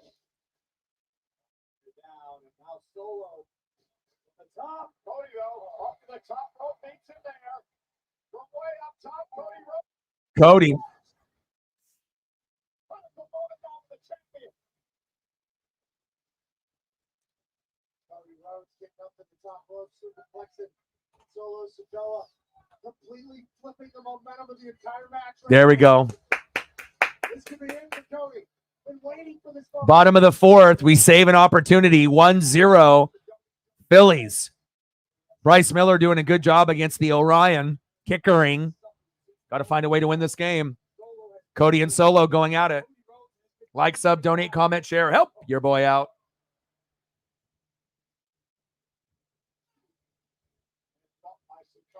$4,100 views on the stream. Let's go, baby.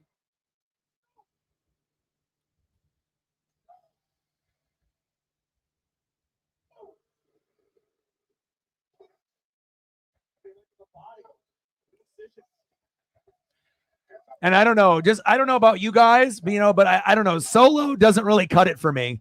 You know, he doesn't give me the same type of vibes or aura as like Cody or Roman. Like, I get it. Someone had to be the new leader of the new bloodline, you know, but his wrestling style, you know, crossroads, you know, it just doesn't really do it for me. You know, he's more of a mid-card guy, not a main event guy.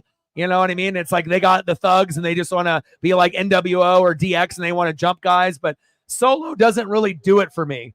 You know, it's like I could go a lifetime without watching a Solo match ever. You know, it's like, you know, there's nothing really that he does that makes me go, oh my God, I got to watch Solo wrestle. You know, it's more of just, you know, being the leader of a gang, you know. Like, even though Roman's moveset isn't the greatest, you know, at least he has more of an aura. And I need a guy that can talk on the microphone. And if you can't talk on the mic, it's a no-go for me, you know.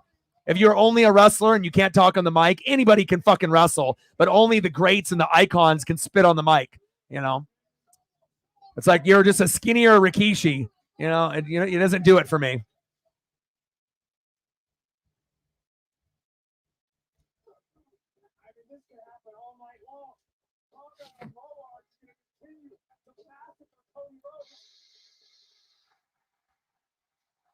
Sami, baby. Kevin Owens, baby. Bring everybody. Randy, Kevin, Sami, bring everyone. So we got Kevin coming down. We're going to get Randy Orton coming down. That would be the next plausible individual, right? Because we've seen them help out at some point or another. Kevin Owens running like it was a goddamn marathon. That fucking ramp was way too long. He's like, I'm gassed. Nice super kick. Here we go. Another guy that hasn't got a fair shot to be able to have gold. Kevin Owens is another guy that deserves to be able to have some gold around his waist. Him and Seth Rollins for ages never got, you know, a chance. And then they had to make a belt up for Seth to actually get the belt, the one that Gunther has now. But when's it going to be time for, you know, for Drew and Kevin to be able to have belts? Damn it. This comment right here. Here we go. Randy, your boy smart. Exactly. You're on it, Lenny.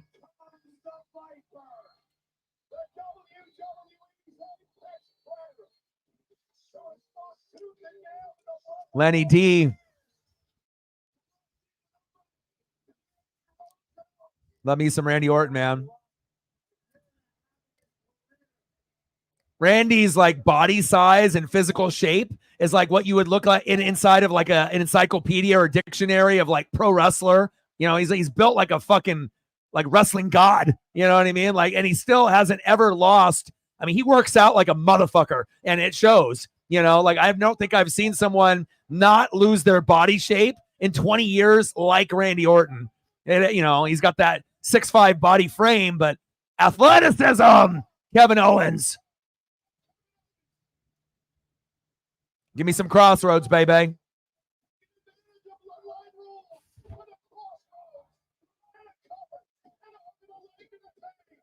Yeah, well, Braun will have his moment, you know, but it's too early. Gunther's ahead of Braun. You know, it's like based off the pecking order. You know, as far as like, I mean, obviously we know he's got the one belt, but I mean, when you have two heavyweight belts, there's one that's a little bit more prestigious than the other one. The one that they gave Seth, they had to make it up because they felt guilty, you know, for Seth not having a fucking belt for all those years, and they had so many fucking wrestlers, you know, but there's a pecking order to the belts for sure. Bottom of the fourth, 1-0 Phillies. Come on, Justin Turner.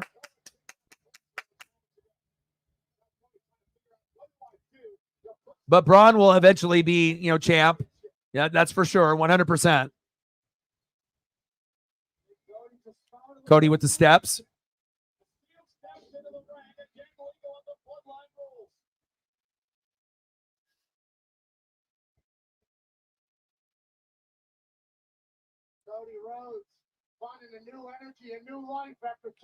But Jacob Fatu is like really the only entertaining new bloodline member, in my opinion. I mean, they got a lot of guys that are out there, but they're all kind of like average to me. You know, they're nothing really, you know, I need to be able to see some athleticism. I need to be able to see like something that I'm not used to seeing.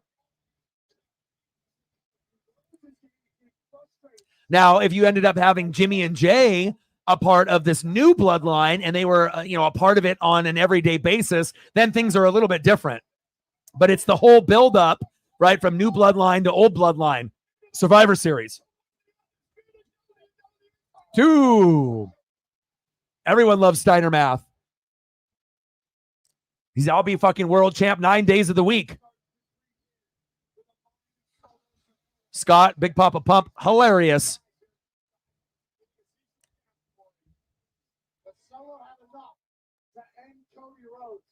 He has to be wondering.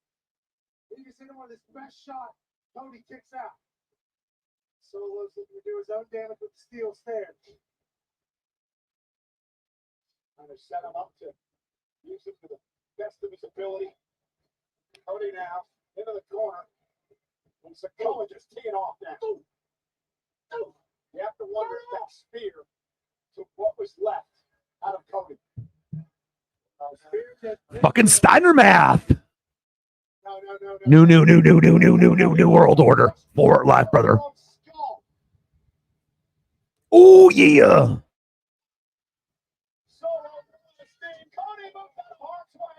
I was about to say, dude, if that big old butt cheeks rammed Cody's face into that fucking step, I mean, you'd be bleeding after that. Crossroads, biatch. There we go. Number 1, and we're doing it 3 times. Number 2, and hang on, number 3. You got to do it just like Eddie Guerrero. You know, you got to do it 3 or more. 3 is the standard, but whenever it ends up being a big moment, you can go 4, 5, 6 if you need to. There he is. The only entertaining member in the new bloodline. The only entertaining member, period. Give that guy a fucking belt.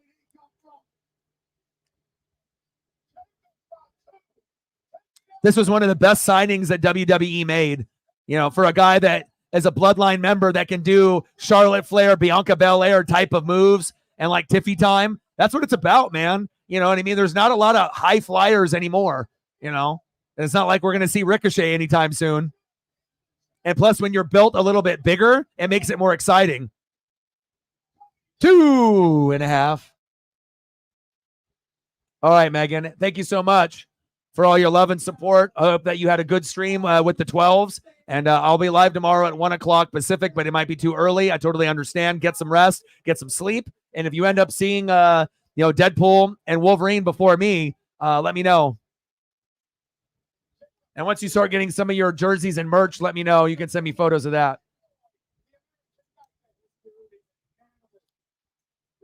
We're at 1:30, 70 to go. Secondary goal. 1-0 Phillies, top of the 5th. We can win this, baby. We win this game today. We're going to sweep the Phillies tomorrow. I can't wait to do the game. Let's go. But someone's got to step up. Robles, Arozarena. Somebody step up. JT, Justin Turner. Let's fucking go. Oh, big super kick. Like, the bloodline has to be fucking blessed that they have Jacob Fatu. Like, to have a guy that is built like a, cruiserweight. Nah. Built like a fucking middleweight. Nah. Built more like a heavyweight, but they can do top rope shit. Unreal. Oh! He said, my knee. Sell the injury. He went from the eye patch, my eyeballs coming out. Now my knee is gone. ACL, PCL, MCL, eye patch. Jacob Fatu. The Wolf. Too bad he wasn't around during NWO. He'd be part of the Wolf Pack, baby. New world order.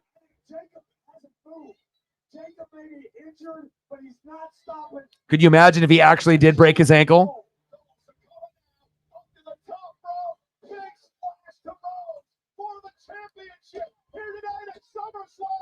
Two. I can't think of any scenario in my head. Even if there's 10 guys that run in for Solo, I still don't think you can have Cody lose the belt. Not here. Not against him. New. World order. Bum.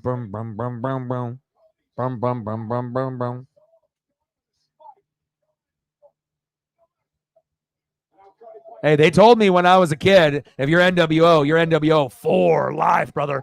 For life. Yeah, I think he just hit his shin, bro. I mean, I was watching the landing and I didn't see anything with the ankle, and we already know he's got a reputation. Oh, he's got a reputation of overselling. Oh, shit.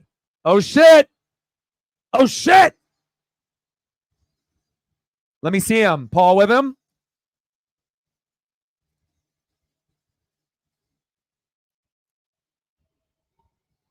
Roman. They said, fuck, we're not going to wait till November. We're coming out today. There he is. He's here. Hell yeah. I thought it was a little early, but hell, they're trying to go all out for SummerSlam. Wow. And who does he hit? Solo? Cody? Or both? With the new music as well.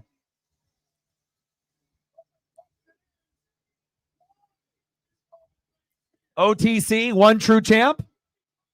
Is that what we got going on here? The OTC, one true champ. Oh my.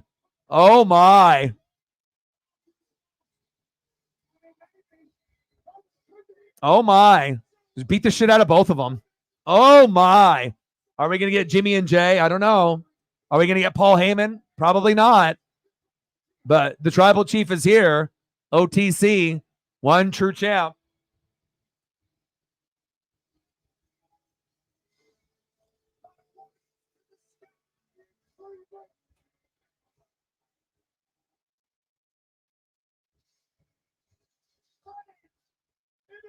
Bang! There goes Solo.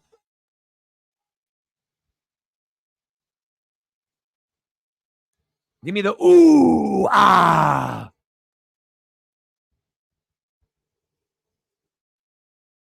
Bang! Spear!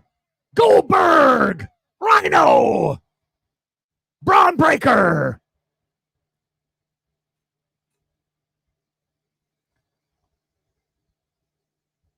The holy shit, now they're losing it.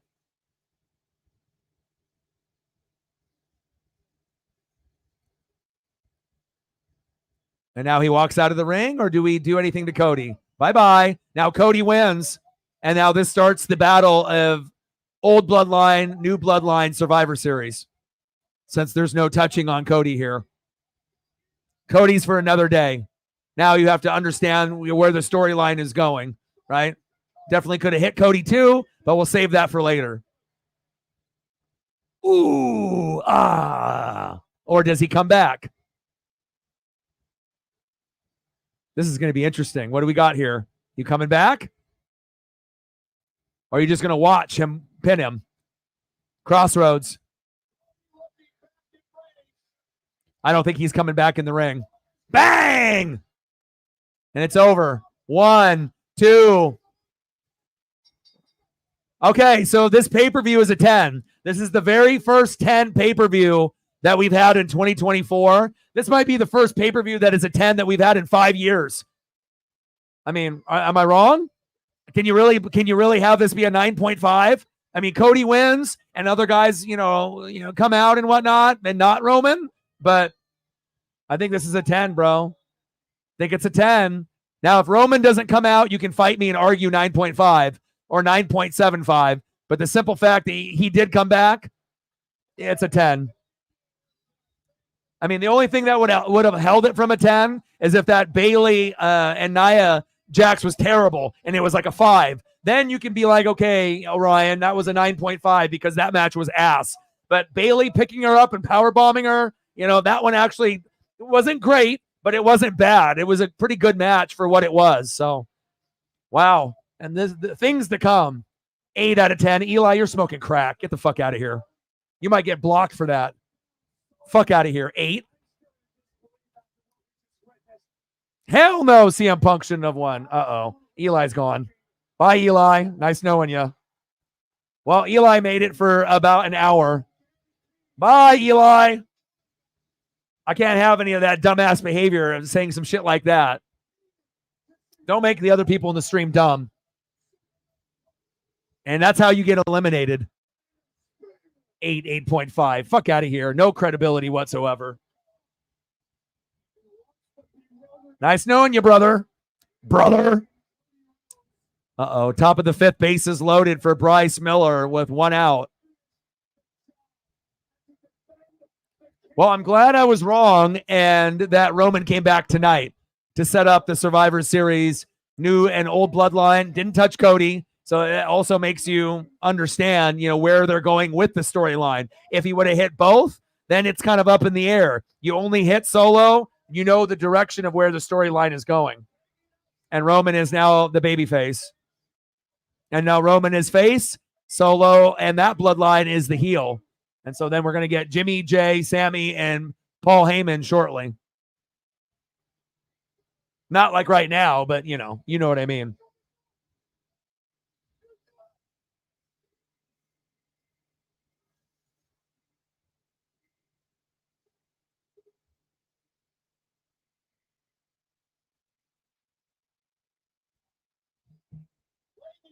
Man, our very first 10 pay-per-view.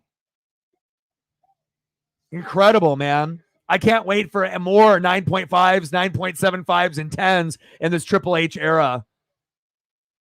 I feel bad for AEW, but I did watch Blood and Guts, and I was impressed with that. You know what I mean? But AEW is nowhere near WWE, and it never will be.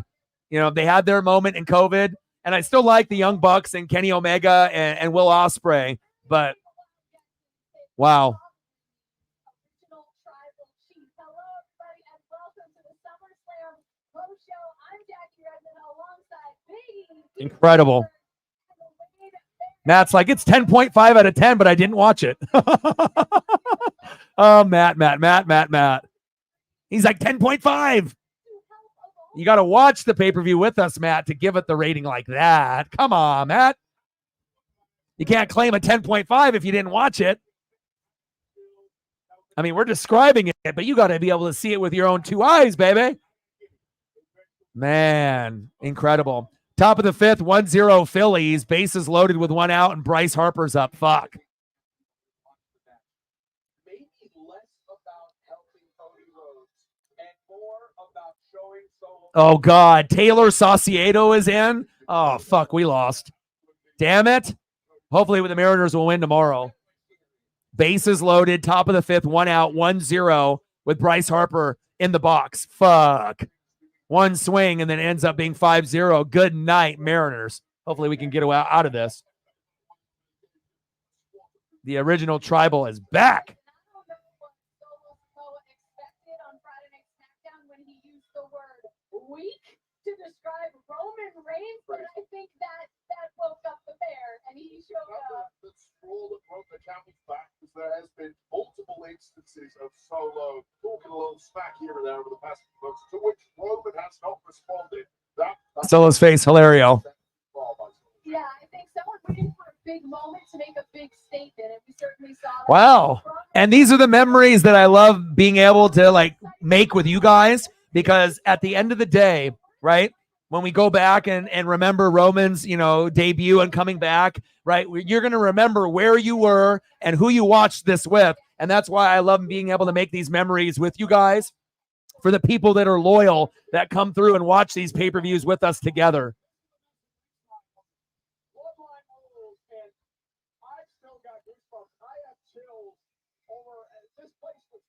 I mean, I'm kind of surprised it hasn't ended. Do we have another surprise?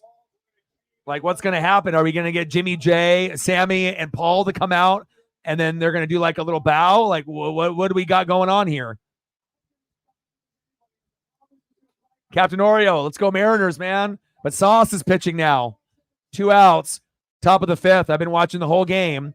Bryce Miller pitched well up to the 5th inning, but Saucedo, god damn.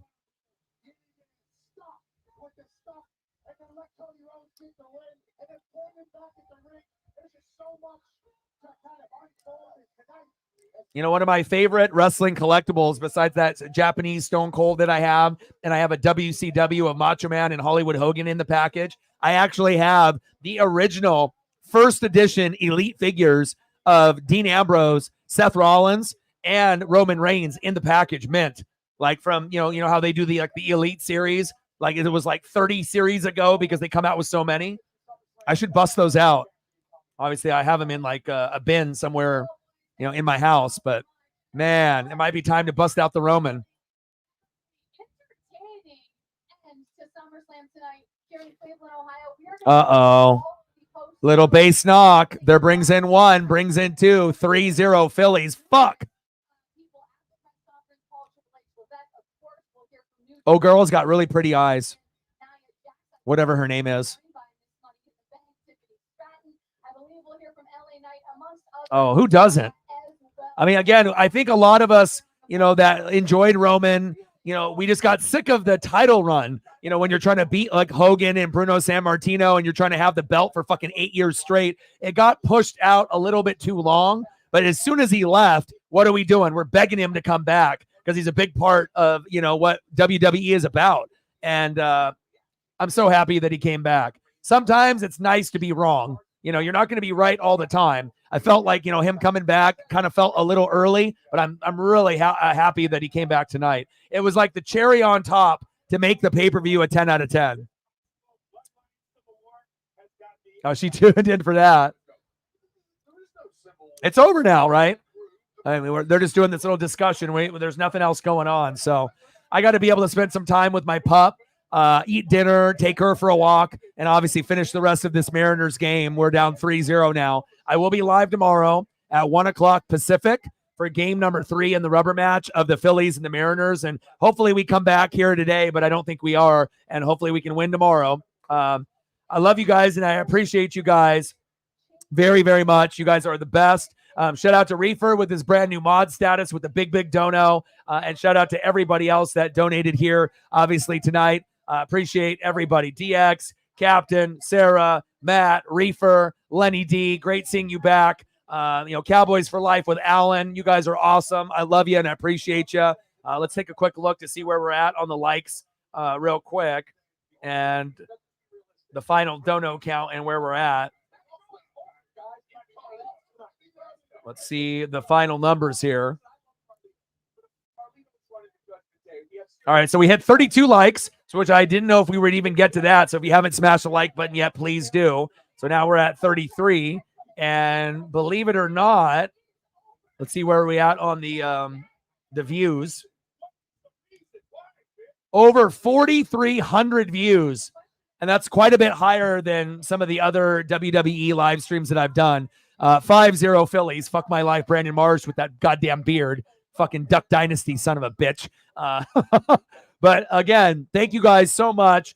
Reefer, congratulations. Obviously on your new mod status. Shout out to Odin for starting the dono train. Reefer for finishing it off. I love you guys and I appreciate you guys very, very much. I hope you guys enjoyed watching this SummerSlam Cleveland 2024 with your boy. And there goes Sauce because he sucks and he can't fucking do anything as a fucking mid reliever. You're garbage, Sauce. And this pay-per-view was awesome. Throw up your ones. And this was amazing. Love you guys, and I appreciate you very, very much. And I got one question for you. Who you know talks sports like us or wrestling? Your boy Orion, Northwest Sports Fanatics. I love you, and I appreciate you guys. And I'm out. Gang.